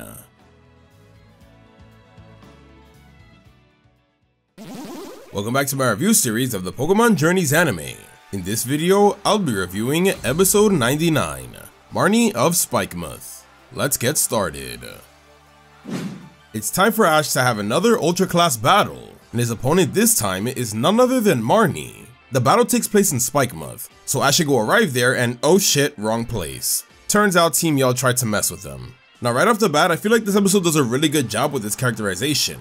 They perfectly translated the annoying and crazy Team Yell fanboy energy. I thought Pierce was really cool in the episode, and I feel like they especially did Marnie really well. They give her some decent motivation here with her whole goal of trying to become champion to help bring more attention to Spikemuth. So when it comes to the setup, I think it's really solid.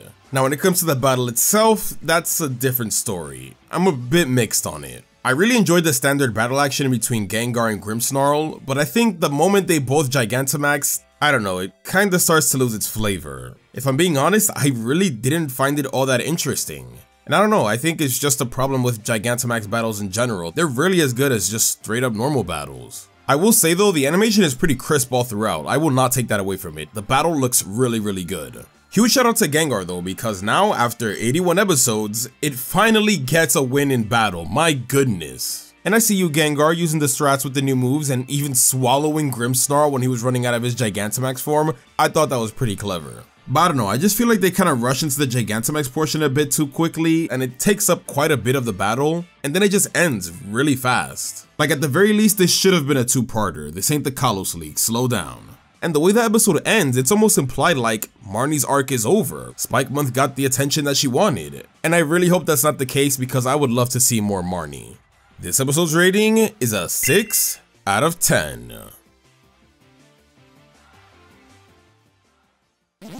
Welcome back to my review series of the Pokémon Journeys anime. In this video, I'll be reviewing episode 100, Up Close, Leon Special Training. Let's get started. In this episode, Ash learns that Leon is having a PWC battle and heads straight to Winden Stadium to check it out, leaving poor Go hanging. It's alright though, cause he runs into none other than Sonia. The main focus of this episode is the quality time Ash gets to spend with Leon and his training. I thought these segments were really fun and cool and kinda give us a deeper look into Leon as a character. Turns out, even though the world see him as this perfect, unbeatable celebrity, on the inside, he's really just like Ash, just another person who's really passionate about Pokemon. I really loved seeing the parallels here. I also really like the... Wait, what was I saying? What? Although the Sonia sections were a bit short, I did like it as they really complemented the whole Ash and Leon stuff. It's actually through her that we get a bit more of Leon's backstory and even get a reference to Hop, so hopefully that means something later on. Now something I want to focus on real quickly is the beginning portion with the World Coronation series. I really like some of the things we get to learn in this episode, like for one, Ash is kinda becoming popular thanks to his wins, which I feel like is something we've always wanted to see ever since Ash won the Alola League, so this was nice. Also, this episode features the return of Flint, who's revealed to be in the Masters 8 and was Leon's opponent. Turns out he was number 7 but drops to number 8 after losing to Leon, which is actually really interesting considering Raihan was confirmed to be number 7 early on. So I guess this just goes to show that the Masters 8 ranking that we've seen since the beginning of the series isn't definite. But seeing as Flint is now number 8, that might be the person Ash has to knock down to make it to the Masters 8 himself, so watch out, Flint. I kinda wish we got an interaction between the two, but I think this is what they're leading up to. I feel like we're gonna see him again. So in the end, I think this was a really good episode. Honestly, the more Ash and Leon episodes, the better, because this just keeps hyping up their inevitable battle. I even like the fact that we got to see a bit more of Leon's more vulnerable side, you know? With him questioning the fact that he's the strongest trainer, does that mean that's his limit? Is that as far as he can go? But I like how they tied it back to the Darkest Day arc with him losing to Eternatus, just proved that, you know, he has more room to grow. Something tells me that advice wasn't just for Leon, as that could really apply to Ash if he wins or loses the World Coordination Series in the end. So I'm really looking forward to seeing how this plays out. So this episode's rating is an 8 out of 10. Man, my voice is just gone.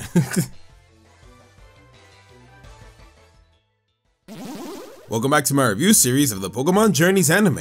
In this video, I'll be reviewing episode 101, One Stick Thwackey. Let's get started. In this episode, Ash and Go return to the wild area to catch a bunch of wild Pokemon, and after failing to catch a wild Thwackey, that seems to be the main one Go's focusing on. The boys actually notice that this Thwackey only has one stick as opposed to the two that it's normally supposed to have. If I'm being honest, I think the whole storyline of Thwackey using one stick was done pretty well. Sure, it did take a while to actually get to the main conflict of the episode, but I also really liked all of the Grookey and Thwackey bonding moments. Later on, we actually get a really cool training segment, which actually features the return of Ketchum, so they could not go wrong with that. And all in all, I think it made for a pretty wholesome episode, all things considered. However, that's just looking at the episode for what it is. Unfortunately though, after watching this episode twice, I still cannot shake this feeling of, wow, what could have been. I felt like this episode did such a great job at focusing on Thwackey and helping it develop to be better at using its one stick. But the problem is, why are they focusing on this random Thwackey that we don't know? Like bro, who gives a shit about this Thwackey? Why didn't they do this for Go's Grookey? Seriously, I think this would have been the perfect episode to develop Go's Grookey. Like maybe after discovering all these Thwackey, I wanted to be just as good as them, but it can't because it's stuck with one stick as a Grookey. I feel like it would have finally given this annoying ass monkey something to do. Granted, he wasn't that annoying in this episode, but I just don't like the missed potential here. Also, as cool as it was to see Ash have a whole training segment with Thwackey, it just really reminded me of how much I wanted Ash to have Grookey, and this just solidified it even more. Way to open up old wounds. Oh yeah, and then after everything that happens, like in the last 10 seconds, Go tries to do another one of those I'm gonna release you moments, but the Pokemon doesn't, and it's like, bro, this is like the 4th time you've done it, stop doing that. So yeah, on its own, I think the episode is solid, but like, it really is just one huge missed opportunity. So this episode's rating is a 4 out of 10.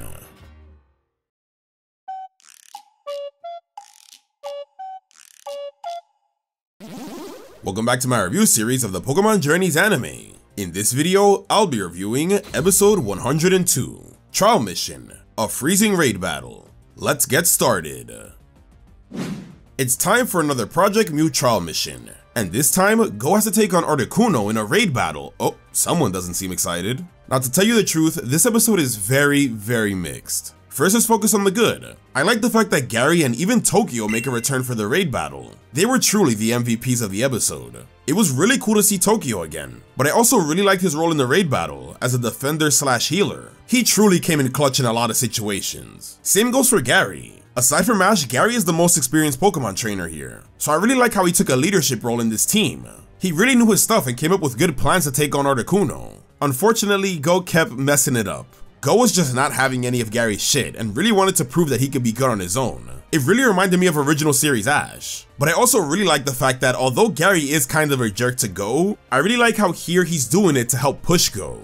But he actually realizes this in the end, which actually helps them form a stronger relationship. See, the whole point of this trial mission is to show off your teamwork skills, cause it's gonna be needed in Project Mew. And Go is just terrible at it. He truly was the one who costed the battle for everybody. Now here's where I kinda get into my complaints, because the whole point of the mission is to show off teamwork, but everyone passes, including Go. I think it would have been much better off if Gary and Tokyo passed, but Go didn't. That would have really cemented the fact that he needs to work on his teamwork skills. He failed the mission.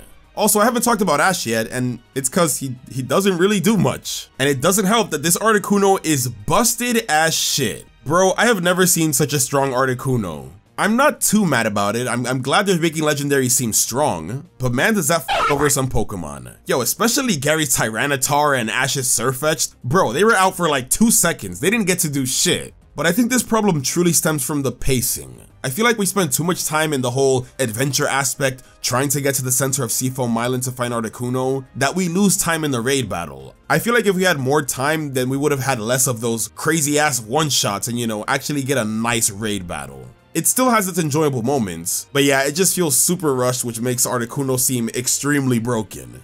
So this episode's rating is a 6 out of 10. Welcome back to my review series of the Pokémon Journeys anime. In this video, I'll be reviewing episode 103, Ash and Clement, Great Friendship Training. Let's get started. Ash's next Ultra Class battle is against Elite 4 Drazna, so Ash returns to the home, Lumio City, to pay a quick visit to Clement and Bonnie before the match. Yes, just Clement and Bonnie, Ash's only Kalos companions according to the anime, I guess. Now right away, I gotta say, this is a really good episode. Not only is it a good character returning episode, but it's also a really great training episode as well. Focusing on the return aspect, I think Clement and Bonnie were done so well. They do not miss a beat in this episode, and I love the fact that they aren't here just for fan service, they're actually pretty integral. For instance, how Bonnie helped Go catch a Froakie, considering she knows a lot about Froakie since she saw Ash travel with one. And then there's Clement, who was helping Ash train his Ketchum. Seeing Clement and Bonnie back on top of having these returning XY themes really made it feel like I was watching an XY episode. One of my biggest complaints of Journeys is that Ash's team doesn't really get that much screen time, but this episode actually addresses that and gives me exactly what I want. Ash's team is out for the entire episode and is just casually chilling and hanging out with Clement's Pokemon. The main ones for today are Dracovish and Ketchum, who I feel like we're desperately needing some screen time, so it's great to see this. Just seeing the wacky interactions between the two, like how Dracovish now has this thing for biting Sirfetch's leak, it was hilarious and just gave him more character. The main goal is that Sirfetch is trying to learn Meteor Assault, but I like the fact that it's actually thanks to Dracovish, who helps him stabilize his movements, that he's actually able to master the move. That on top of the help of Ash, I love that so much. This is your standard Ash Ketchum training episode that Journeys has been missing for a long time, so I am here for it. I mean heck, even Dracovish learns how to use Dragon Rush in this episode. I do have one complaint though, and it's the fact that when Ash and Clement battle, Ash bodies the shit out of Clement, bro. I get that these moves are supposed to be super strong and they didn't want to spend too much time on the battle considering Ash is going to use the same Pokemon in a battle in the next episode. But damn bro, why did you have to one-shot Clement like that? Why'd you do him dirty, bro? This episode's rating is an 8 out of 10.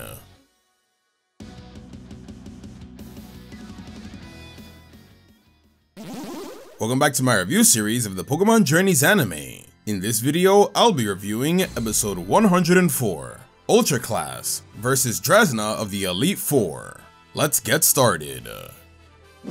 We return to the Kalos League Stadium for Ash's Ultra Class battle against Drazna. And I will say this, it's definitely an interesting one. Starting with Drazna, she was easily the best part of this episode. I love that her whole character is that she seems really nice and sweet on the outside, but on the inside, she's actually pretty tough. We even get some dialogue from Clement saying to not trust her smile because he actually battled her and she demolished him. That was actually a pretty cool reveal. In the battle, Drazna does not play around. Almost immediately, her Noivern is tossing around Kamon and really giving Ash a run for his money. I actually really like that about her. She truly shows off her Elite 4 skill level here. She even whips out the Mega Altaria to really throw Ash off since he wasn't really expecting the Fairy type edition. It's such a shame too because Ash's idea of getting Altaria's wings wet to kind of weaken its defenses is actually pretty genius. But it just didn't pay off. In the end though, Ash is able to come on top, and I feel like that's where the problem comes in. I am never one of those people who actively want Ash to lose, but honestly, I feel like this was the battle where he probably should have lost. Like I said, from the beginning and literally most of the battle, Drazna was in control, and Ash doesn't really pull out any crazy strats that would outsmart her or get the advantage. He mostly wins by just using the super strong move he learned in the last episode, and I don't know, it wasn't as interesting to be honest. I will say though, the final clash between Noivern and Dracovish was actually pretty epic. I actually really enjoyed the fact that I didn't know if Ash was gonna win or not. At the very least though, I think we should have gotten a tie, but Ash has to win because he needs to rank up to the Masters 8. Which by the way, holy crap, Ash is the 9th strongest trainer in the world now. But still, although I'm not too pleased with how Ash won, I am happy that Dracovish and Kamon finally got a decent win here. The whole friendship between these two was actually really great, and I like that they carried this over from the next episode. I also really like the return of Wikstrom in this episode. It wasn't necessary, but a welcome addition. Just like having Clement and Bonnie stay to watch Ash's battle. I really hope more previous companions do the same. So this episode's rating is a 7 out of 10.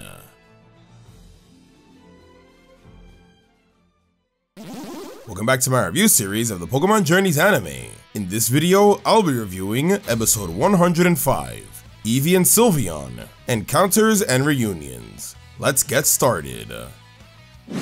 In this episode, Chloe heads to Hoenn to check out a popular Sylveon that belongs to none other than Serena. Yes, this is the episode you've all been waiting for. First of all, that design is top tier, she looks so freaking good, and I think it's the perfect visual to show how much she's grown. That's what the episode excels at. It really shows that Serena has come a long way since her travels with Ash. She seems so much more independent and so much more sure of herself now. It was awesome, and this is perfect for Chloe's development, seeing as, Chloe's kinda going through the same thing that she did. Seeing her say some of the things that Ash used to say to help motivate Chloe was actually a really nice touch as well. I also like the reveal of her newly evolved Delphox, further cementing Serena's growth as a character. Now, although most of you guys know that I'm not a big fan of Chloe doing contests, and I hope this is not what she sticks with, the way they worked it out by making Serena kind of motivate her to give it a try, and Licia as well kind of, I think was done pretty fine. However, this is where we get to my favorite segment of the review, my complaints. That contest was so freaking rushed, bro. I feel like there's a lot we missed, and then that's when I realized that this isn't even a typical Pokemon contest. This is basically a Pokemon showcase, what the heck? Like, if they were gonna make Chloe do a Pokemon performance, then this should have just taken place in Kalos, man. And I don't know, I feel like this also kinda stemmed from the whole Ash thing. You see, the whole B-plot of the episode is the joke of Ash and Go not being able to make it to the contest, so Ash can't meet Serena, ooh, tension, whatever. It's here where we get the return of Wallace, which I thought was pretty cool. And it's funny how Ash didn't really remember him until he brought up the Wallace Cup and how May and Dawn competed. That was a nice way to sneak in a flashback. But yeah, Wallace is actually the reason why Ash doesn't make it to the contest, cause he challenges him to a battle. But the big problem is the fact that this is Wallace, the former champion of Hoenn, and equal to Steven. And Ash beats him off screen. I really did not like that. Like, it felt so disrespectful, man. I get that the whole point is that it's meant to be a joke, but Ash just beat a champion level character. I feel like that's something that deserves its own episode. And then the worst part is that this kind of affects Ash's encounter with Serena at the very end of the episode. I will admit, it was a really nice moment, but it's cut extremely short. At that point, I feel like they should have just committed to the whole joke of Ash not meeting Serena and save it for a later episode, cause we know she's gonna be back. But still, at the very least, I am happy that they handled Serena's growth very well. So this episode's rating is a 6 out of 10.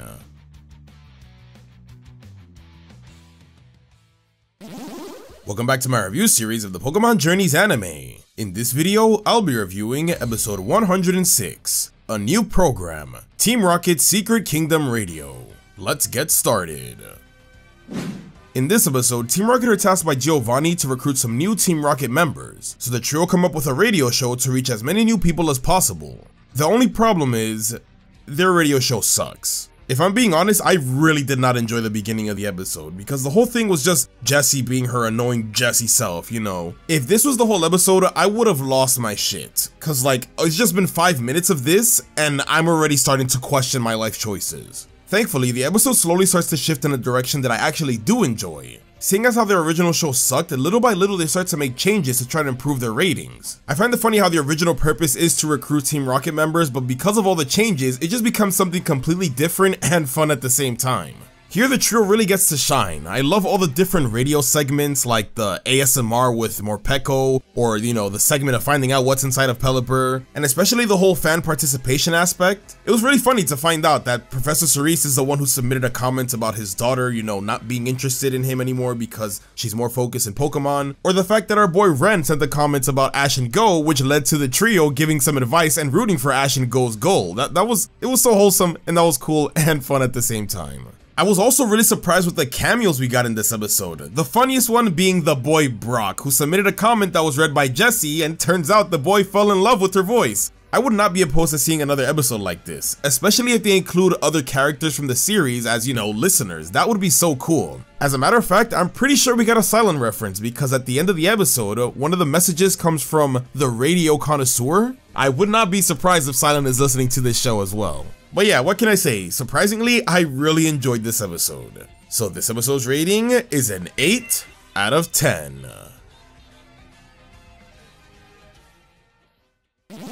Welcome back to my review series of the Pokémon Journeys anime. In this video, I'll be reviewing episode 107, Help! Big Brother Yamper. Let's get started. Now what's really cool about this episode is that it shows that Yamper has become the big brother of Cerise Park. Similar to Ash's Bulbasaur at Oak's lab, Yamper is there to solve all the Pokemon problems that's going on. For instance, here we see him become the horny police for Heracross after he got distracted from whiffing that sweet scent. And then we see him try to resolve the biggest conflict of the episode, the dirty water, which causes a whole chain of problems. I like how a lot of its problem solving revolved around using the powers of another one of Go's Pokemon. That was really resourceful. But yeah, the source of the problem turned out to be from Go's Grimer moving near the waterfall because he gave his home to Go's newly caught Froakie. So in the end, they just needed to give Grimer a new home, and there you go, problem solved. Oh my god, Suicune's here? Yeah, Go Suicune returns in this episode, and that's it. I don't really know what else to say. He's just kind of here. He makes it rain, he cleans the water, he looks at Go, and then he leaves. On one hand, it's cool to see him back, but like, what was the point? Literally nothing significant happens. But yeah, it was a alright episode. Suicune really did not need to be here. I feel like I was enjoying the whole aspect of just seeing Go's Pokemon interact, but then it also kind of reminded me of, man, I really wish we got an episode like this, but for Ash's Pokemon. I feel like that's the problem. We're not really attached to any of these Pokemon, so it's a lot harder to get invested. I feel like it would be way more enjoyable if this was Ash's Pokemon, especially since Yamper is pretty much acting like Ash's Bulbasaur. This is a perfect Oak's Lab episode. Come on, Journeys, what are you waiting for? But what is cool is that at the end of the episode, it gets revealed that Ash's next battle is against Raihan, and if he wins, he's going to the Masters 8. This is really epic, but also, it really has nothing to do with the episode. It's just tacked on at the end to get you ready for the next couple of episodes. So this episode's rating is a 5 out of 10.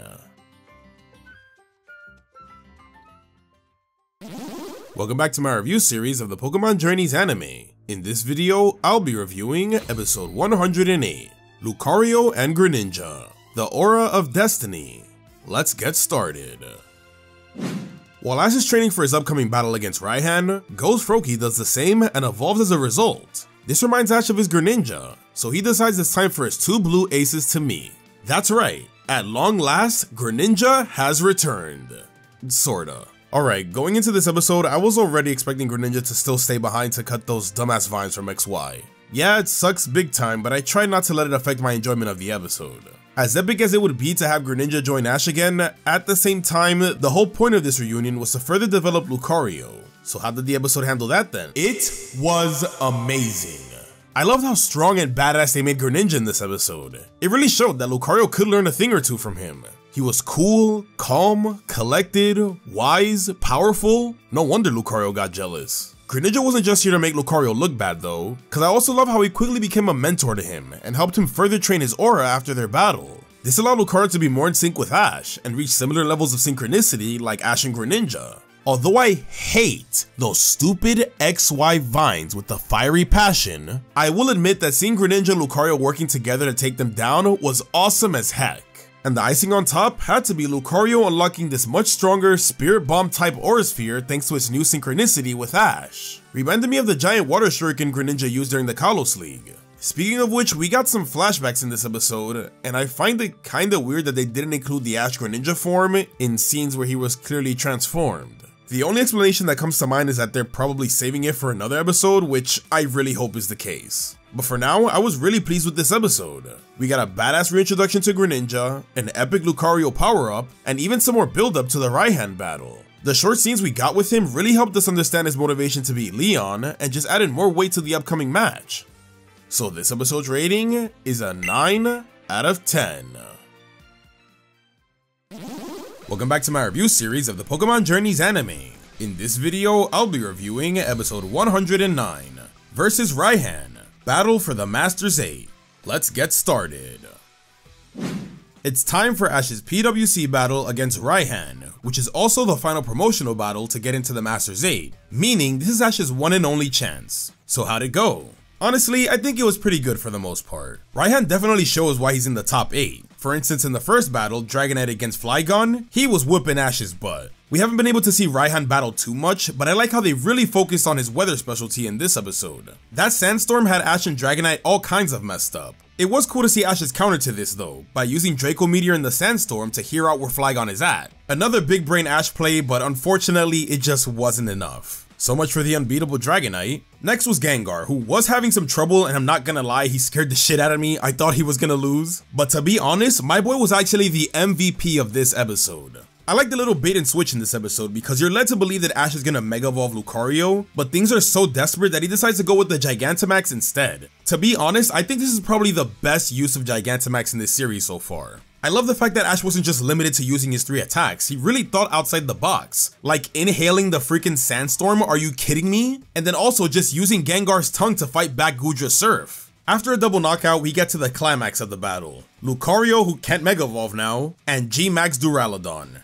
And man, was this rushed. No, seriously, I feel like the pacing for the battle up until this point has been really good, but then Lucario absolutely obliterates Duraludon with this Gigantamax Aurasphere, what Ash is calling it. Now, I'm not gonna lie, I like the fact that Lucario thought of Ash's full team to help him draw out this full power, which is strong enough for Greninja to sense, by the way. I really like that he got a cameo here. But man, does he disrespect the heck out of Raihan's ace. So yeah, that's the part that I'm not too pleased with. I feel like there should have been a lot more tension since Lucario can't Mega Evolve, but it just didn't last too long. On the bright side though, this battle puts Ash in the Master's 8, and now we get the full roster. We got our boy Ash, Iris, Alon, Diantha, Lance, Steven, Cynthia, and of course, Leon. My goodness, does this have me hyped. Now, if you want to hear my full thoughts on the Masters 8, then be sure to check out my podcast channel, the Pokemon Champion League. Myself, along with the rest of my PokeTubing bros, will be giving our full thoughts and predictions on the Masters 8 next week. But back to this episode though, I did enjoy it. Raihan was shown to be really strong, we got some more Leon buildup, and it was just full of surprises all throughout. So this episode's rating is an 8 out of 10. Welcome back to my review series of the Pokémon Journeys anime. In this video, I'll be reviewing episode 110, The Battle Royale of Betrayal. Let's get started. Time for another Project Mew trial mission, and this time it's at Sea Mauville. The trial is a battle royale, and the last trainer standing is the winner. Oh yeah, and Ash can't help this time. This is actually to the episode's benefit though, cause now Go has to stand on his own, and he actually does pretty well. Unlike the Articuno battle where Go lacked the teamwork skills, here he's able to team up with Tokyo, or Horace if you watch the dub, to strengthen their chances of winning. Because Ash isn't participating this time, Go ends up becoming the Ash of this team, if that makes sense. He's the one taking charge, full of confidence, while Tokyo is acting more like early Journeys Go, all timid and not really wanting to battle. Go was honestly on point in this episode, and I even like how he wasn't fooled by those two trainers trying to trick them, although Tokyo does get tricked. I thought this was a really cool moment, cause not only does Tokyo have to deal with the consequences of being too nice, but it also puts Go at a disadvantage, where he had to take these guys on in a 2v1. Not gonna lie though, I kinda wish Tokyo was eliminated here, cause it would've just further hit home his character flaw, while also making Go's victory all the more satisfying if he actually beat them on his own. But instead they end up winning together, forcing Go and Tokyo to face each other in the end. And although I did enjoy Go's pep talk to motivate his friend to give it his all, man did he shoot himself in the foot by doing that. At first I didn't really like this outcome, especially with how well Go was doing, but in the end we finally get a clear visual of how everyone is doing in the Project Mew trial missions, and Go is struggling. This was the kind of scene we needed in the last mission, but I'm glad it's here as it shows that things are really coming down to the wire for Go. This episode's rating is a 7 out of 10.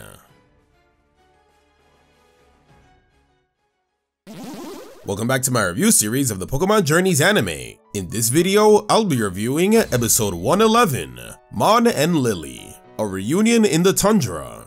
Let's get started. In this episode, Ash, Go, and Chloe go to the Crown Tundra to investigate a mysterious Pokemon that's been spotted. And nobody cares, cause the true spotlight is on the Aether family reunion. That's right, Sun and Moon fans, after 3 years, we finally got the resolution of the missing Mon storyline. And my god, was it satisfying. Now I will admit, a lot of the emotion from this episode heavily relies on whether or not you watch Sun and Moon, and in a lot of ways this doesn't even really feel like a Journeys episode. I mean, Ash, Go, and What's-Her-Face are barely even in it. But damn it, that still doesn't change the fact that this was a beautiful episode. The emotional roller coaster they put us through when they find Mon, then realize he doesn't remember them, hearing that he has a daughter? Oh god, no. Oh wait, it's a shiny Nihilego? Oh god, no. Just think about that for a moment. All this time, Mon thought that he was with Lily, but it was an Ultra Beast. This is so creepy and messed up in all kinds of ways. For a bit, it felt like they were gonna end up going the games route, where Mon doesn't regain his memories, so they just let him continue to live his life the way he has. But thank God they didn't, cause the ending we got was something truly powerful. When Mon regains his memories and finally recognizes his family, I cried. If you watch Sun and Moon and were invested in Lily's storyline, you can't help but get emotional cause you know everything this family went through. And the icing on the cake is that even though the family is reunited, they still decide to keep Lily the Nihilego because it's the reason they have Mon today. And just to let that sink in for a moment, Nihilego, the Pokemon that caused Lily and Gladion so many years of trauma, is now accepted by these two into their family. Their journey truly has come full circle. Not only was this a fantastic return episode for Lily and Gladion, but this also ended up being the perfect conclusion to their character arcs. So this episode's rating is a 10 out of 10.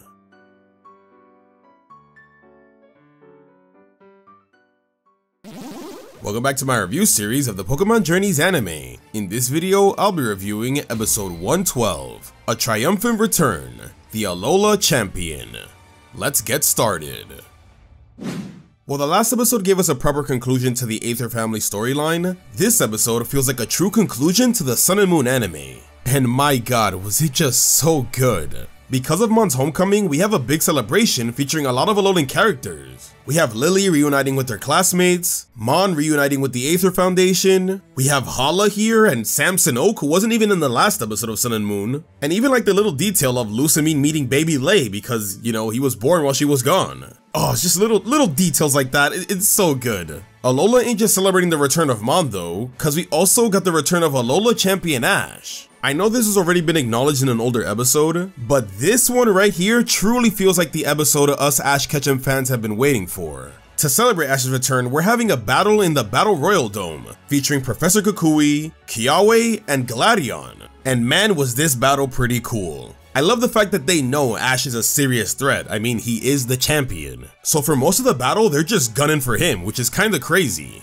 I like how in this battle, Gladion and Kiawe stay true to their characters and really work hard to try to beat Ash. But bro, once we get to that finale of Ash and Kukui and they reminisce on their Alola League battle, and then we get the slow fade in of the crowd chanting for their champion, my goodness, was this just an emotional moment. I really like how in this episode they acknowledge the fact that Ash is participating in the Masters 8 tournament. Because of this, the entire region of Alolas got Ash's back. Like one guy said, Ash is representing Alola. I feel like this just really brings everything together. The entire Sun and Moon series, Ash's Alola League win, it finally feels important, and Ash realizes this too. This episode truly was necessary. It's just what Ash needed to give him a good boost of confidence before reaching that next level. So this episode's rating is a 10 out of 10. Welcome back to my review series of the Pokémon Journeys anime. In this video, I'll be reviewing episode 113, The Last Mission, Catch Regieleki and Regidrago. Let's get started. While Ash is doing some more off-screen training, Go is taking on the final Project Mew mission, catching Regieleki and Regidrago. When it comes to this episode, hands down the highlight has to be the teamwork between Go and Gary. I like because of the last mission they had together, Gary has a bit more respect for Go, and vice versa. And especially after Go's previous two missions, he's really got this whole teamwork thing down. I really like just seeing the back and forth between these two, and even the fact that Gary questions Go why he wants to catch Mew. And I feel like now we kinda got a better understanding. Back then it was just, I want to catch Mew cause it's cool. But I feel like he's matured with his goal a bit more. Now when Go and Gary are about to encounter the Regis, they are stopped by the two trainers from the previous Project Mew mission. It was great to see these two again. Unfortunately, they jobbed pretty hard, like what was really the point of them being in the episode, but at the same time, it gave us a pretty cool teamwork moment between Go and Gary. It's really cool that we got these characters, but this is the last trial mission, so we're probably never gonna see them again. And also, things just felt a little bit rushed. And I'm not gonna lie, same kinda goes for the Regis. Now I will say in the beginning of the fight, Go and Gary were getting their asses handed to. This is what legendary strength is all about. But then the second half, you know, I feel like they went down a bit too easy. Still, using Regidrago's Twister to build up more momentum, that was the coolest thing ever, bro. And of course, in the end, both these guys end up catching the Regis. Go catches Regieleki, and Gary catches Regidrago. Now, I'm not gonna lie, I feel like these two catching a legendary should feel a lot bigger, but at the same time, it kinda doesn't since, you know, it kind of robs it of the stakes. You know they're gonna have to catch them to move on, so that's a little bit unfortunate, but still, pretty enjoyable nonetheless. Also, can I just mention the fact that Gary has a Hatterene? I thought that was really cool. So yeah, the episode ends with Gary, Tokyo, and Go becoming chasers. This has probably been my favorite Project Mu mission so far, so I'm really looking forward to what's next. Oh yeah, and this Dynamax Regigigas showed up and then dipped. I don't know what that was about, that was random. But this episode's rating is an 8 out of 10. Welcome back to my review series of the Pokémon Journeys anime. In this video, I'll be reviewing episode 114, Training Battle of Flames, Ash vs Paul. Let's get started. In preparation for the Masters Tournament, Ash reunites with his old Pokemon at Oak's lab to get him and the team fired up for the competition. On one hand, this kinda sucks as it confirms that Ash won't be using any of them for the tournament, but on the bright side, they were used to near perfection in this episode. Unlike episode 68, which weirdly chose to show a select few, here all of Ash's Pokemon return, and it was amazing.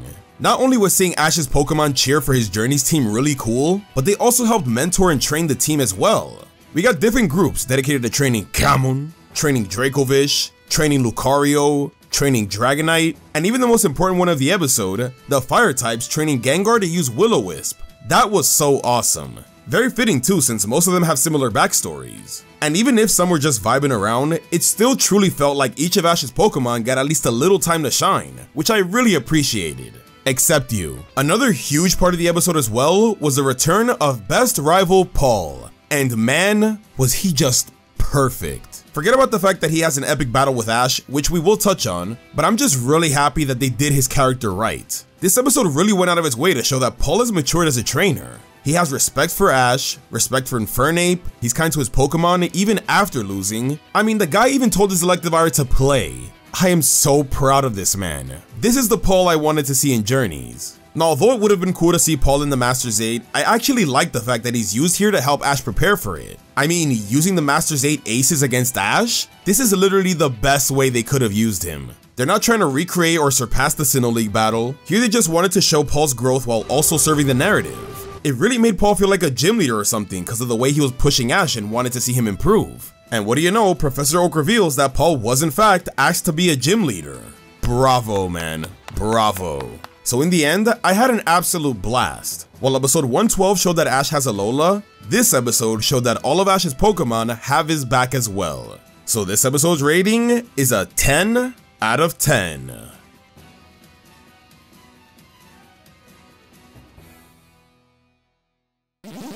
Welcome back to my review series of the Pokémon Journeys anime. In this video, I'll be reviewing episode 115, Opening, Masters Tournament. Let's get started. The time has finally come for the long-awaited Masters Tournament. But before Ash can get to Winden Stadium, he's challenged to a battle by Hop. Oh wait, never mind, it's over. That was pretty funny, not gonna lie. Now starting out with some of the good, I like the fact that Hop is here. I also really like the opening ceremony. Having all these champion level characters get their big introductions really hypes up this tournament, especially since Ash is finally acknowledged as the champion of Alola. Way to put some respect on our boy. I also really like seeing all the champions interact with each other. Just having all these big characters together reacting and commentating on the battle, that's really cool stuff and I hope it continues. Unfortunately, as cool as this was, we don't get enough of Ash interacting with the other champions, aside from Iris. Like bro, Ash doesn't even talk to Alon. I found that so weird. And yeah, you know, they had that little nod of acknowledgement, but it just felt so cold and it's like they don't know each other. I kinda wanted to see them talk at least. Here they decided to just rush through everything so we can get to the battles. The one that we're starting off with today is Leon versus Alon. Now I will say the beginning of the battle, Rillaboom versus Chestnut, that was actually really good.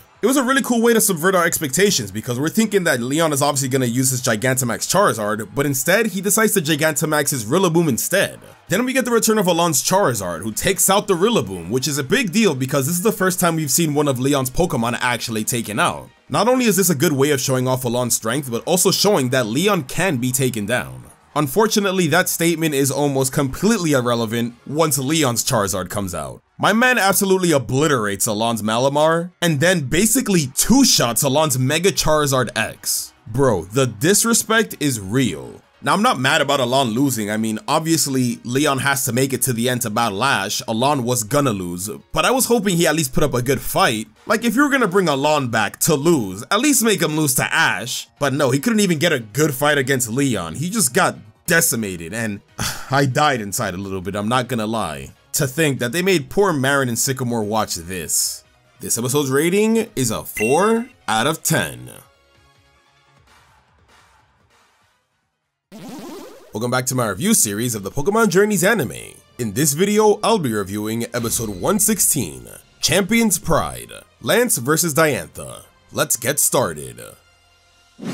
The Masters Tournament continues with Lance vs Diantha. Unlike the disrespectful Leon vs Alon that was forced into the introduction episode, this battle is given the proper time it deserves, giving us these cool cameos of Richie, Jimmy, Marina, Jackson, or Vincent, I don't really know, as well as Sawyer and the other XY rivals watching, really showcase the scope of the Masters Tournament. This is a battle between regional champions, with people all over the world watching. It got me pretty hyped, not gonna lie. The battle itself was actually quite enjoyable. Starting with Diantha, the champion I'd consider to be the weakest, actually put in some work thanks to her dual screen strategy, as well as using Trick or Treat on Lance's Mons to give them an extra weakness to Gorgai's ghost attacks. That was really smart and advantageous. Speaking of Gorgais, I thought it was funny to see Jessie hate on Diantha because she's jealous of her being a famous actress, but then immediately started rooting for her when she saw the Gorgais that reminded her of her own. Unfortunately for Lance, he does take the L here, and the biggest upset is his Gyarados going down without doing much. But on the bright side, this does allow him to show off his Hydreigon, which we've never seen before, as well as letting his true ace, Dragonite, shine. Dude was able to power through Aurorus' dual screens as well as hold its own against Mega Gardevoir thanks to being Dynamaxed. Can I also add how cool it is to see Dynamax Dragonite? Reminds me of the giant Dragonite we saw all the way back in Kanto. I was really impressed with how good they made Dynamax look here, as well as how cleverly it was used. Like how Lance used the extra stamina to help Dragonite last a bit longer, and using the what should be ineffective Max Wormwind to cancel Gardevoir's Shadow Ball. Seriously, this match had a bunch of smart plays that I really liked. It all felt strategic. The episode ends with the beginning of Iris vs Cynthia, but not before giving us a quick interaction between Ash and Lance, which was long overdue. You see, now this is an example of a proper Masters Tournament battle episode. So this episode's rating is a 8 out of 10.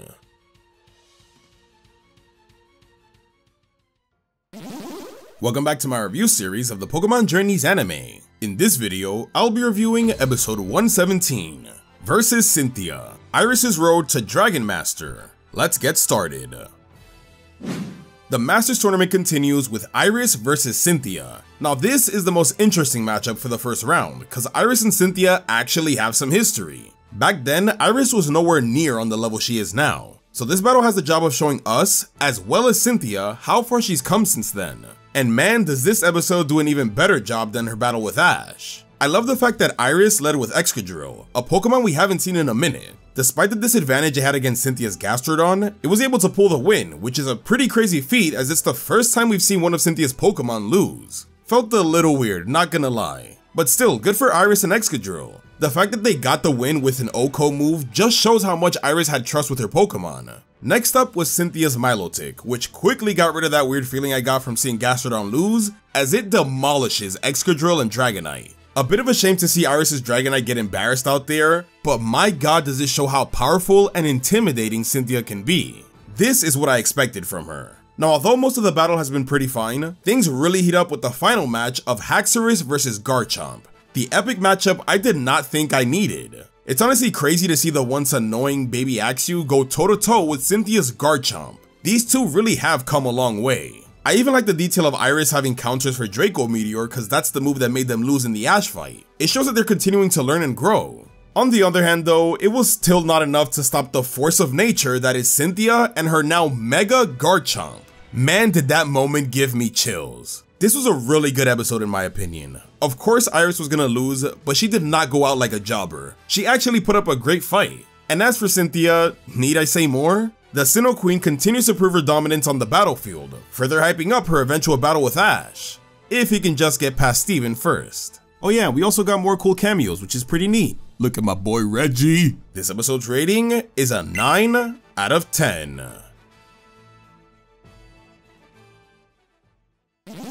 Welcome back to my review series of the Pokémon Journeys anime. In this video, I'll be reviewing episode 118, Ash Goes into Battle, versus Steven. Let's get started. Time for the final first round Masters Tournament battle, Ash versus Steven. When it comes to spectator cameos, they went all out this time by bringing out Drew, Harley, Professor Birch, even Tyson, Morrison, freaking Katie from the Hoenn League, and a bunch of one-off AG characters. That was awesome. Where's May and Max? As for Ash's side, we got the Cerise gang, his old Pokemon at Oak's lab, Professor Oak, Delia, and even... Who? Now when it comes to the battle, I'm gonna be honest with you, I don't think it was all that good. Moments that truly stood out for me were Pikachu versus Cradily, because of the cool maneuver of using the rocks to jump and then trap Cradilly's pesky tentacles with Electro Web, and the beginning of the battle where Ash had a sort of counter to Metagross thanks to his training battle with Paul, but that's about it unfortunately. For starters, yeah, it's cool to see Dracovish pull off the Metagross counter, but then it's immediately one-shotted by Aggron when it switched in. You could argue this isn't too bad since Dracovish is the Ash Pokemon with the least amount of training, but still, he went down way too fast. Speaking of going down too fast, Aggron. Man goes down from Will-O-Wisp burn damage. Oh yeah, and he also got pushed back by Dazzling Gleam a little bit, my bad. I'm sorry, but a Pokemon belonging to the third strongest trainer in the world should not be going down like that. This should have at least been a bit more of a struggle. Then we get to the final matchup, Pikachu versus Steven's Mega Metagross. And even this wasn't too great. This fight was completely one-sided, with Pikachu not being able to land a single move. Meanwhile, Metagross is destroying Pikachu.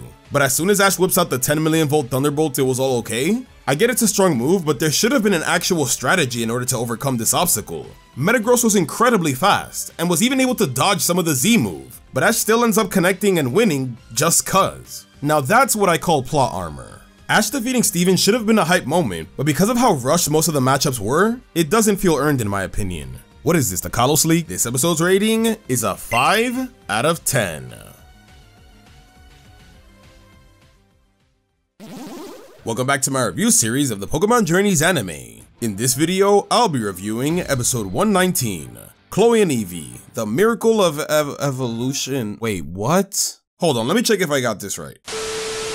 Okay, so apparently this is technically an episode. This is episode 119 of Pokémon Journeys. Even though it's not really an episode, it's just a recap of Chloe and Eevee. It's literally just clips of Chloe and Eevee's journey together with like Krissa and Mimey and the narrator narrating over it. Weren't we in the Masters 8? What the heck is going on? Man, this is probably like the weirdest place you could put an episode like this. I mean, we've gotten clip show episodes before, like back in DP and AG, and we even got a recap of some Journeys episodes back then, but it wasn't an actual episode. Why does this count as an actual episode? I'm so confused. And to make things even better, this is all build up for next week's episode, which is more Chloe and Eevee.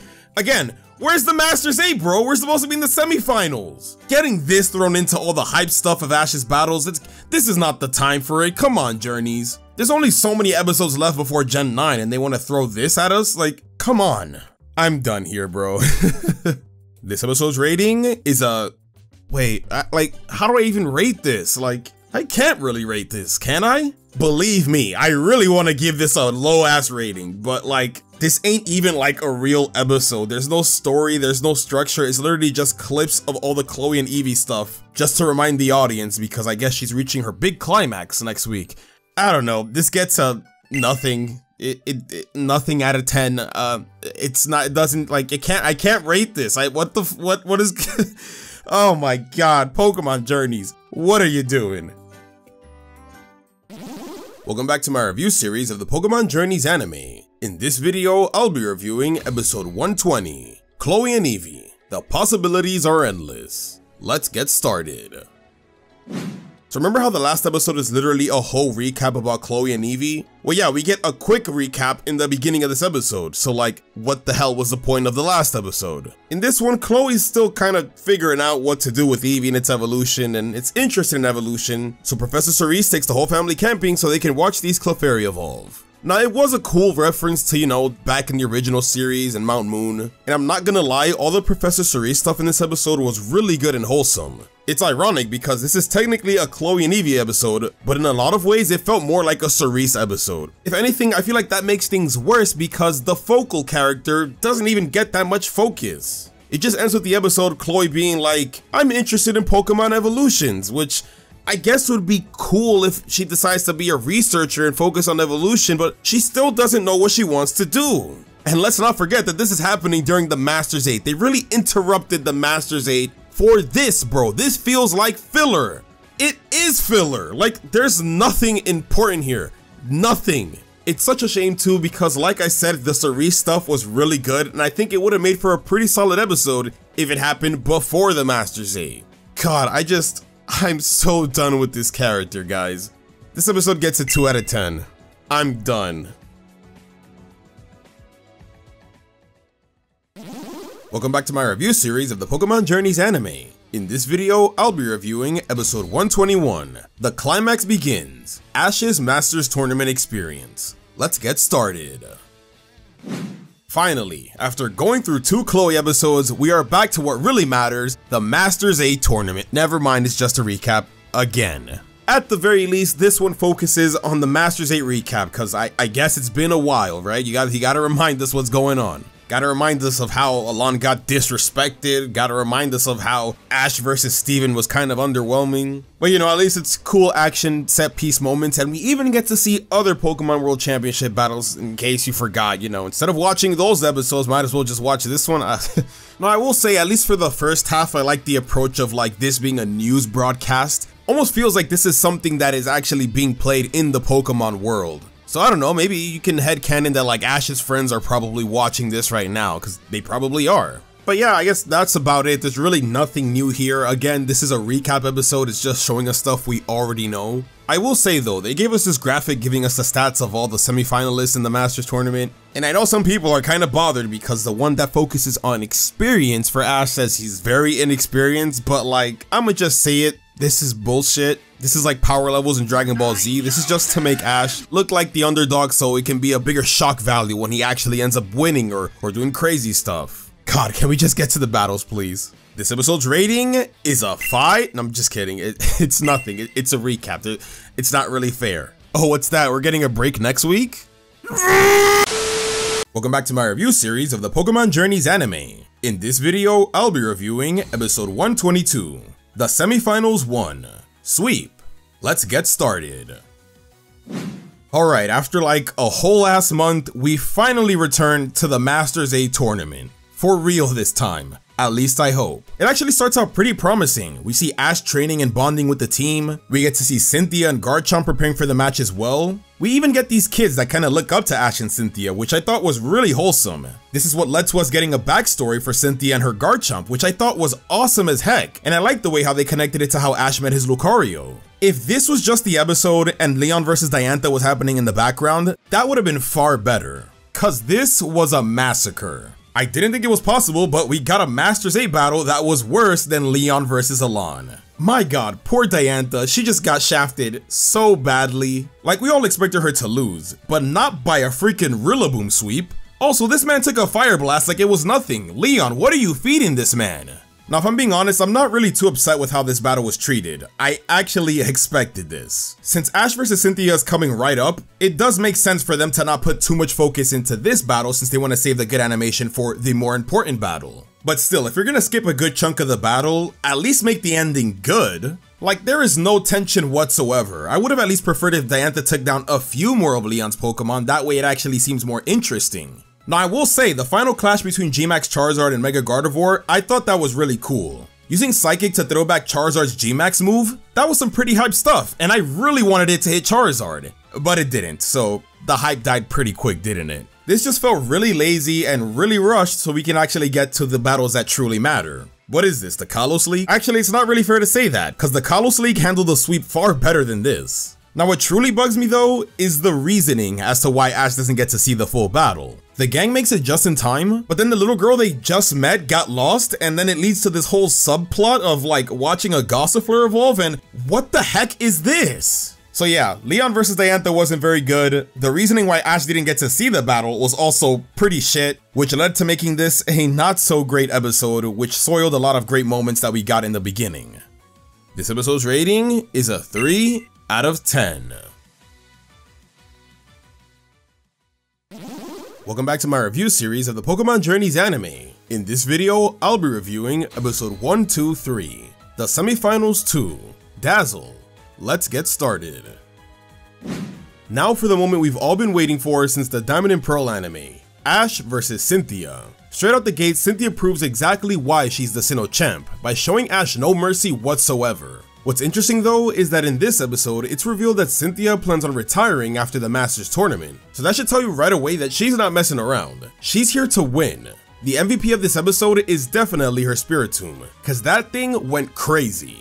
Its first victim was poor Dragonite, who was not ready for that dangerous hypnosis and Dream Eater tactic. Now on one hand, it sucks to see Dragonite take such a fat L, but at the same time, it was an effective way to show how skilled Cynthia is. She's able to pull it off by switching to other Pokemon like Roserade and Togekiss to weaken Spiritomb's victims. That, on top of the fact that this thing maniacally laughs after tanking hits, made it a terrifying force to be reckoned with. Now although Cynthia is the one who truly shined in this episode, I still gotta give it to Ash and Pikachu. The way they took down Gastrodon by using its Stone Edge against it was sick. And it was such a classic showcase of Ash's unpredictability, even though it did go down a bit too fast, but whatever. Speaking of classic, Ash and Pikachu also whip out the counter shield in this battle. This was used perfectly, because it's the famous strategy Ash came up with in Sinnoh to specifically counter the move Hypnosis. Now that was a great callback.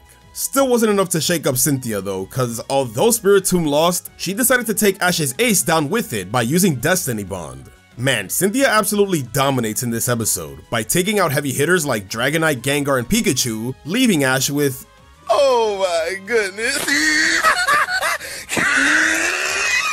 Well, at least there's Lucario. Yeah, it's not looking so good for Ash. Now that's how you start off a battle and build some tension. This episode's rating is an 8 out of 10.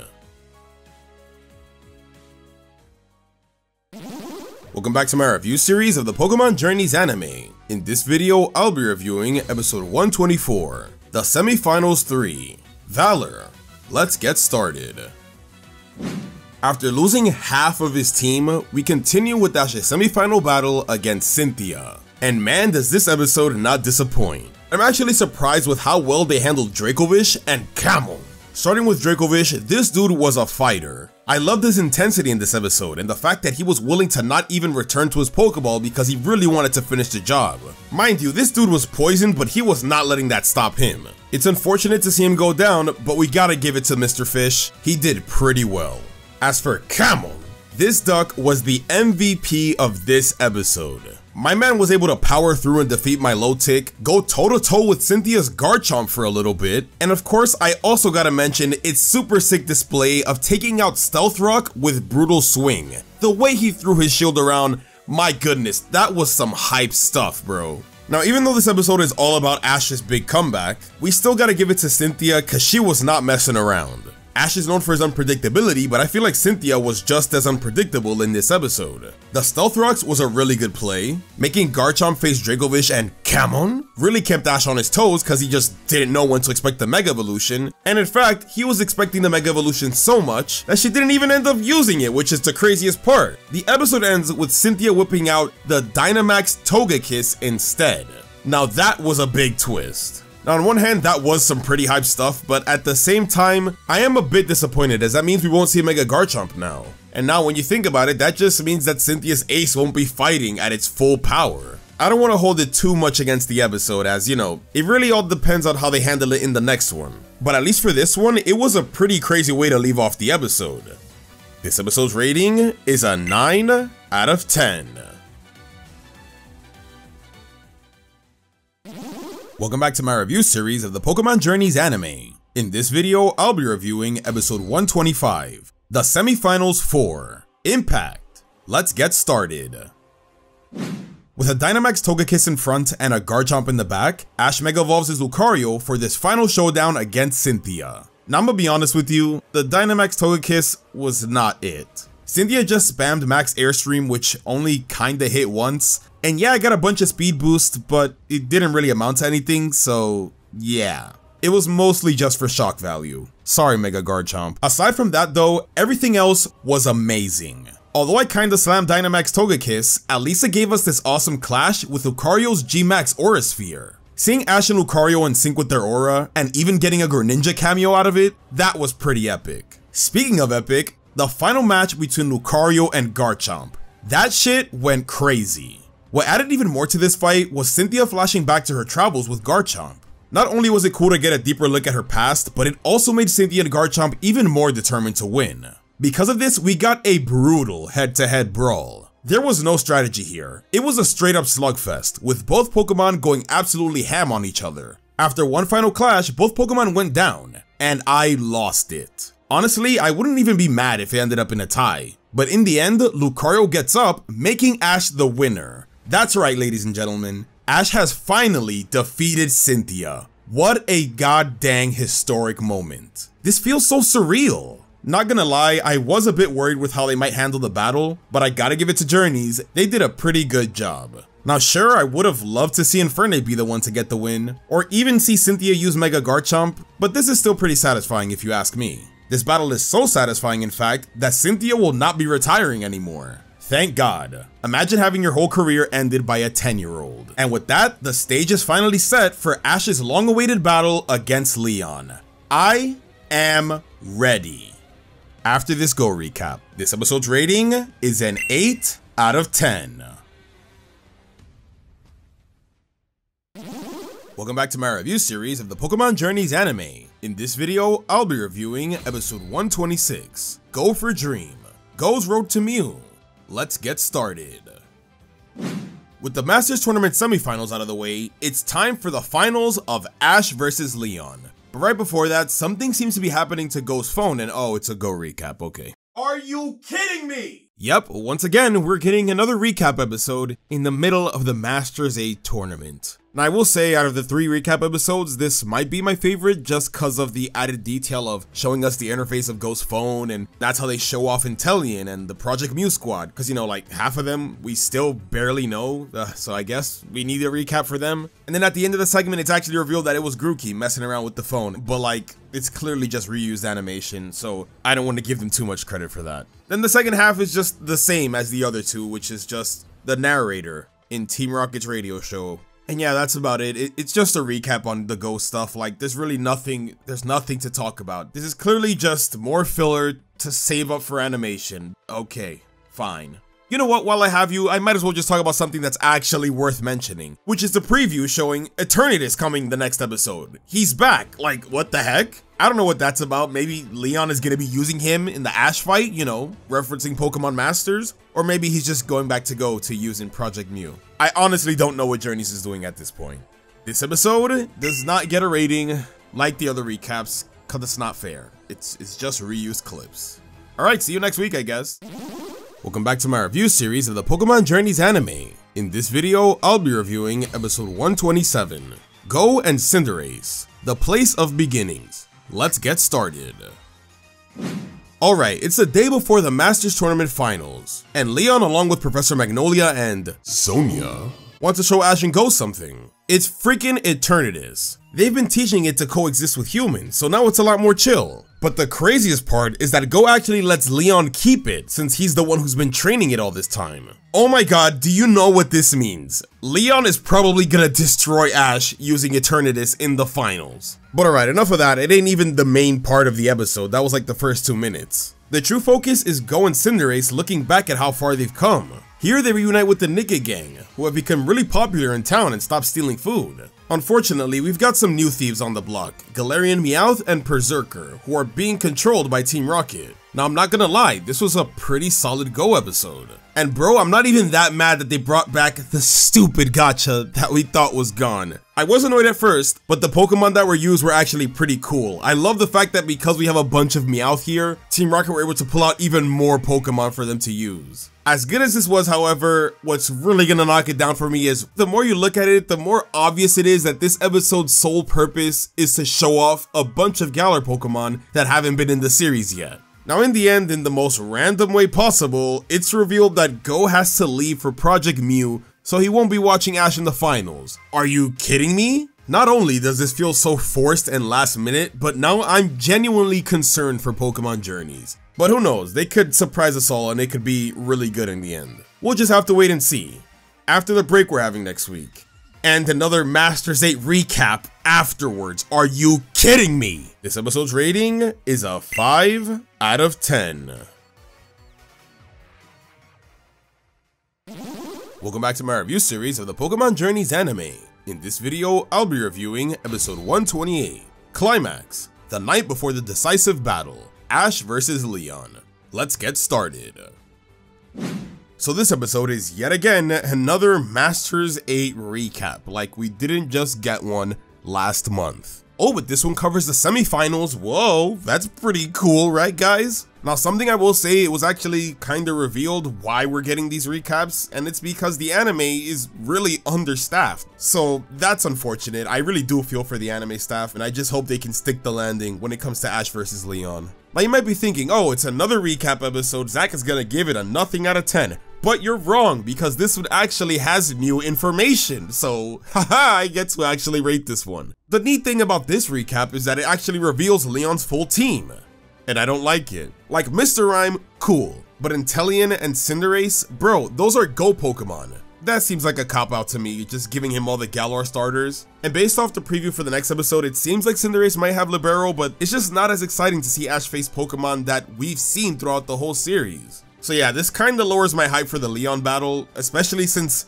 Go gave him Eternatus in the previous episode, so I thought that's what they were leading up to, Ash versus Leon using Eternatus, but no. So, Journeys moment, am I right? Also, as part of this episode, we get to see an extended preview of Ash versus Leon, but still, it ain't gonna save this episode. It's only really like a minute and a half of new content that's technically meant for later episodes, so nice try. This episode's rating is a 1 out of 10.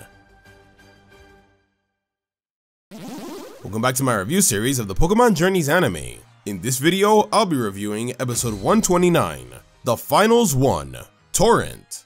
Let's get started. Alright, it is finally time for the finals of the Masters Tournament, Ash vs Leon. No more breaks, no more recaps, this is the moment we've all been waiting for. Unfortunately, Go's doing Project Mew off screen so he can't cheer on Ash, but luckily, Best Girl Dawn is here instead. And Chloe? Wow, she's actually here to support Ash for once. Perhaps I treated you too harshly. Now when it comes to the battle, I think it's off to a pretty good start. This episode does a great job at showing how skilled Leon can be, even when he isn't using heavy hitters like Charizard or Rillaboom. For instance, his Cinderace has the ability Libero, so after a Scorching Sands, it changes into a ground type, making Pikachu useless. Then we get his Inteleon using an Aqua Jet counter shield, inspired by the counter shield Ash used against Cynthia. That was pretty crazy. But the craziest thing actually happens right before the battle, and it's when Leon allows Ash to use all 3 of his battle gimmicks, Mega Evolution, Z-Moves, and Dynamax. That definitely makes this battle a lot more interesting. The first mechanic Ash uses here is Dynamax with G-Max Gengar. This is great because Dynamax is the only one of the 3 Ash hasn't used in the tournament yet, so Gengar finally gets some time to shine with it. The fight with Inteleon was surprisingly intense. It was super agile and even hits Gengar so hard that it goes back to normal before using up its G-Max. But in the end, Gengar was still able to take it out, which was great. Honestly, with how powerful they made Leon out to be in his previous battles, Ash just might need all 3 gimmicks to be on par with him. So I'm not surprised that one of them actually helped him get his first win. The episode ends with Leon's Mr. Rhyme taking out Gengar, but not before suffering from his Cursed Body ability. Not only has Mr. Rhyme frozen the battlefield, but it also set up Psychic Terrain. This dude is low-key a threat right now. Leon is just getting started though, so the battle is only gonna get even crazier from here.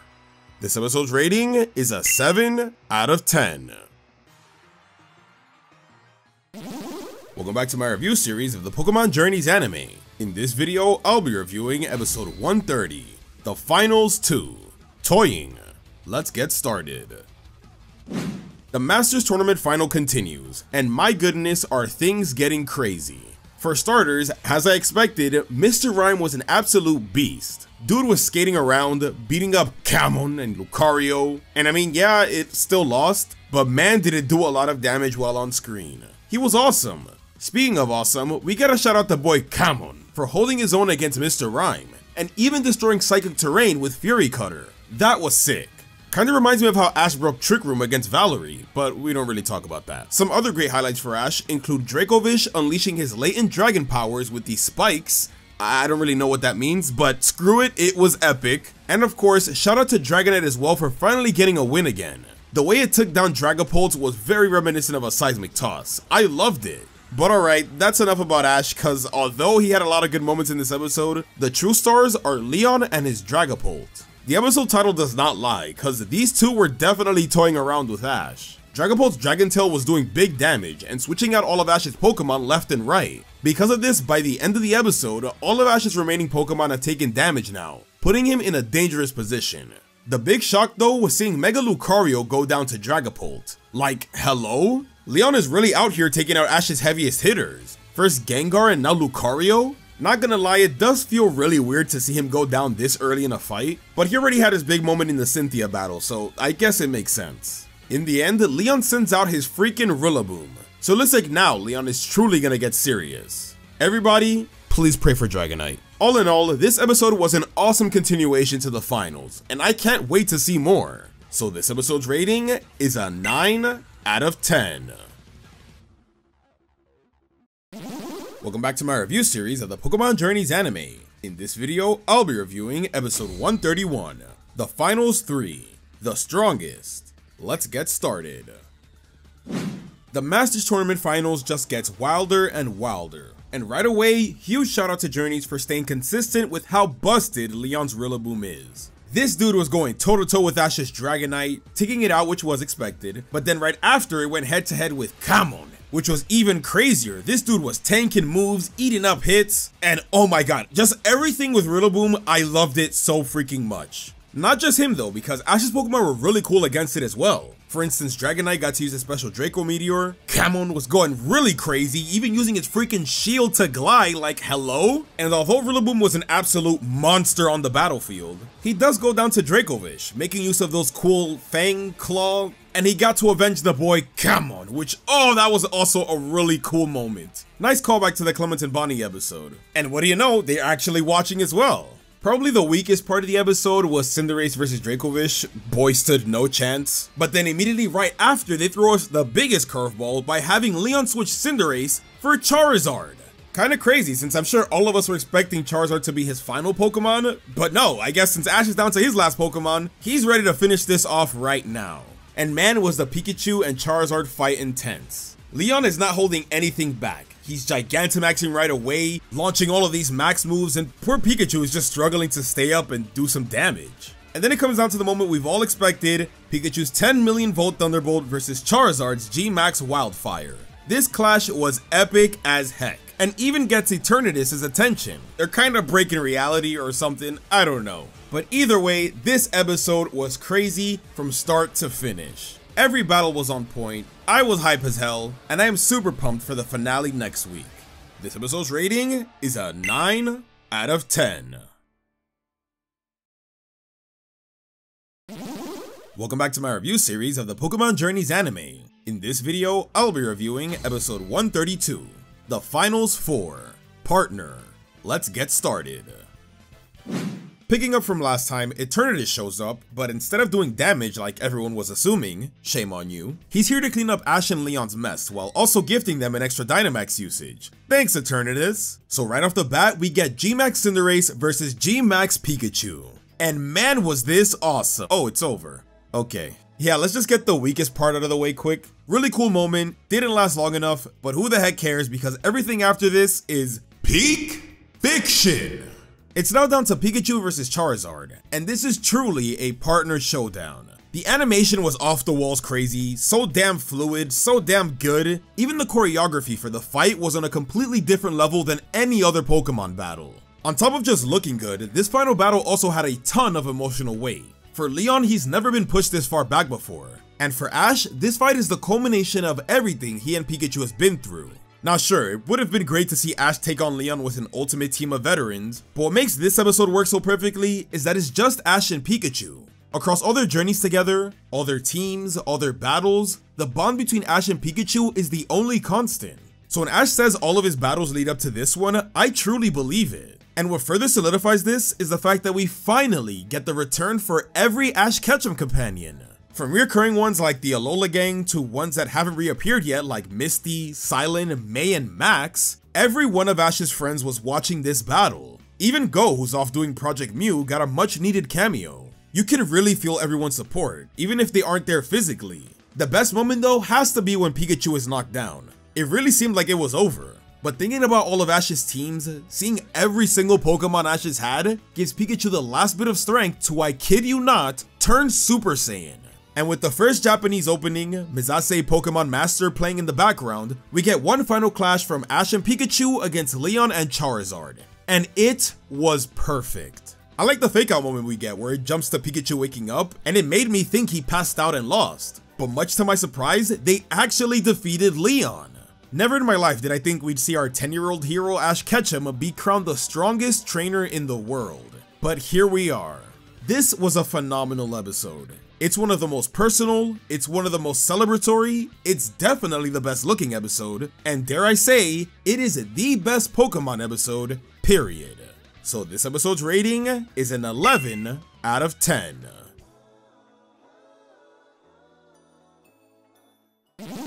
Welcome back to my review series of the Pokémon Journeys anime. In this video, I'll be reviewing episode 133, Project Mew. Let's get started. Now, although Ash just became the world champion, we're gonna rewind a bit to the beginning of the Masters 8 finals, cause this is where we also get the beginning of Project Mew. Now, in all honesty, although this is meant to be the climax of Go's journey, this was a pretty rough start. Here, the Project Mew crew arrives at Faraway Island, which is a pretty cool reference to Pokemon Emerald, and I think that's about it when it comes to the enjoyable parts of the episode, cause I'm not gonna lie, this was kinda boring. Like, here the crew is just walking and talking about Mew, and that's about it. They're just making their way to the top of the mountain because that's where Mew might be. Oh, I lied, there is another interesting part of the episode. Yeah, Tokyo caught a Verizon. He has it out for like 5 seconds. He just goes, hey, I caught it on my last mission, and that's it. We never see it again. You wanna know why? Because of some weird psychic energy, all electrical devices are just not working anymore, including Pokeballs, meaning that the Project Mew crew are just stuck with this Azumarill, Weavile, and Go's Grookey. Now sure, I bet he'll end up using his other Pokemon eventually, but like, I don't like this. I get that they're trying to add some tension, but no, I'm just not interested. Grookey sucks. And also, because no one else can use their Pokemon, Gary is made to look like a bitch this episode. I hate how helpless they make him seem. And then all of a sudden at the end of the episode, Kyogre and Groudon show up to fight, which would be cool if everyone could use their actual Pokemon. Next week is the finale, I guess. Let's see how that goes. And it's ironic, I feel like the most talked about thing from this episode isn't even the actual episode. It's the preview confirming that Gen 9 is coming to the anime. So that's pretty neat, but that's not really about this episode, is it? This episode's rating is a 3 out of 10. Welcome back to my review series of the Pokemon Journeys anime. In this video, I'll be reviewing episode 134, Seize the Future. Let's get started.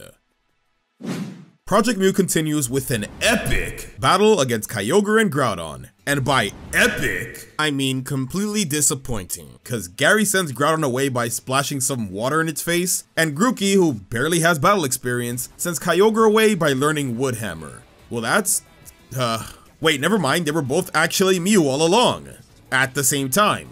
Don't question it. So as you can tell, this episode had a messy start in my opinion. On the bright side though, the group finally encounter Mew here, and I wasn't really a fan of this either, to be honest. Mew just kind of beats the crap out of everyone, including some random wild Pokemon for like no other reason than just for fun. You're kinda messed up, Mew. But to be fair, this is pretty in line with Mew's character. I guess I'm just disappointed because they made it a big deal in the last episode that nobody could use their Pokemon, so you'd think it'd be a rewarding moment when everyone could finally put up a fight, but they didn't. It was extremely one-sided and was not a good fight in the slightest. I will admit though, Go getting through to Mew by explaining how he is where he is because of it was a nice moment. It was a pretty cool way to make Go's journey come full circle without him actually catching Mew. But aside from that though, nothing was really achieved here when you think about it. Go didn't even attempt to catch Mew in this episode, and as for Project Mew, they didn't gain shit either. They just saw an illusion from Mew, got their asses beat, and called it a day. Man, was this an underwhelming finish to Project Mew. It's a shame too, cause I enjoyed most of the trial missions leading up to this, only for the climax to feel completely skippable. It honestly felt like the Mewtwo episode, but worse. I can't believe they made Go miss Ash vs Leon for this. This episode's rating is a 2 out of 10. Welcome back to my review series of the Pokemon Journeys anime. In this video, I'll be reviewing episode 135, Pokemon, I'm glad I got to meet you. Let's get started. After achieving their goals of defeating Leon and touching Mew's butt, Ash and Go reunite to share their experiences. And Chloe's here too. Okay, all joking aside, this was a pretty nice episode. It's basically the epilogue of Journeys, where we look back at how far everyone's come in order to set up what's to come next. There were lots of great callbacks here, like Ash looking back at all of the Pokemon he's caught and even released, Go looking back at his journey with Cinderace, and even how Chloe learned how to love Pokemon thanks to Eevee. I love the theming of this episode, how everyone's experiences with Pokemon has changed them for the better. It's very wholesome and truly makes this feel like an end of an era. And this makes sense since both Ash and Go are ready to set out on new journeys. I think I know where this is going. Now, although this was expected, I was surprised with how they handled Go here, in a good way. After Project Mew, Go wants to be an even greater trainer worthy of facing Mew. So in order to do so, he wants to travel to different regions just like Ash has. The fact that Ash's travels is what's inspiring Go to do the same is really awesome. Unfortunately though, the boys have a bit of a spat, cause although Go was struggling to break the news, Ash was pretty casual about leaving, which hurts Go and causes him to break up with Ash. Don't worry, they make up once they see the Butterfree. Gosh, something about Butterfrees, am I right? Now I imagine to some this might seem a bit dramatic, but you also gotta look at it from Go's perspective, cause it's actually quite understandable. Prior to meeting Ash, Go was kind of a loner, but through his travels he's been able to grow and form a really strong friendship, so to part ways like this for the first time is a pretty big deal to him. Just look back at original series Ash. In the end, Ash and Go are confronted by Lugia once again, and prepare to face it in a raid battle. What a cool way to make things come full circle. I look forward to seeing the resolution next time. This episode's rating is a 7 out of 10. Welcome back to my review series of the Pokémon Journeys anime. In this video, I'll be reviewing the final episode, episode 136. Ash and Go embark on a new journey. Let's get started.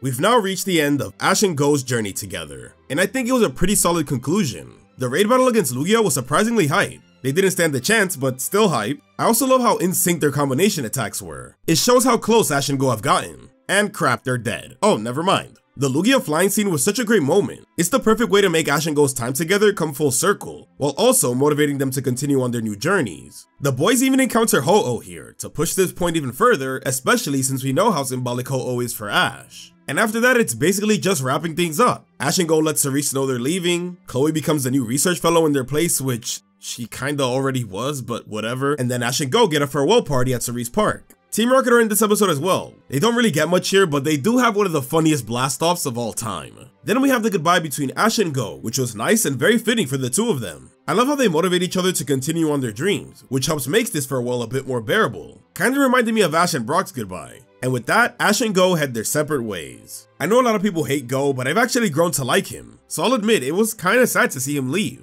The only thing that feels slightly off though is that it's not really clear where Ash is traveling next. He's just kinda going with the flow and it's left extremely ambiguous. We thought he was gonna go to Paldea, but I think this works now since we know that Ash's time as the main character is almost over. So they're intentionally leaving it open-ended. The episode ends with the opening this time and gives us a montage of some of the journey's adventures, as well as a few new things taking place after, like Go meeting Misty, Mimi going back to Delia, and Ash reuniting with Butterfree? Wow, this truly is the end, huh? So all in all, this isn't the most emotional final episode in my opinion, but it's one that I think fits Journeys very well. This series may have had its ups and downs, but I'd be lying if I said I wasn't gonna miss it, at least a little. This episode's rating is an 8 out of 10.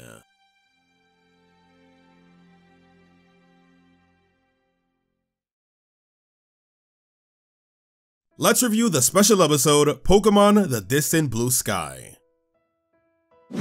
This episode takes place in the AU timeline and follows Ash and Pikachu meeting with this mysterious boy called Haruto. Now admittedly, the first half of the episode didn't really hook me. It was just your standard Pokemon stuff. Team Rocket steal Pikachu, they get blasted off, and then Ash and Haruto go play with Pokemon. What did stand out though was the presentation, as this special brought back the original 1997 staff to animate this episode. And man does it show.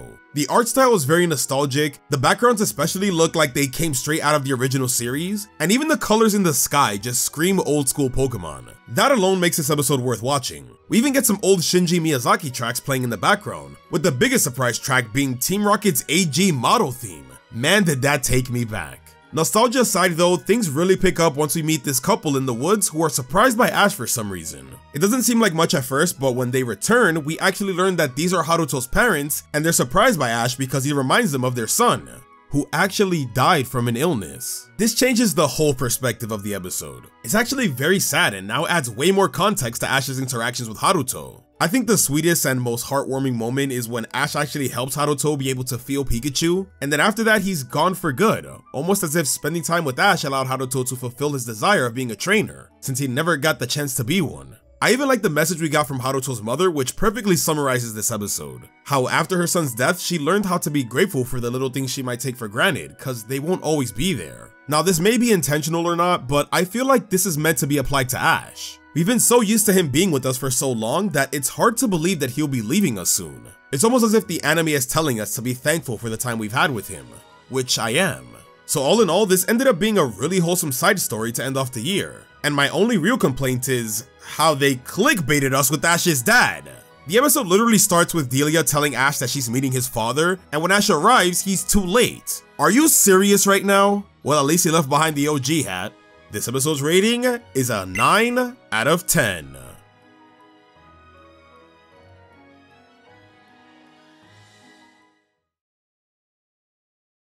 Let's review Pokemon Aim to be a Pokemon Master, Episode 1. Winds of Beginning, The Endless Road.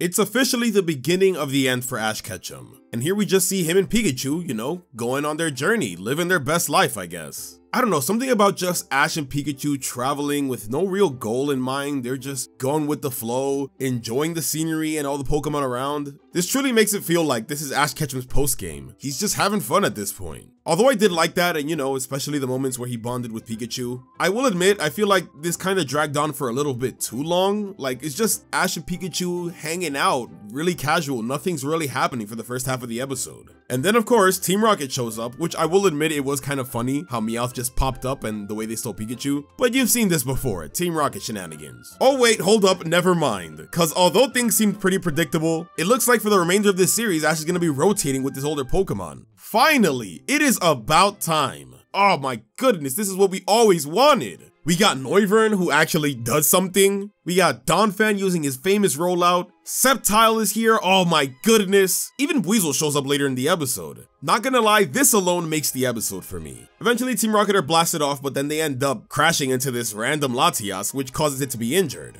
And then from here, the rest of the episode is Ash helping nurse this injured Latias. It kinda reminded me of his Charizard back in the day. Now, although Ash and Latias are spending all this time together, it still doesn't fully trust him, and it takes another Team Rocket encounter, which, yeah, it's Team Rocket. It takes that for Latias to kinda trust Ash. But the weird thing is, he doesn't actually get to catch it. It's weird because this episode really makes it feel like Ash is gonna do it, but it just doesn't, which, not gonna lie, makes this episode borderline feel like filler.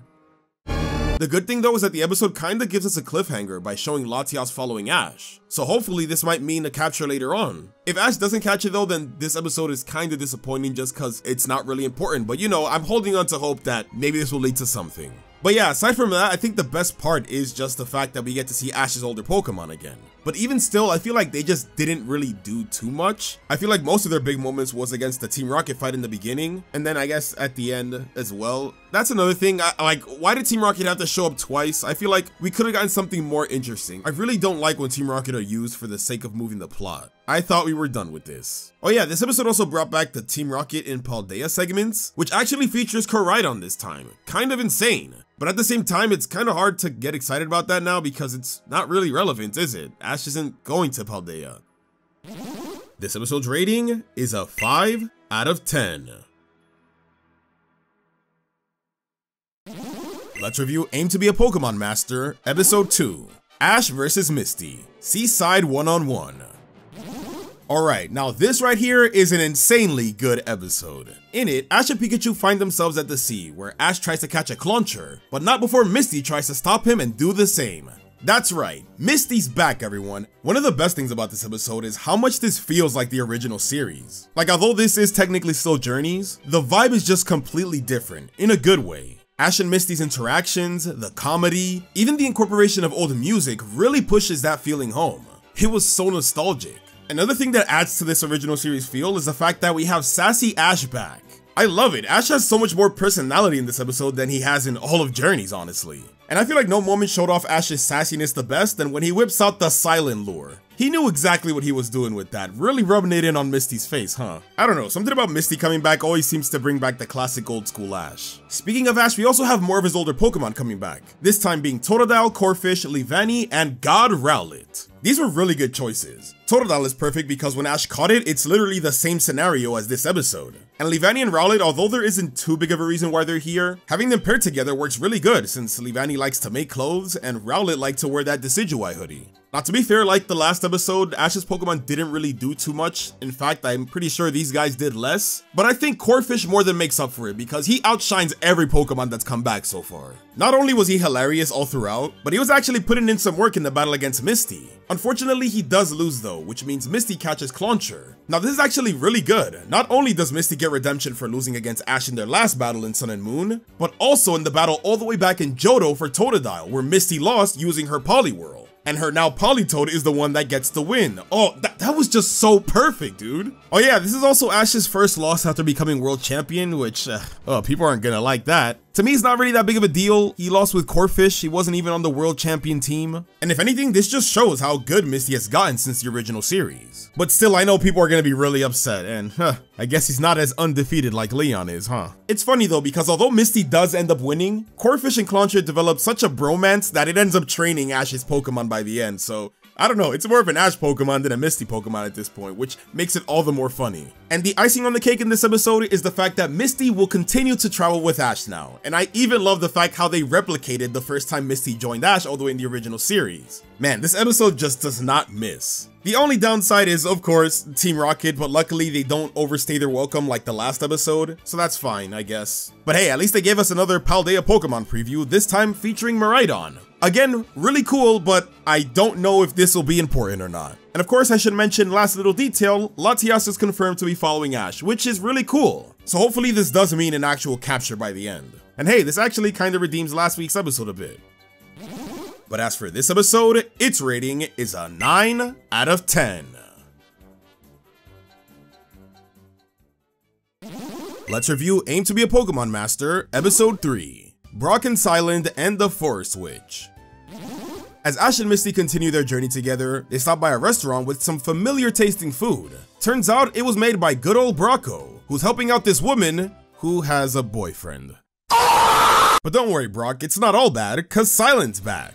It's really great to see him again. He's even back with his iconic connoisseur theme. The highlight of this episode definitely has to be just seeing Silent interact with Ash again and also with Misty. Seeing this combination of companions is honestly really cool. I never thought we'd get this. I like how the lure from last week's episode was referenced. We get to see Misty's reaction to evaluation time, which is very similar to how Iris would have acted. And we even see Silent witnessing Misty's bug type fear. Some people question whether or not she still had it because she didn't really react to Ash's Leavanny, but Misty's always kind of been like this. She's always been more afraid of the more obvious looking bugs, and not really the bugs that are more gentle looking, like Butterfree or Leavanny. But yeah, I even like how Silent mentions, well, you love water types, but you hate bug types. What about Dewpider? Like I said, just really good interactions. But unfortunately, that's really where it ends for Silent, honestly. Because in this episode, Brock's depressed emotions get the attention of this Hatterene that abducts him. So it's up to Silent's detective time to solve the case. But I'm not the biggest fan of Silent's detective time. It's my least favorite of his connoisseur moments. Why? Because most of those episodes ended up being boring in my opinion. Now that's not to say that this episode is boring, I just kinda wanted more, you know? Here they're just going through Glimwood Tangle, trying to figure things out. We don't even get old Ash Pokemon in this episode, and that's not really necessary, but I just feel like there's just something missing. Especially since this is meant to be Silent's big comeback episode. When they eventually confront the Hatterene, it strikes back by using Brock to attack the gang. That was a pretty cool twist, making Brock believe that Ash is the restaurant girl's boyfriend. Because of this, Silent strikes back to defend, finally giving us Brock versus Silent. Alright, and it's over, okay. See, this is what I mean. I feel like we could have gotten so much more out of Silent, especially since he's not sticking around like Brock and Misty. Honestly, I feel like Silent deserved his own episode, and this could have been the transition where he left and then we got Brock. I get why they brought both Brock and Silent together for this episode, you know, cool reference to the Black and White special, but unfortunately it just kind of held this episode back from being what it could have been. But hey, on the bright side, we finally have the original trio back together once again. Also, we got Brock's Paradise as the ending for this episode, and that was just perfect. This episode's rating is a 6 out of 10. Let's review Aim to be a Pokemon Master, Episode 4, Beartic Sai. Today, Ash and the gang make their way to visit the Magikarp Falls, but it's frozen. Turns out it was done by this wild Beartic that can't control its powers and constantly freezes everything. Seeing how sad this makes it, Ash takes it upon himself to help train this Beartic, and that's basically the episode in a nutshell. Now I think what this episode does really well is show off Ash's kind nature. We've always known this, but it's really cool just seeing how much he cares about Pokemon that aren't even his own. The fact that he's going out of his way and giving it his all for this Beartic is really wholesome stuff. Too bad the Beartic keeps freezing everybody, but you know, Ash tries his best. This is also the first episode where we truly have the original trio back together again, you know, just them three. And seeing the episode just start off with them is so nostalgic. This feels so good, bro. It really feels like we're back in Kanto. Unfortunately though, Brock and Misty don't really do much, so I guess you could really say this is Kanto, huh? Also, no Team Rocket this episode, which thank God. And of course, we have returning Pokemon again. This time being Oshawott, Talonflame, Incineroar, and Snorlax. The returns don't stop there though, because this episode brings back Misty Starmie and Brock's Forretress, who we haven't seen since AG. That was really nice. But again, Brock and Misty don't do much, so at least they made a cameo of sorts. Going back to Ash's Pokemon though, I feel like they're truly the highlight of the episode just because they finally get to do a lot more compared to some of the other ones. Although Snorlax gets kinda shafted a bit, Talonflame, Incineroar, and Oshawott are in the entire episode, which is great. Oshawott's really funny, and Incineroar and Talonflame use their firepower to help combat Beartic's freezing. Although they did get a lot of screen time, I'm still very disappointed with how they treated Incineroar, cause he's literally just here to keep them warm. Like, man, I really wanted to see him do something, bro. Like, yeah, he uses Darkest Lariat and Fire Blast, but like, come on, man. We have yet to see Incineroar actually battle since he evolved. This is so disappointing, man. I can't be the only one who feels like they low-key wasted his return, especially since so much of this focus was put on this Beartic that Ash doesn't even catch by the end of the episode. Now again, I feel like the goal of the episode was just to show off Ash's kind nature so that, you know, Latias, who's still watching Ash, will help trust him a bit more for their inevitable capture, I'm hoping. But honestly, this is an episode I feel like they could have just scrapped. We only have so much time left with Ash, and it really feels like they're wasting him with... I guess the episode title Beartic Sigh is pretty accurate because I left this episode with a really big sigh myself. This episode's rating is a 5 out of 10. Let's review Aim to be a Pokemon Master, Episode 5, Burn, the Squirtle Fire Squad. As Ash and the gang continue their journey, they come across a show starring the Squirtle Squad, who have become really popular due to their heroic deeds. Can I just say how awesome it is to see Ash's Squirtle again? We have not seen this little dude since Battle Frontier, so we were well overdue a reunion. Speaking of which, this episode brings back Charizard and Bulbasaur as well, which earns it extra points. Ash's original Kanto starters all together once again? This is the reunion I've been waiting for. Never mind, Team Rocket ruined it.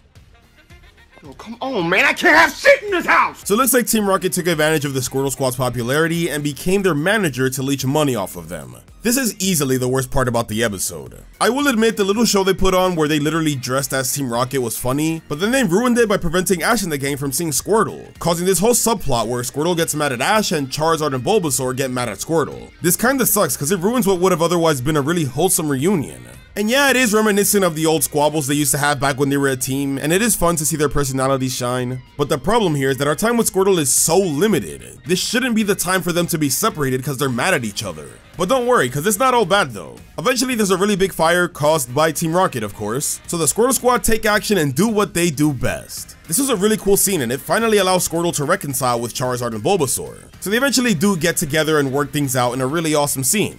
Also, Brock and Misty do a bit more in this episode. Brock has a funny moment where he simps over Officer Jenny, and then Krogunk returns to do what he does best, alongside Misty. That's a new combination. Also, Misty uses her water types to help put out the fire, while Brock and Krogunk try to control the crowd. So they were a bit useful here. So yeah, all in all, this was a pretty fine episode. I just feel like the middle was a bit slow because of the whole separation thing. I feel like that shouldn't have lasted as long as it did, but it was worth it in the end, even if the group were only truly together for a little bit. Also, it was really cool to see Ash meet some of his fans after becoming world champion. It's about time. I really want to see more of this. This episode's rating is a 7 out of 10. Let's review Aim to be a Pokemon Master, Episode 6, and we're looking at the same moon. In this episode, the gang are just chillin', minding their own business, when suddenly Team Rocket attacks. One quick rescue from Snivy though, and Team Rocket are sent blasting off. With Pikachu, damn it! Yeah, this episode's about Ash and Pikachu being separated, and the whole search for them to reunite together. Man, where have I seen this before? So as you can tell from my very sarcastic tone, I wasn't a really big fan of this episode. I mean, can you blame me? Like, nothing is really happening. It's just, you know, Ash looking for Pikachu. Pikachu and Meowth having these random Pokemon shenanigans. You know, the typical lost Pokemon type of antics you'd expect. But I think my biggest problem with the episode is just the fact that Ash is getting help from this random wild Spearow and Rattata. Like, bro, you have a bunch of your own Pokemon that would be really useful right now. Instead of Spearow, why don't you use your Noctowl or your Staraptor or like your Swellow? Or instead of using Rattata sniffing, why don't you use your Lycanroc? No, he's just gonna use this random rat and this random bird that he's not even gonna catch. And I get it's supposed to show how good Ash is with wild Pokemon to help Latias like Ash a bit more, but bro, we've seen enough of this already. And poor Snivy, man, she literally got like 5 seconds in the beginning of the episode, and that's it. So it's not like they're going out of their way to not use old Ash Pokemon like in the Silent episode. Clearly, Ash can use old Pokemon in this episode, he just chooses not to. What was the point? Oh, I'll tell you what the point was. Nostalgia. Yeah, this episode uses, you know, Ash and Pikachu's relationship to bring out a lot of nostalgia. Yeah, no, let's just keep recreating the Spearow attack from the first episode. It's not like Journeys has done this 3 times already. Alright, but despite all of that, near the end of the episode at least, we got a really nice moment where Ash and Pikachu were looking at the moon, and we got tons of flashbacks to all their times together in previous series. That, on top of the music they chose to play during that scene, I know will get a lot of people in their feels. It was a touching moment, I'm not gonna lie, especially since we know that Ash and Pikachu are leaving. But yeah, that's about it, I guess. But speaking of Ash and Pikachu leaving, I guess let's talk about the previews to the next Pokemon series. Last week, we got one featuring Liko or Rico, or I don't know what her name is yet. While this week features Roy, who's apparently from the Kanto region, of course he is, and he has this mysterious Pokeball, which, not gonna lie, has me really interested. But as for this episode, its rating is a 4 out of 10. Let's review Aim to be a Pokemon Master, Episode 7, Writing on Lapras. In today's episode of the Latias arc, the gang are once again reunited with Ash's Lapras. Why is it here? I don't know, but it's good to see it anyways. Lapras actually leads the gang to a beached Wailmer, and this is what the majority of the episode is spent on. Not gonna lie, I really enjoyed this. Seeing Ash figure out ways to help out the Wailmer was pretty fun. We got to see him use all sorts of Pokemon like Googie, Cameron, Hirakuro, Torterra, and me. okay, I tried. Brock and Misty even contribute to the episode as well by using Gyarados and Marshtomp. Wait, Marshtomp? They ask you how you are, you just have to say that you're fine when you're not really fine, but you just can't get into it because they would never understand. Anyways, Wailmer's eventually freed, but he gets so excited that he ends up jumping deeper into this chasm and evolves into a Wailord, so fuck. I found this so hilarious, like, way to make things way worse, buddy. And speaking of funny, Team Rocket's in this episode as well. And I know what you might be thinking, oh man, this is gonna be annoying Team Rocket to interrupt the episode again, right? No, the way they were used here was actually really good. Pikachu's actually the one to notice them at first and intimidates them into working with Ash and the others, threatening them with a Thunderbolt every time they want to misbehave. I don't know, that kind of interaction, that's just so funny to me. And as I said lots of times before, seeing Team Rocket work with Ash is them at their best, to be honest. One thing I didn't really like about the episode though is the fact that even though this is meant to be Lapras' big return, it isn't really the focus of the episode when you think about it. Lapras just shows up in the first few seconds, takes them to this island where the Wailmer's at, and then it's just kind of hanging out in the background, just watching everyone else do the work, you know what I mean? It does help a little bit in the end when they finally pull out the Wailord, but like everybody was helping out. I don't know, it just feels like Lapras wasn't totally necessary for this plot. But to give credit where credit is due, there is this part at the end where Ash is the one who ends up getting stuck now, and Lapras comes up with a really cool way to save Ash. No pun intended. Also, Lapras' family shows up at the very end and takes it away, so I guess Lapras is gone now. But yeah, aside from that, I think this was a pretty solid episode. Nothing too crazy, but just fun to see all the different methods everyone tries to pull out this Wailmer, and you know, lots of funny antics in between. Now, same as last week, we got another preview for the Generation 9 anime. This time featuring the new character Freed and his partner, Captain Pikachu. This guy looks really cool, and it's nice to see that we'll still have a Pikachu in the series in some way. But as for this episode, its rating is a 7 out of 10. Let's review Aim to be a Pokemon Master, Episode 8, Bayonet Search.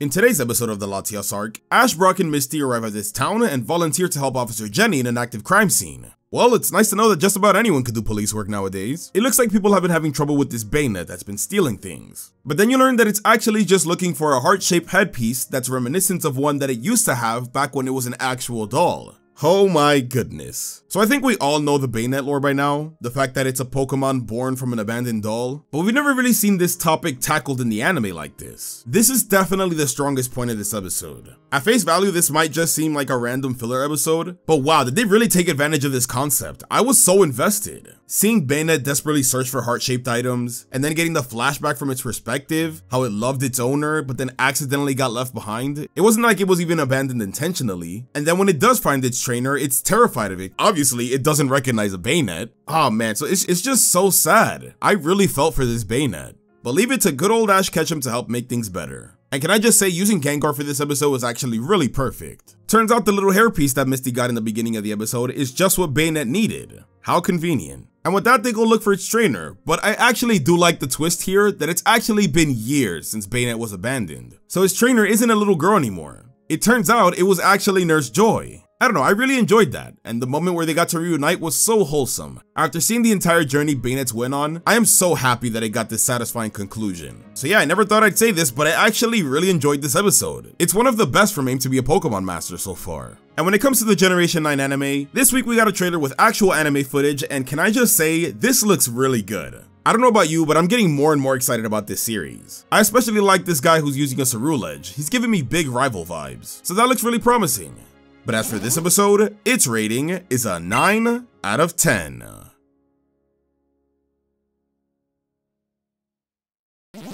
Let's review Aim to be a Pokemon Master, Episode 9, Team Rocket Strikes Back. Alright, now this was a really fun episode. In it, we have the return of the Team Rocket Delibird, who finally brings back all of Team Rocket's HQ Pokemon.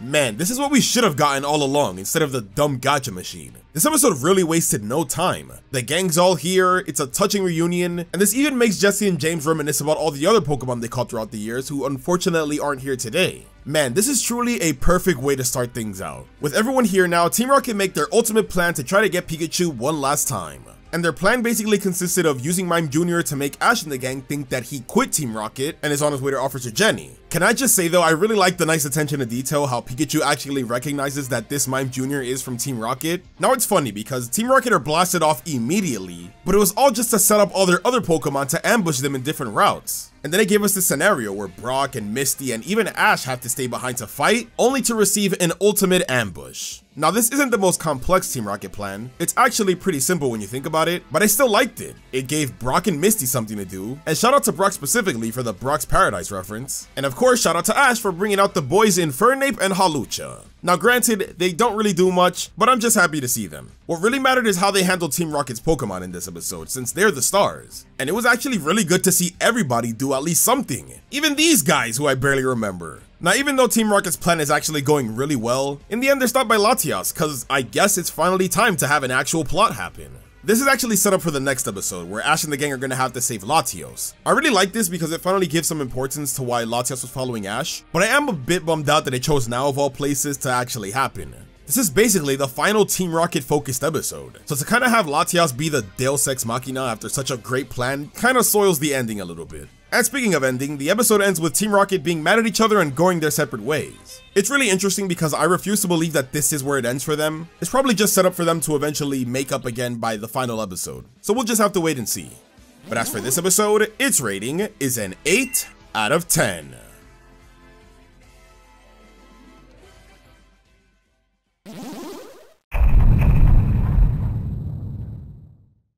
Let's review Aim to be a Pokemon Master, Episode 10, Ash and Latios. We've now reached the climax of the Latias arc, and the gang are on their way to rescue Latios. Huh, where have I seen this before? Latios is on the run from this Pokemon hunter, who has a pretty sick design and is very reminiscent of Hunter J. Honestly, I could totally see her being in this episode, if she wasn't dead. A really strong part of this episode is Ash's willingness to help Latios and Latias. We've already seen him help Pokemon countless times, so this isn't anything new, but I guess this was the culmination of the past few episodes. Ash is just the trainer Latias needed to save her brother. Of course, Latios doesn't trust any humans after what it's been going through, so they kinda clash a little bit, but then the true evil arrives, showing Latios that hey, maybe these guys aren't so bad after all. A cool twist here is that we expected Ash and Latias to work together, but then Latias gets captured, so Ash and Latios have to team up. And can I just say, these two look really good together. Another awesome reveal here is a return of Best Bird Swellow. This is a really cool reference since Swellow's last major appearance was in the fight against Tobias's Latios. Man, has it been a while since he's done anything, so go out there, Swellow, and cut loose. Okay, never mind, he doesn't do much. I guess the true focus really is just Ash and Latios. But even this was really cool. The action and animation in this episode was on point. Seeing Ash command Latios, that was so sick. And in the end, they are able to save Latias. And then we get to the part we've all been dreading. Ash doesn't catch anything. Yeah, the minute we got Latios introduced, I knew Ash wasn't catching any of these Pokemon. But I feel like because this doesn't lead to any capture, it kind of makes the past 10 episodes feel pointless. Like, sure, I get it, this arc is supposed to show how caring Ash is with Pokemon and how he always helps them and he can even command legendaries now. But he's done this before. But I digress. This is still a pretty solid episode, and we even get a really cool reference to Movie 5 at the end, as we see Latios and Latias fly past Ultimar, and even the Movie 5 Latias, confirming that this wasn't the same Latias after all. We also get a quick cameo of Team Rocket in this episode, with Jesse, James, and Meowth making their way back to HQ, where they're probably gonna make up in the final episode. But yeah, as for this episode, like I was saying, in terms of the overall arc, I am kinda disappointed, but as a standalone episode, this was pretty fun. This episode's rating is a 7 out of 10.